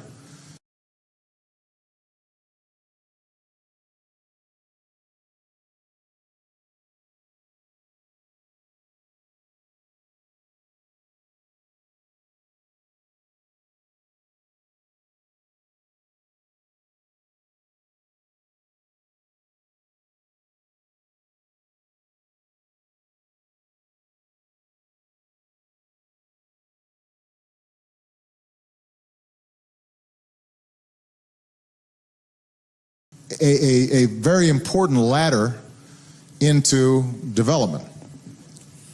But now, a lot of wealth is being created by new products and new ideas. And at least in the United States, for example,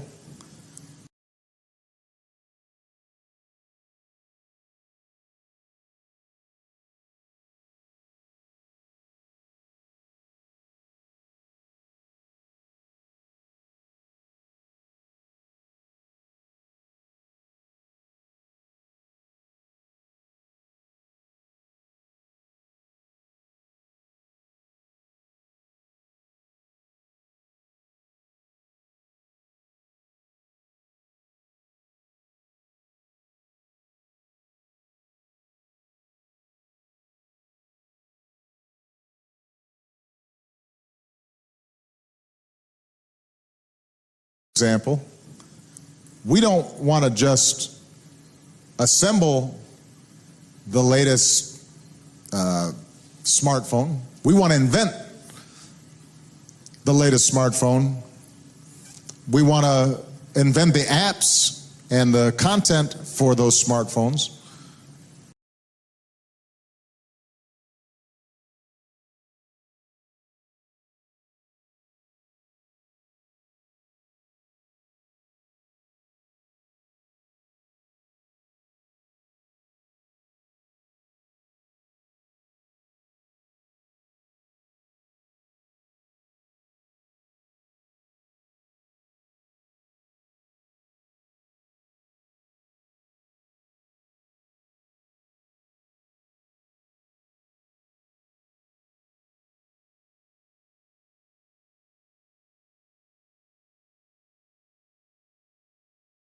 Content for those smartphones. And then, we have an asset that whoever's manufacturing it, some of the value is still flowing to us. Well, what that requires then is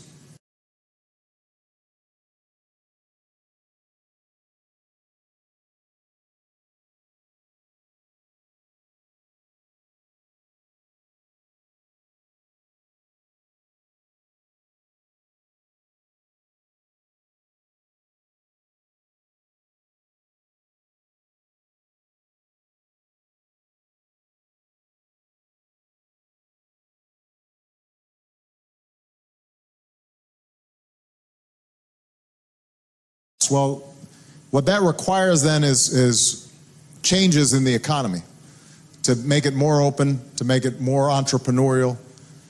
Some of the old systems have to be broken down.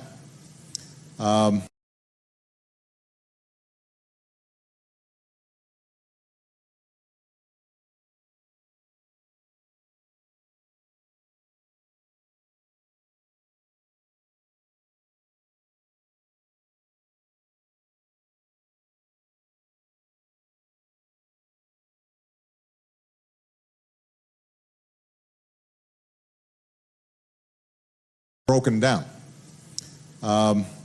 Now, different countries in ASEAN and different countries around the world are at different stages of development.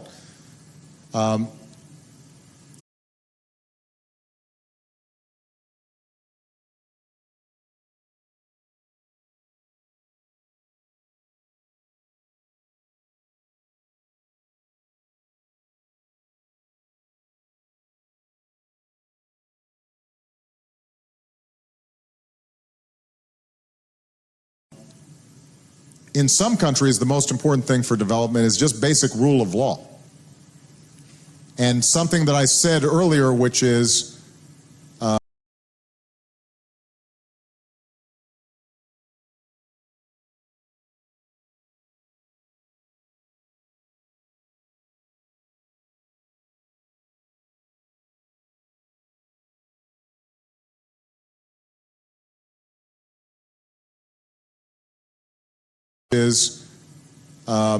making sure that the law applies to everybody in the same way. I believe if Malaysia is going to take that next leap, then it's going to have to make sure that the economy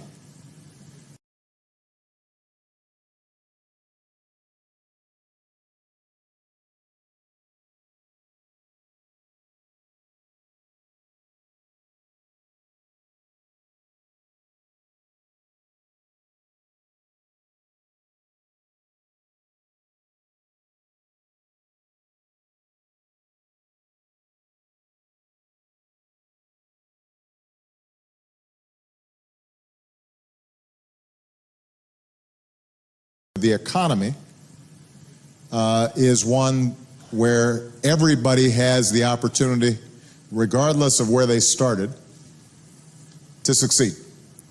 And that energy has to be unleashed.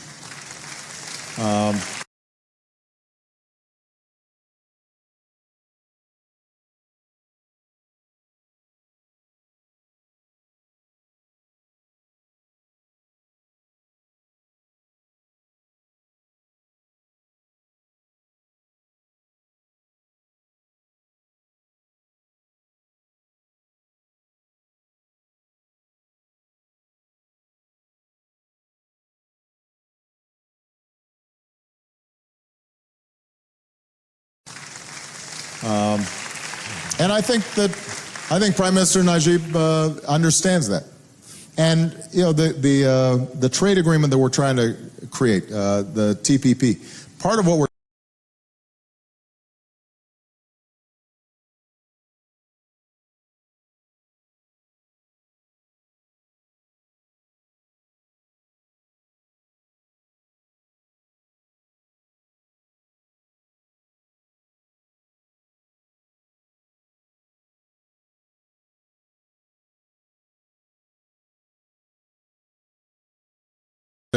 create, the TPP. Part of what we're trying to do is to create higher standards for labor protection, higher standards for environmental protection.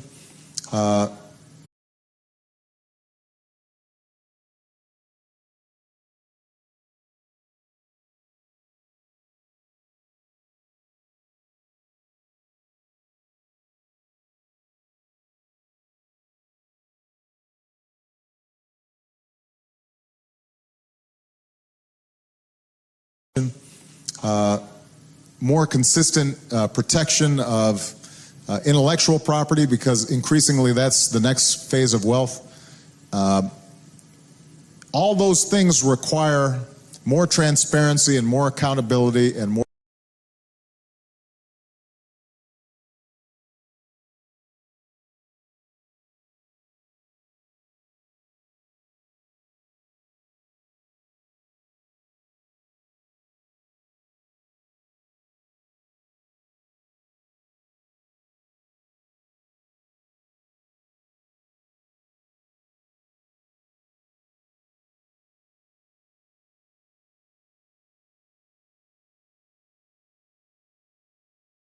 transparency and more accountability and more rule of law. And I think that it's entirely consistent with Malaysia moving into the next phase. Now, it's hard to change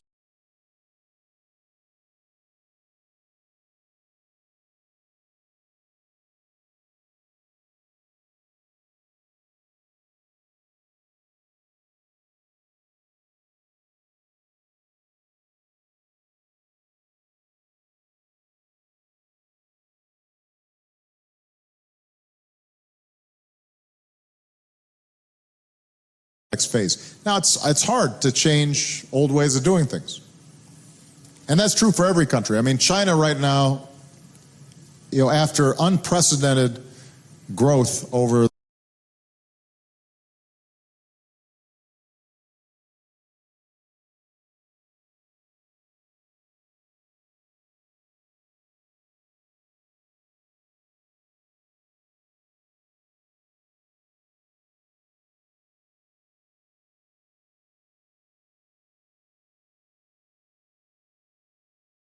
after unprecedented growth over the last 20 years, realizes it's got to change its whole strategy. It's been so export oriented, but now they're starting to realize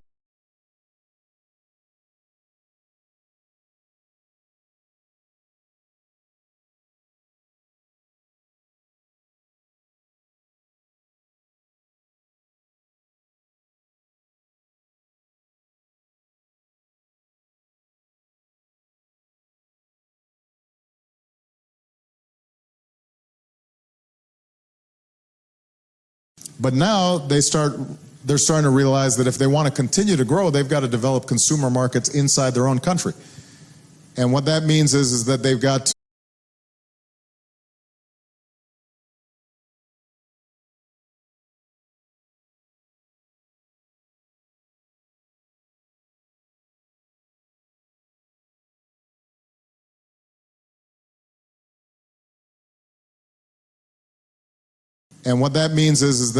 to give workers more ability to spend on consumer goods, and that they have to have a social safety net so that workers aren't just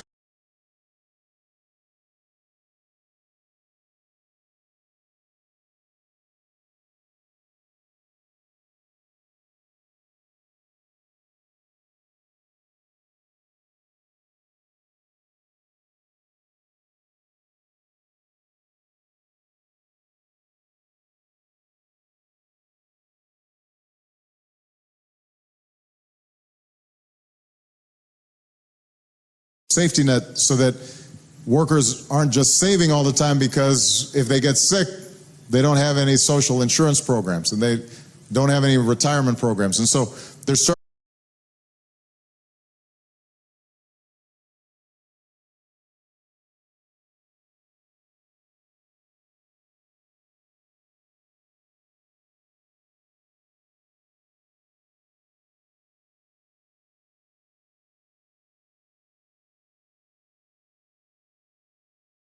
retirement programs. And so they're starting to make these shifts, but these are hard shifts, even in a country that's controlled by the Central Party.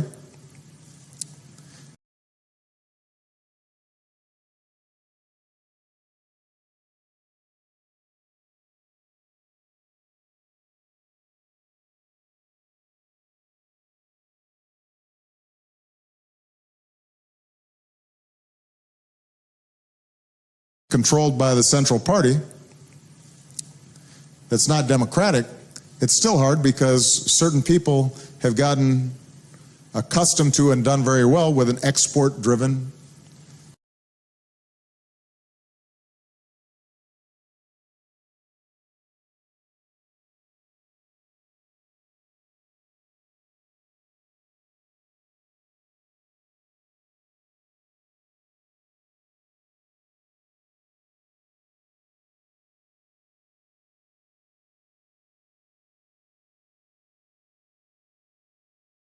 export-driven strategy. So when you shift, there's going to be somebody who resists. And that's true in every country. It's true in the United States. We've got to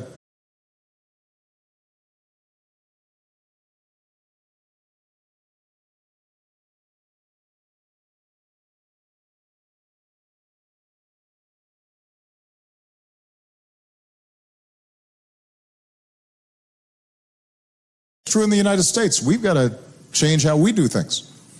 And when you try to change, somebody somewhere is benefiting from the status quo.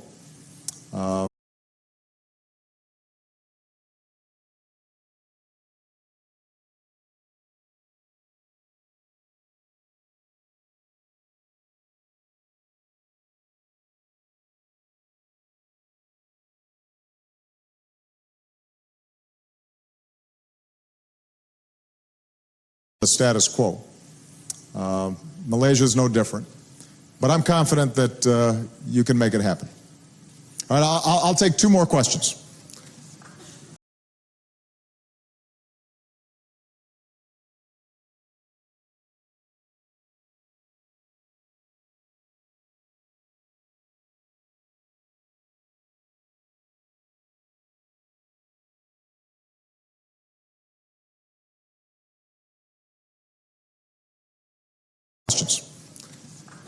And it's a young lady's turn. So guys, you can all put down your hands. Let's see. This young lady with the yellow, give it back.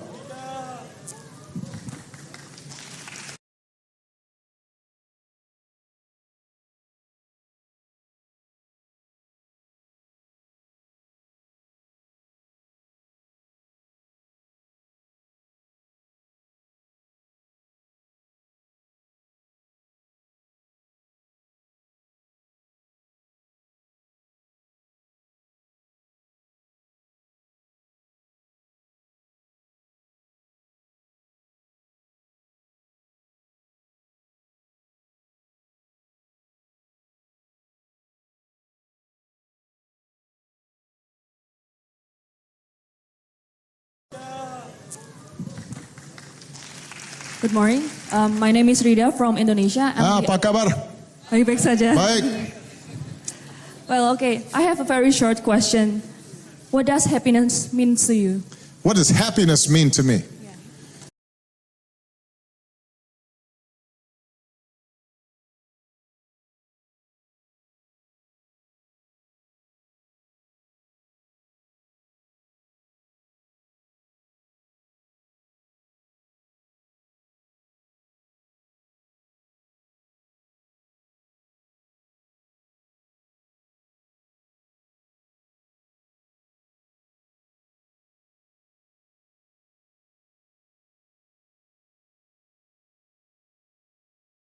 Happiness mean to me? Wow, well, you guys, that's a big philosophical question.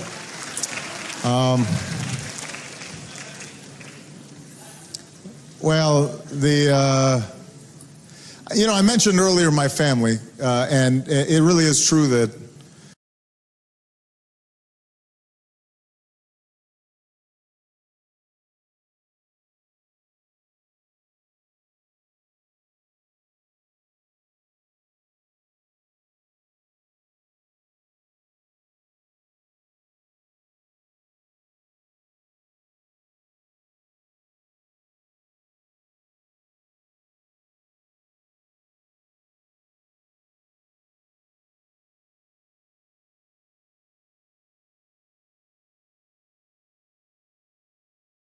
and it really is true that the older I get, the more, when I think about when I'm on my deathbed, I mean, I don't think about this all the time. I don't want you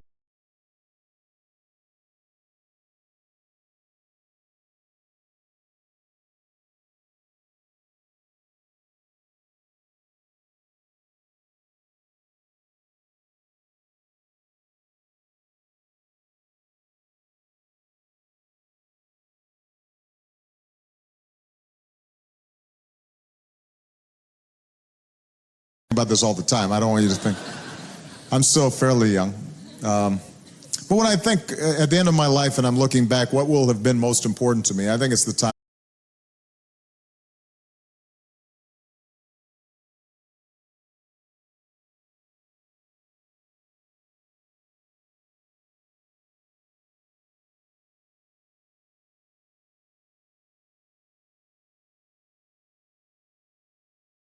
Most important to me. I think it's the time I will have spent with the people I love.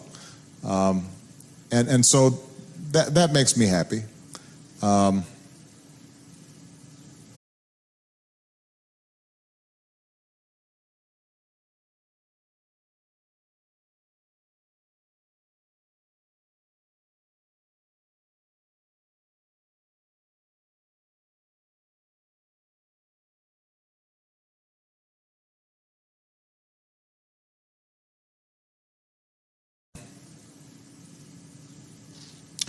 But I also think that as I get older, what's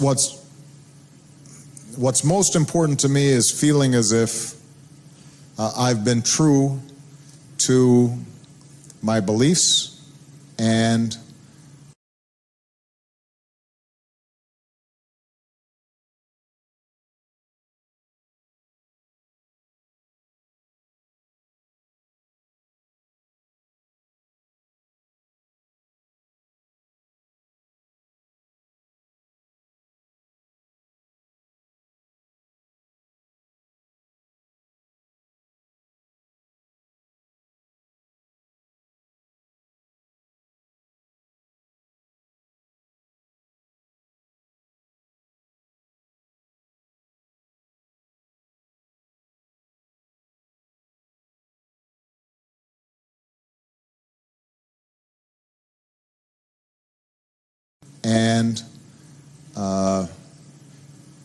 that I've lived with some integrity. Now, that doesn't always make you happy in the sense of you're laughing or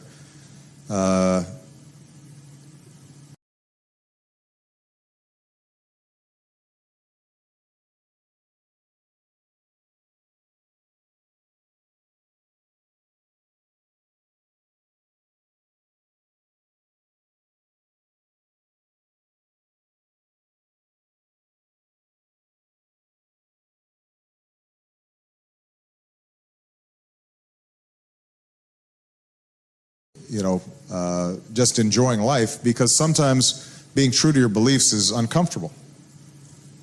Sometimes doing things that you think is right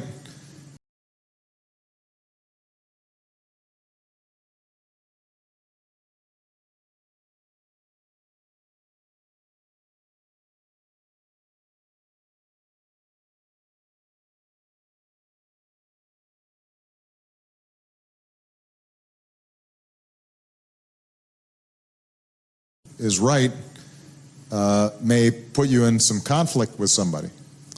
Sometimes people may not appreciate it, and it may be inconvenient. But I think that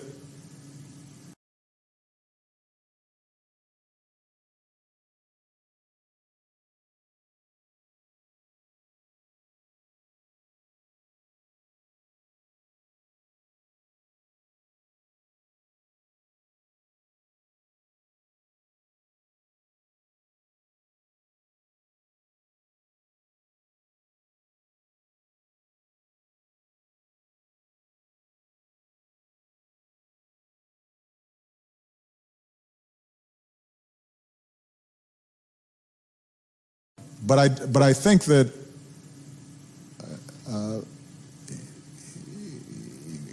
part of being satisfied, at least with life, as you get older, is feeling as if you know that every day you wake up and there's certain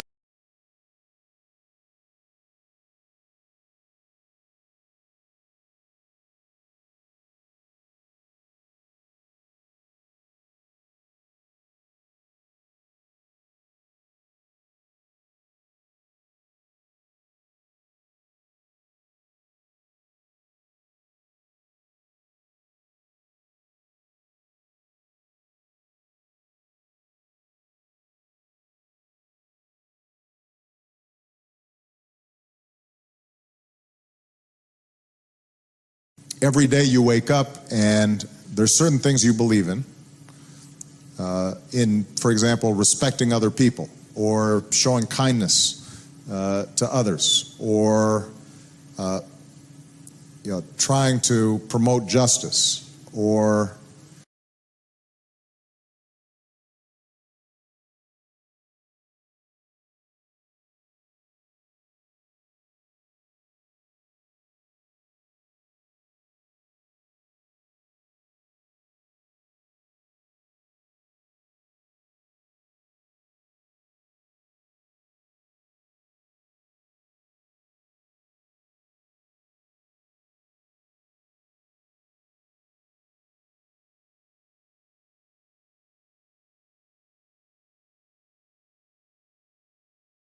trying to promote justice or whatever it is that you think is best in you, and that at the end of each day you can say, okay, you know what, I was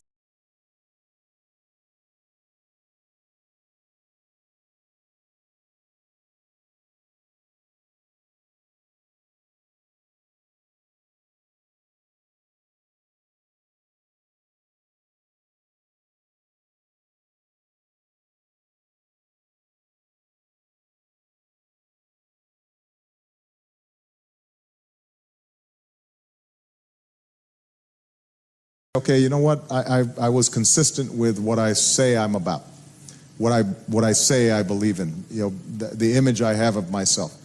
And when I'm uncomfortable is when I think,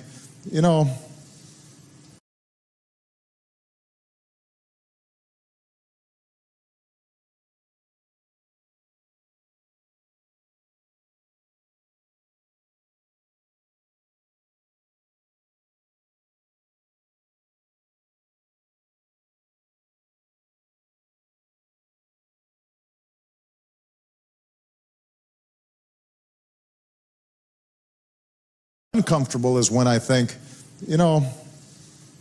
I didn't do my best today. Maybe I didn't speak out when I should have spoken out. Maybe I didn't work as hard on this.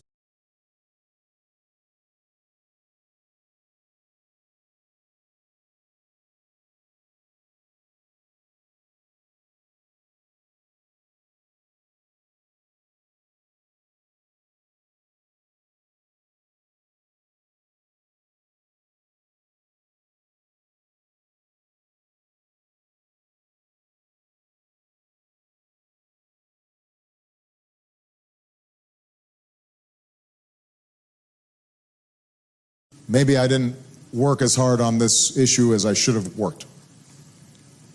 Then, I'm tossing and turning, and I don't feel good. And I think that having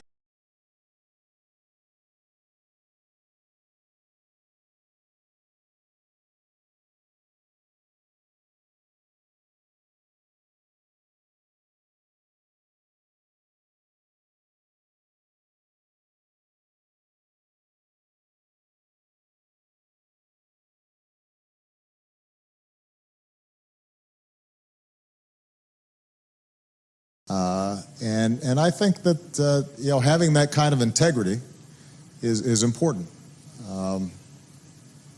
Where you can look at yourself in the mirror and you can say, okay,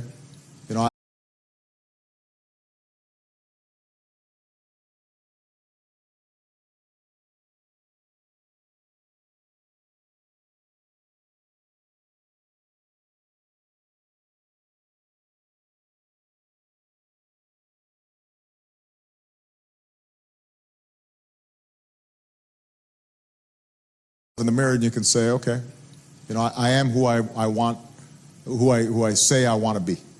And nobody's perfect, and everybody's going to make mistakes. But I think if you feel as if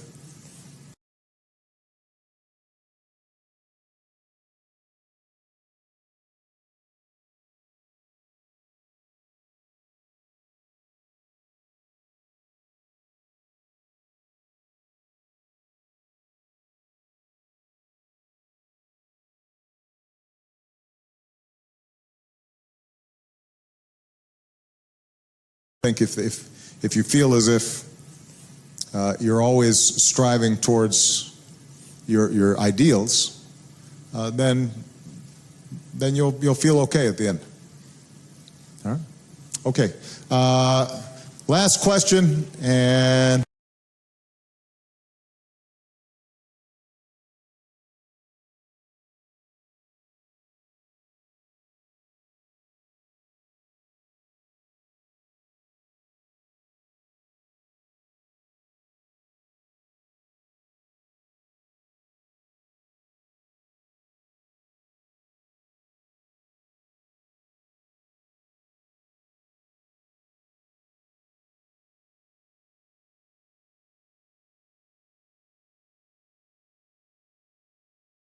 all right.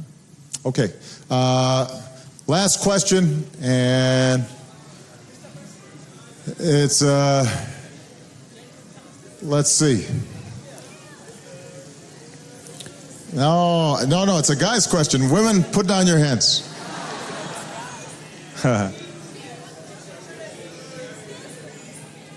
That's the, okay, I'll call on this gentleman here.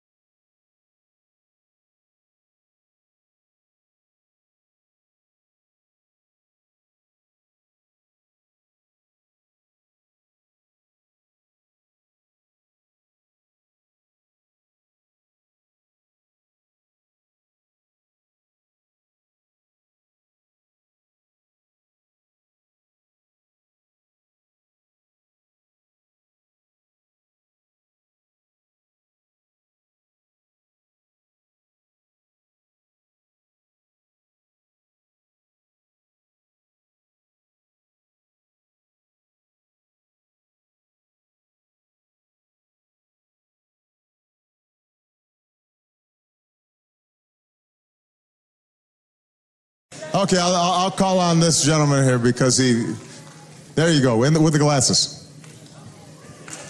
Oh, yeah. So, good evening, Mr. President Obama.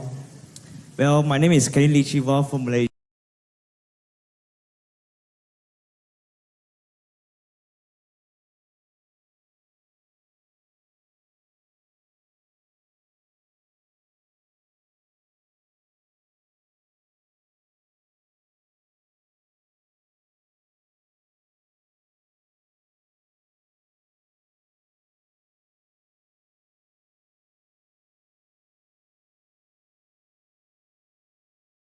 Well, my name is Karin Lichiwa from Malaysia. I'm an undergrad from University of Malaya under the Faculty of Arts and Social Sciences.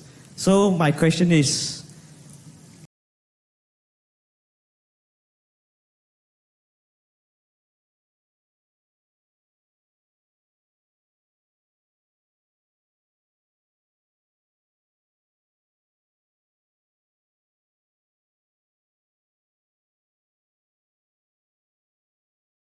in your position right now, what values that you uphold the most, that you think is very important, that makes you what you are today? And what do you wish to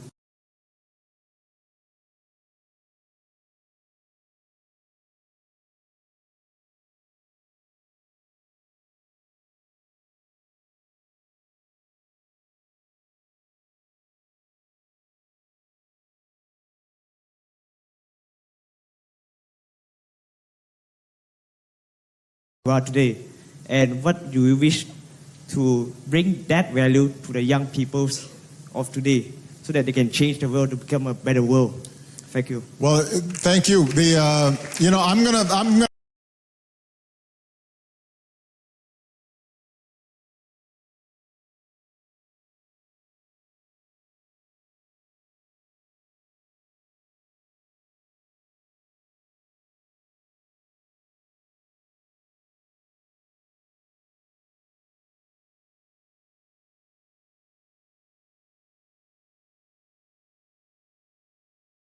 Thank you. I'm gonna take another question after that because I've already answered this question. Wait. Let me explain.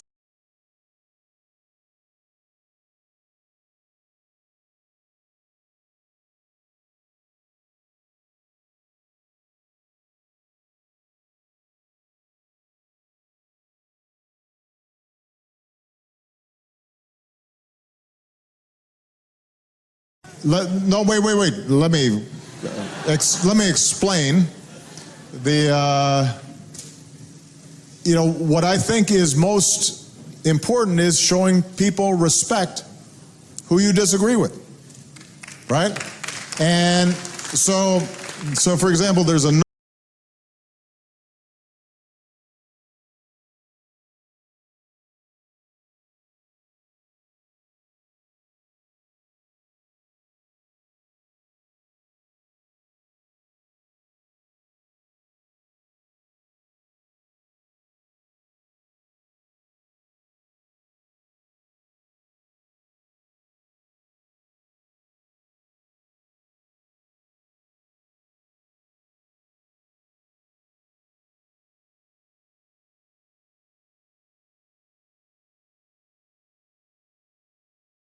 right?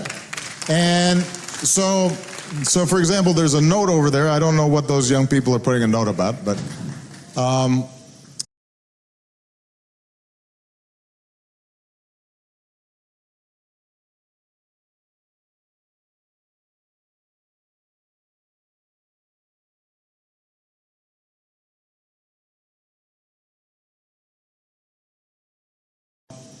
but I think that the basic idea that if somebody's not like you, if they look differently than you, if they believe differently than you, that you are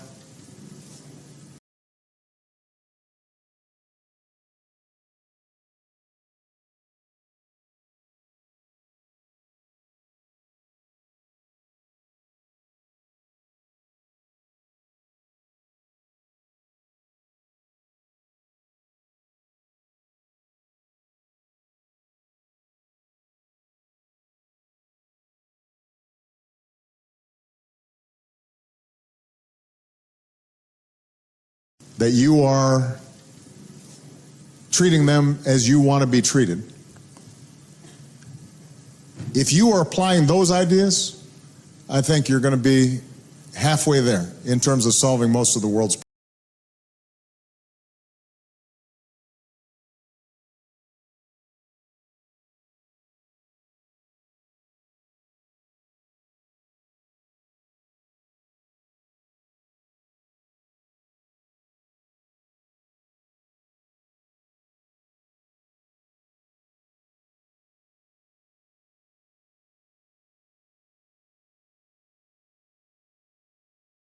In terms of solving most of the world's problems. And a lot of that's around some of the traditional divisions that we have in our society: race, ethnicity.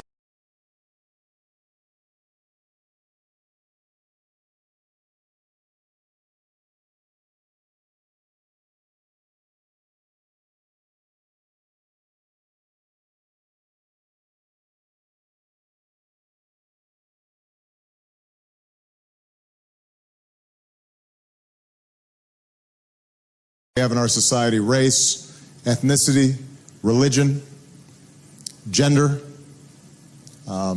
Treat people with respect, whoever they are, and expect your governments to treat everybody with respect. And if you do that,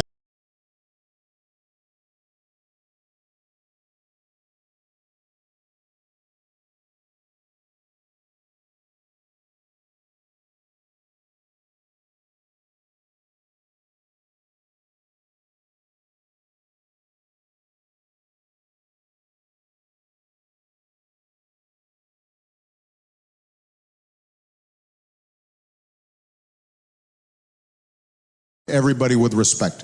And if you do that, then you're going to be okay. All right. Last question, young ladies. Now, wait. Everybody put down their hands for a second. Okay, now I've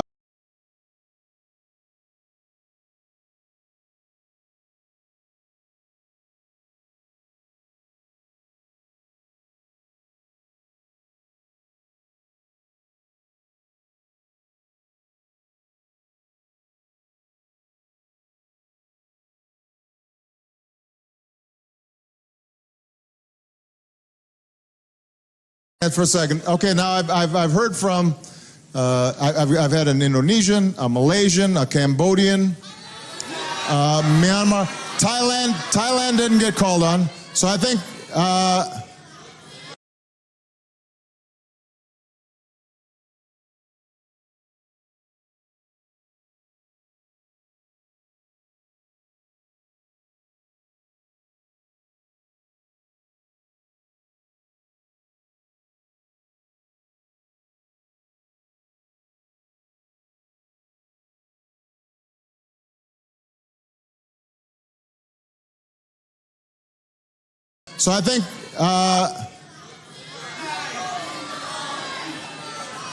all right, Thailand's raised Thailand where? Okay. Oh, and the Philippines. Well, see, I can't call on everybody.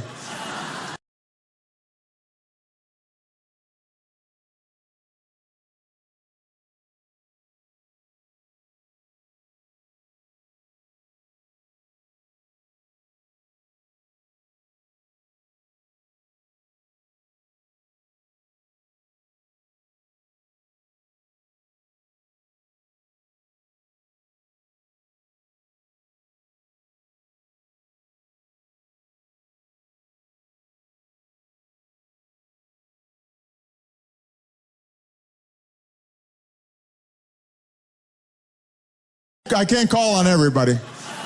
Thailand said they were the first ones to shout. So go ahead. This young lady right here.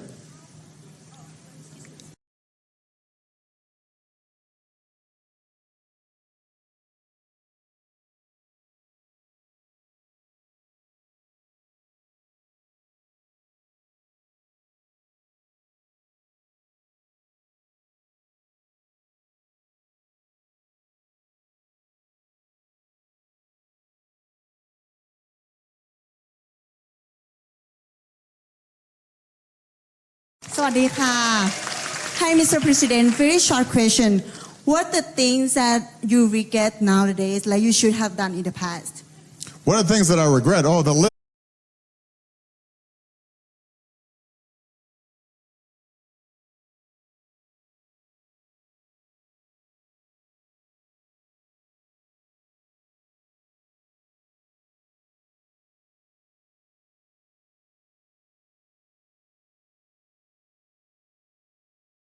What are the things that I regret? Oh, the list is so long. I regret calling on you. Because now I'm going to be telling everybody my business. No, I'm just joking about that.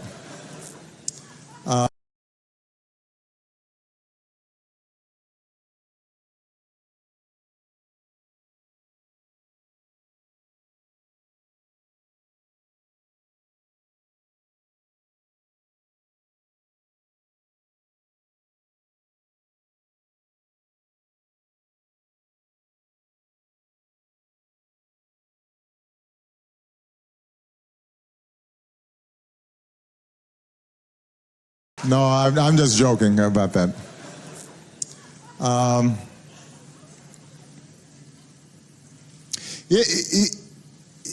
now 52.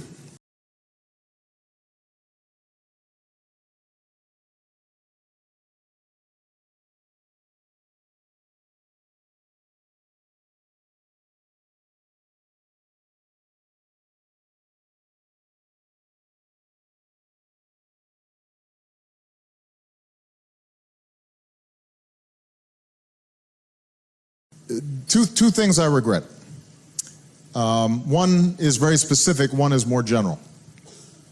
The specific thing is I regret not having spent more time with my mother because she died early. She got cancer.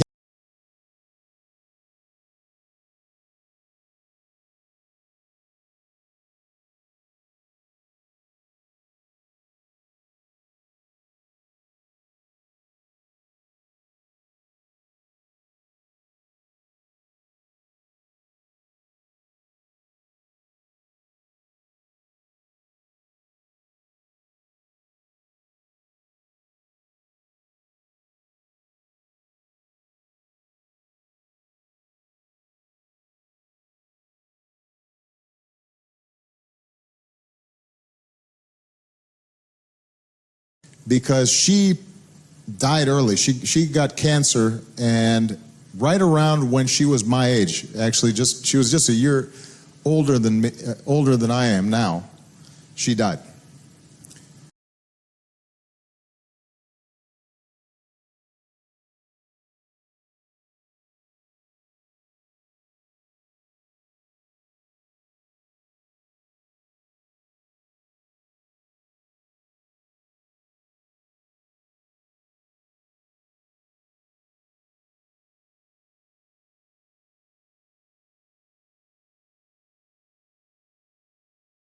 She died.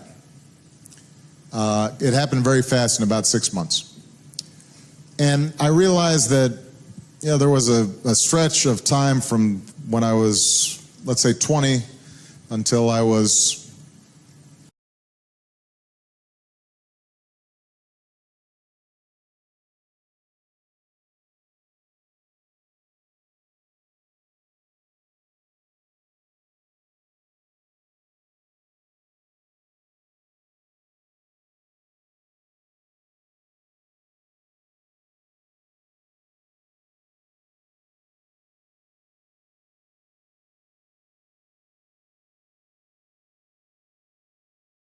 20 until I was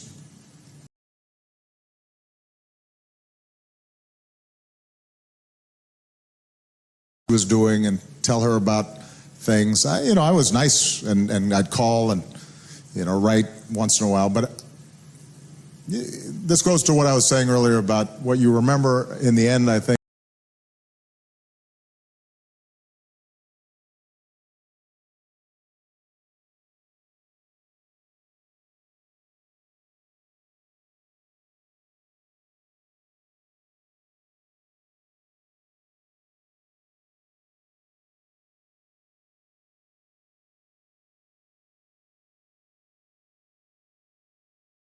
About what you remember in the end, I think, is the people you love. I realized that I didn't every single day, or at least more often, just spend time with her and find out.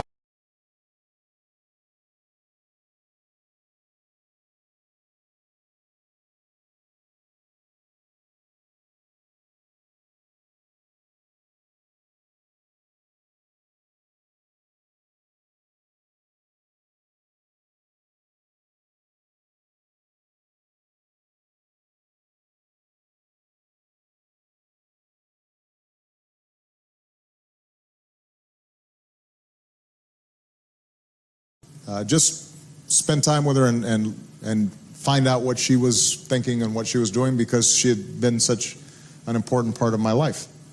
Now that's natural as young people.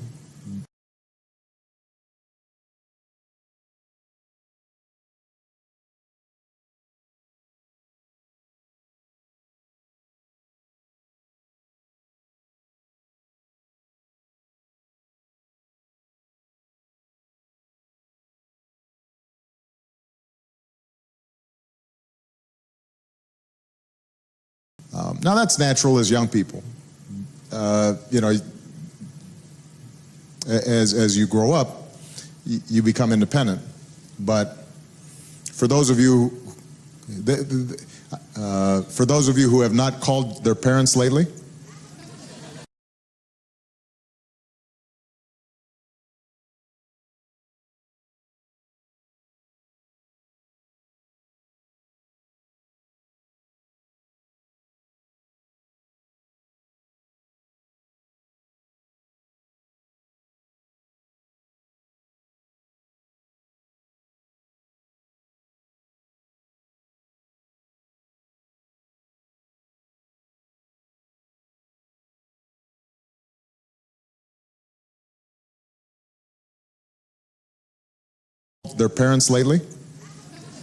I would just say that is something actually I regret.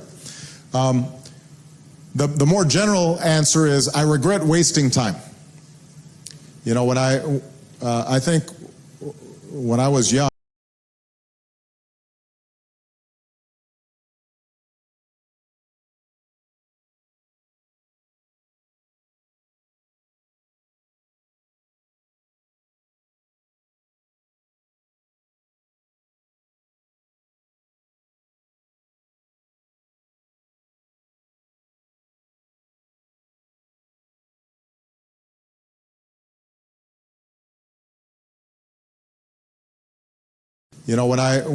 I think when I was young, I spent a lot of time on things that I realize now were not very important. And I wish I had used my time more.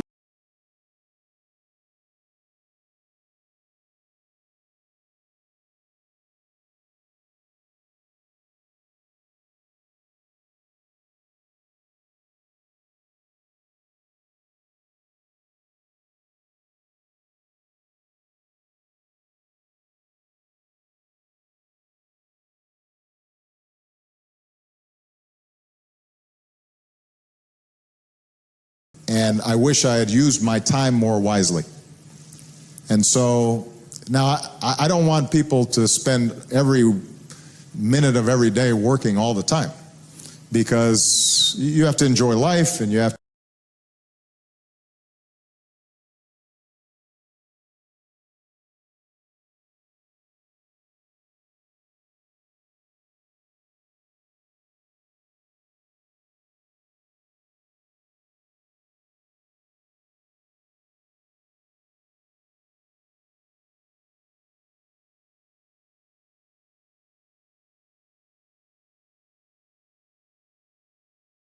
because you have to enjoy life, and you have to have friends, and you have to, appreciate all that life has to offer. But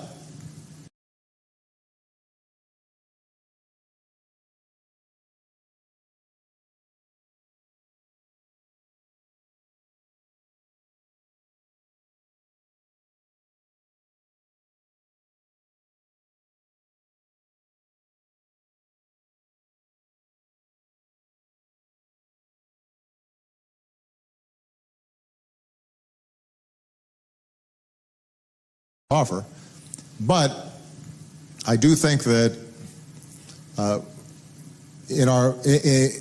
in America at least, but now I think worldwide, we spend an awful lot of time on diversions. Watching TV or playing video.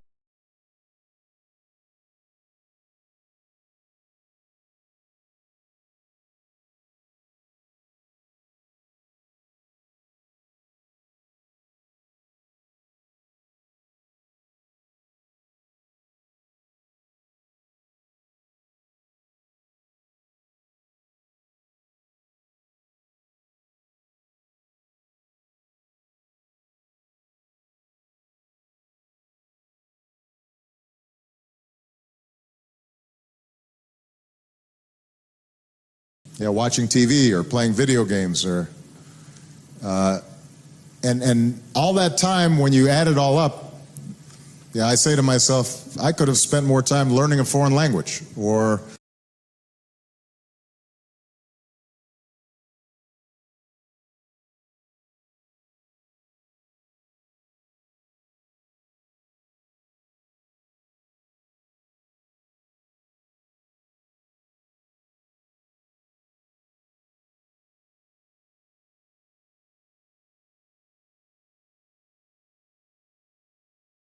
time learning a foreign language, or I could have spent more time working on a project that was important. And I think it would be useful to for all of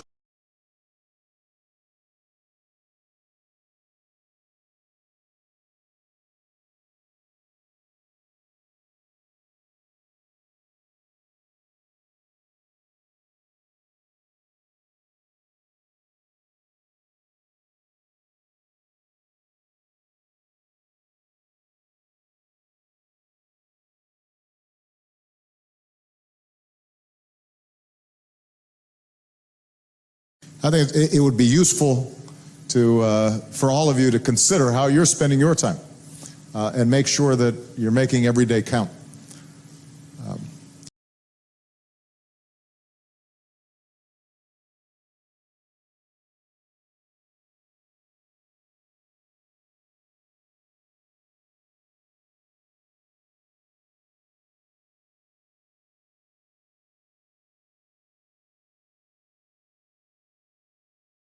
Day count. Let me just say this by way of thank you to all of you. I think you've asked terrific questions. I'm so impressed with all of you and what you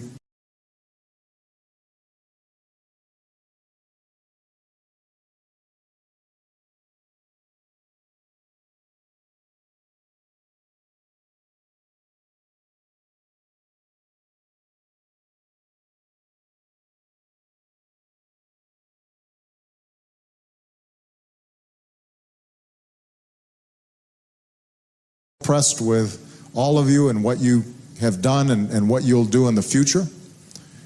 I do want you to feel optimistic about your future, even though I've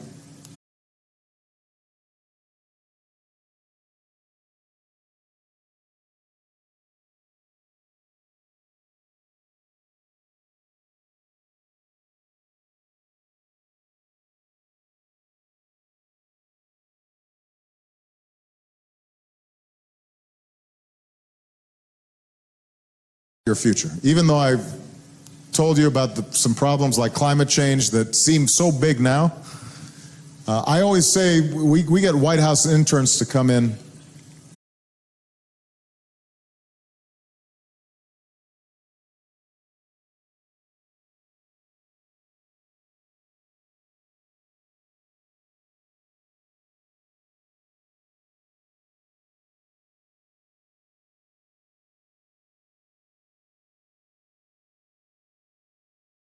come in and they work at the White House, and they're there for 6 months, and then I usually speak to them at the end of 6 months. And I always tell them that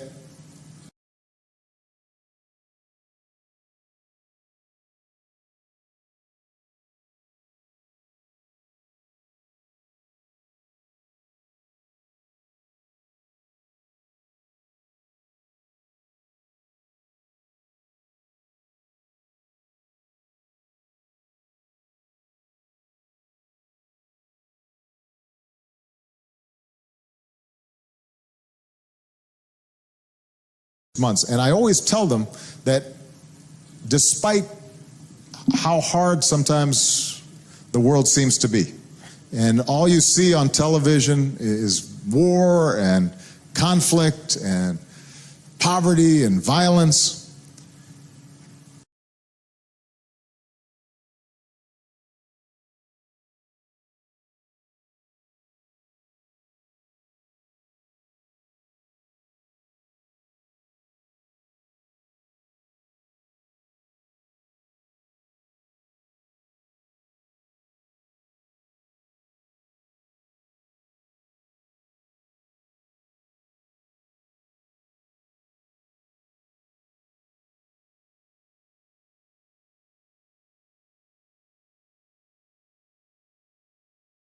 poverty and violence. The truth is that if you had to choose when to be born, not knowing where or who you would be, in all of human history, now would be the time.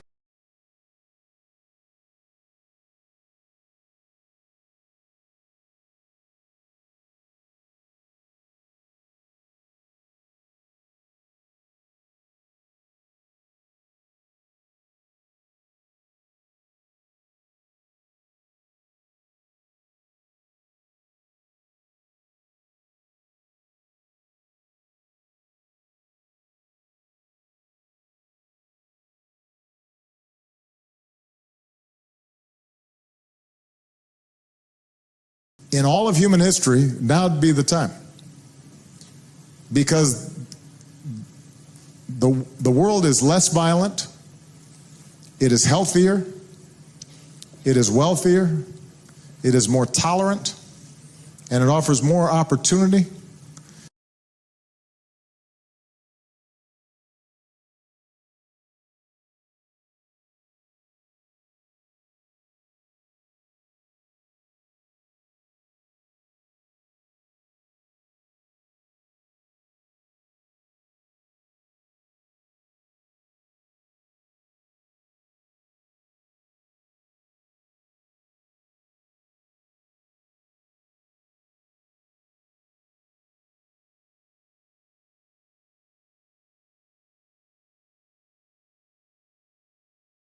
And it offers more opportunity than any time in human history for more people than any time in human history.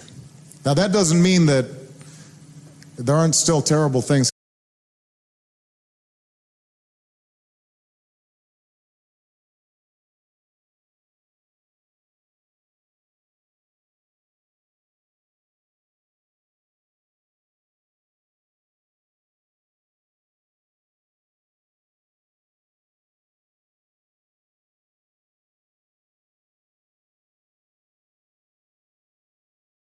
There aren't still terrible things happening around the world or in this region, or we still have things like human trafficking, and we still have terrible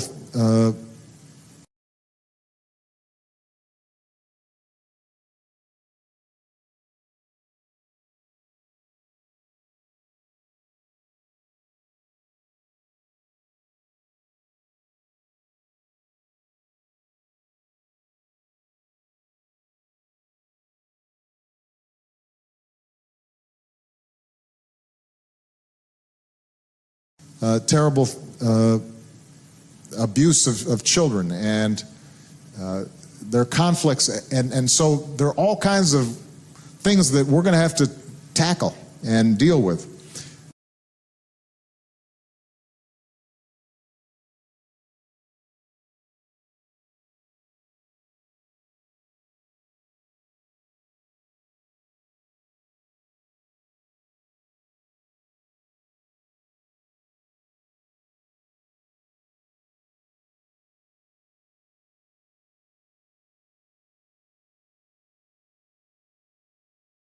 tackle and deal with. But you should know that with each successive generation, things have improved just a little bit. And over time, that little bit adds to a lot.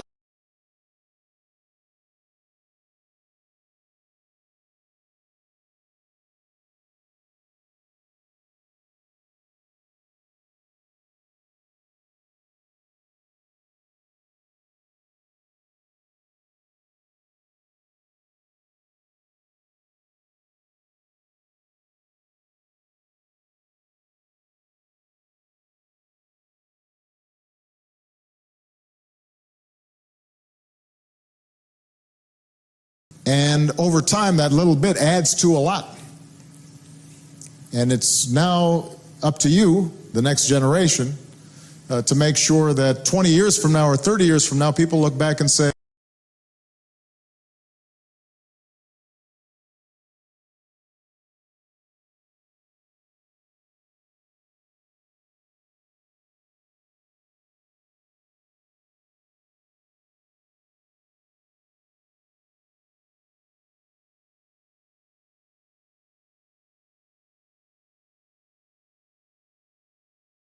years from now, people look back and say, wow, things are a lot better now than they were back then. And there will still be problems 20 or 30 years from now also, but they'll be different.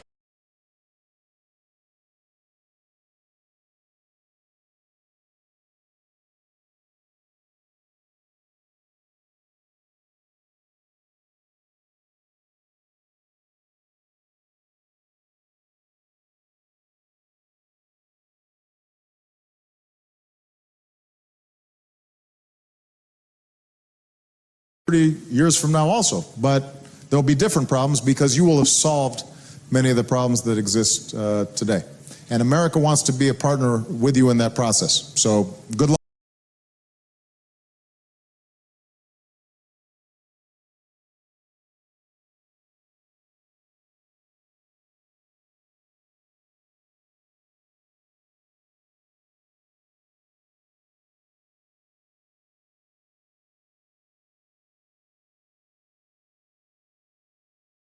With you in that process. So good luck. Thank you, everybody. Thank you very much, Mr. President.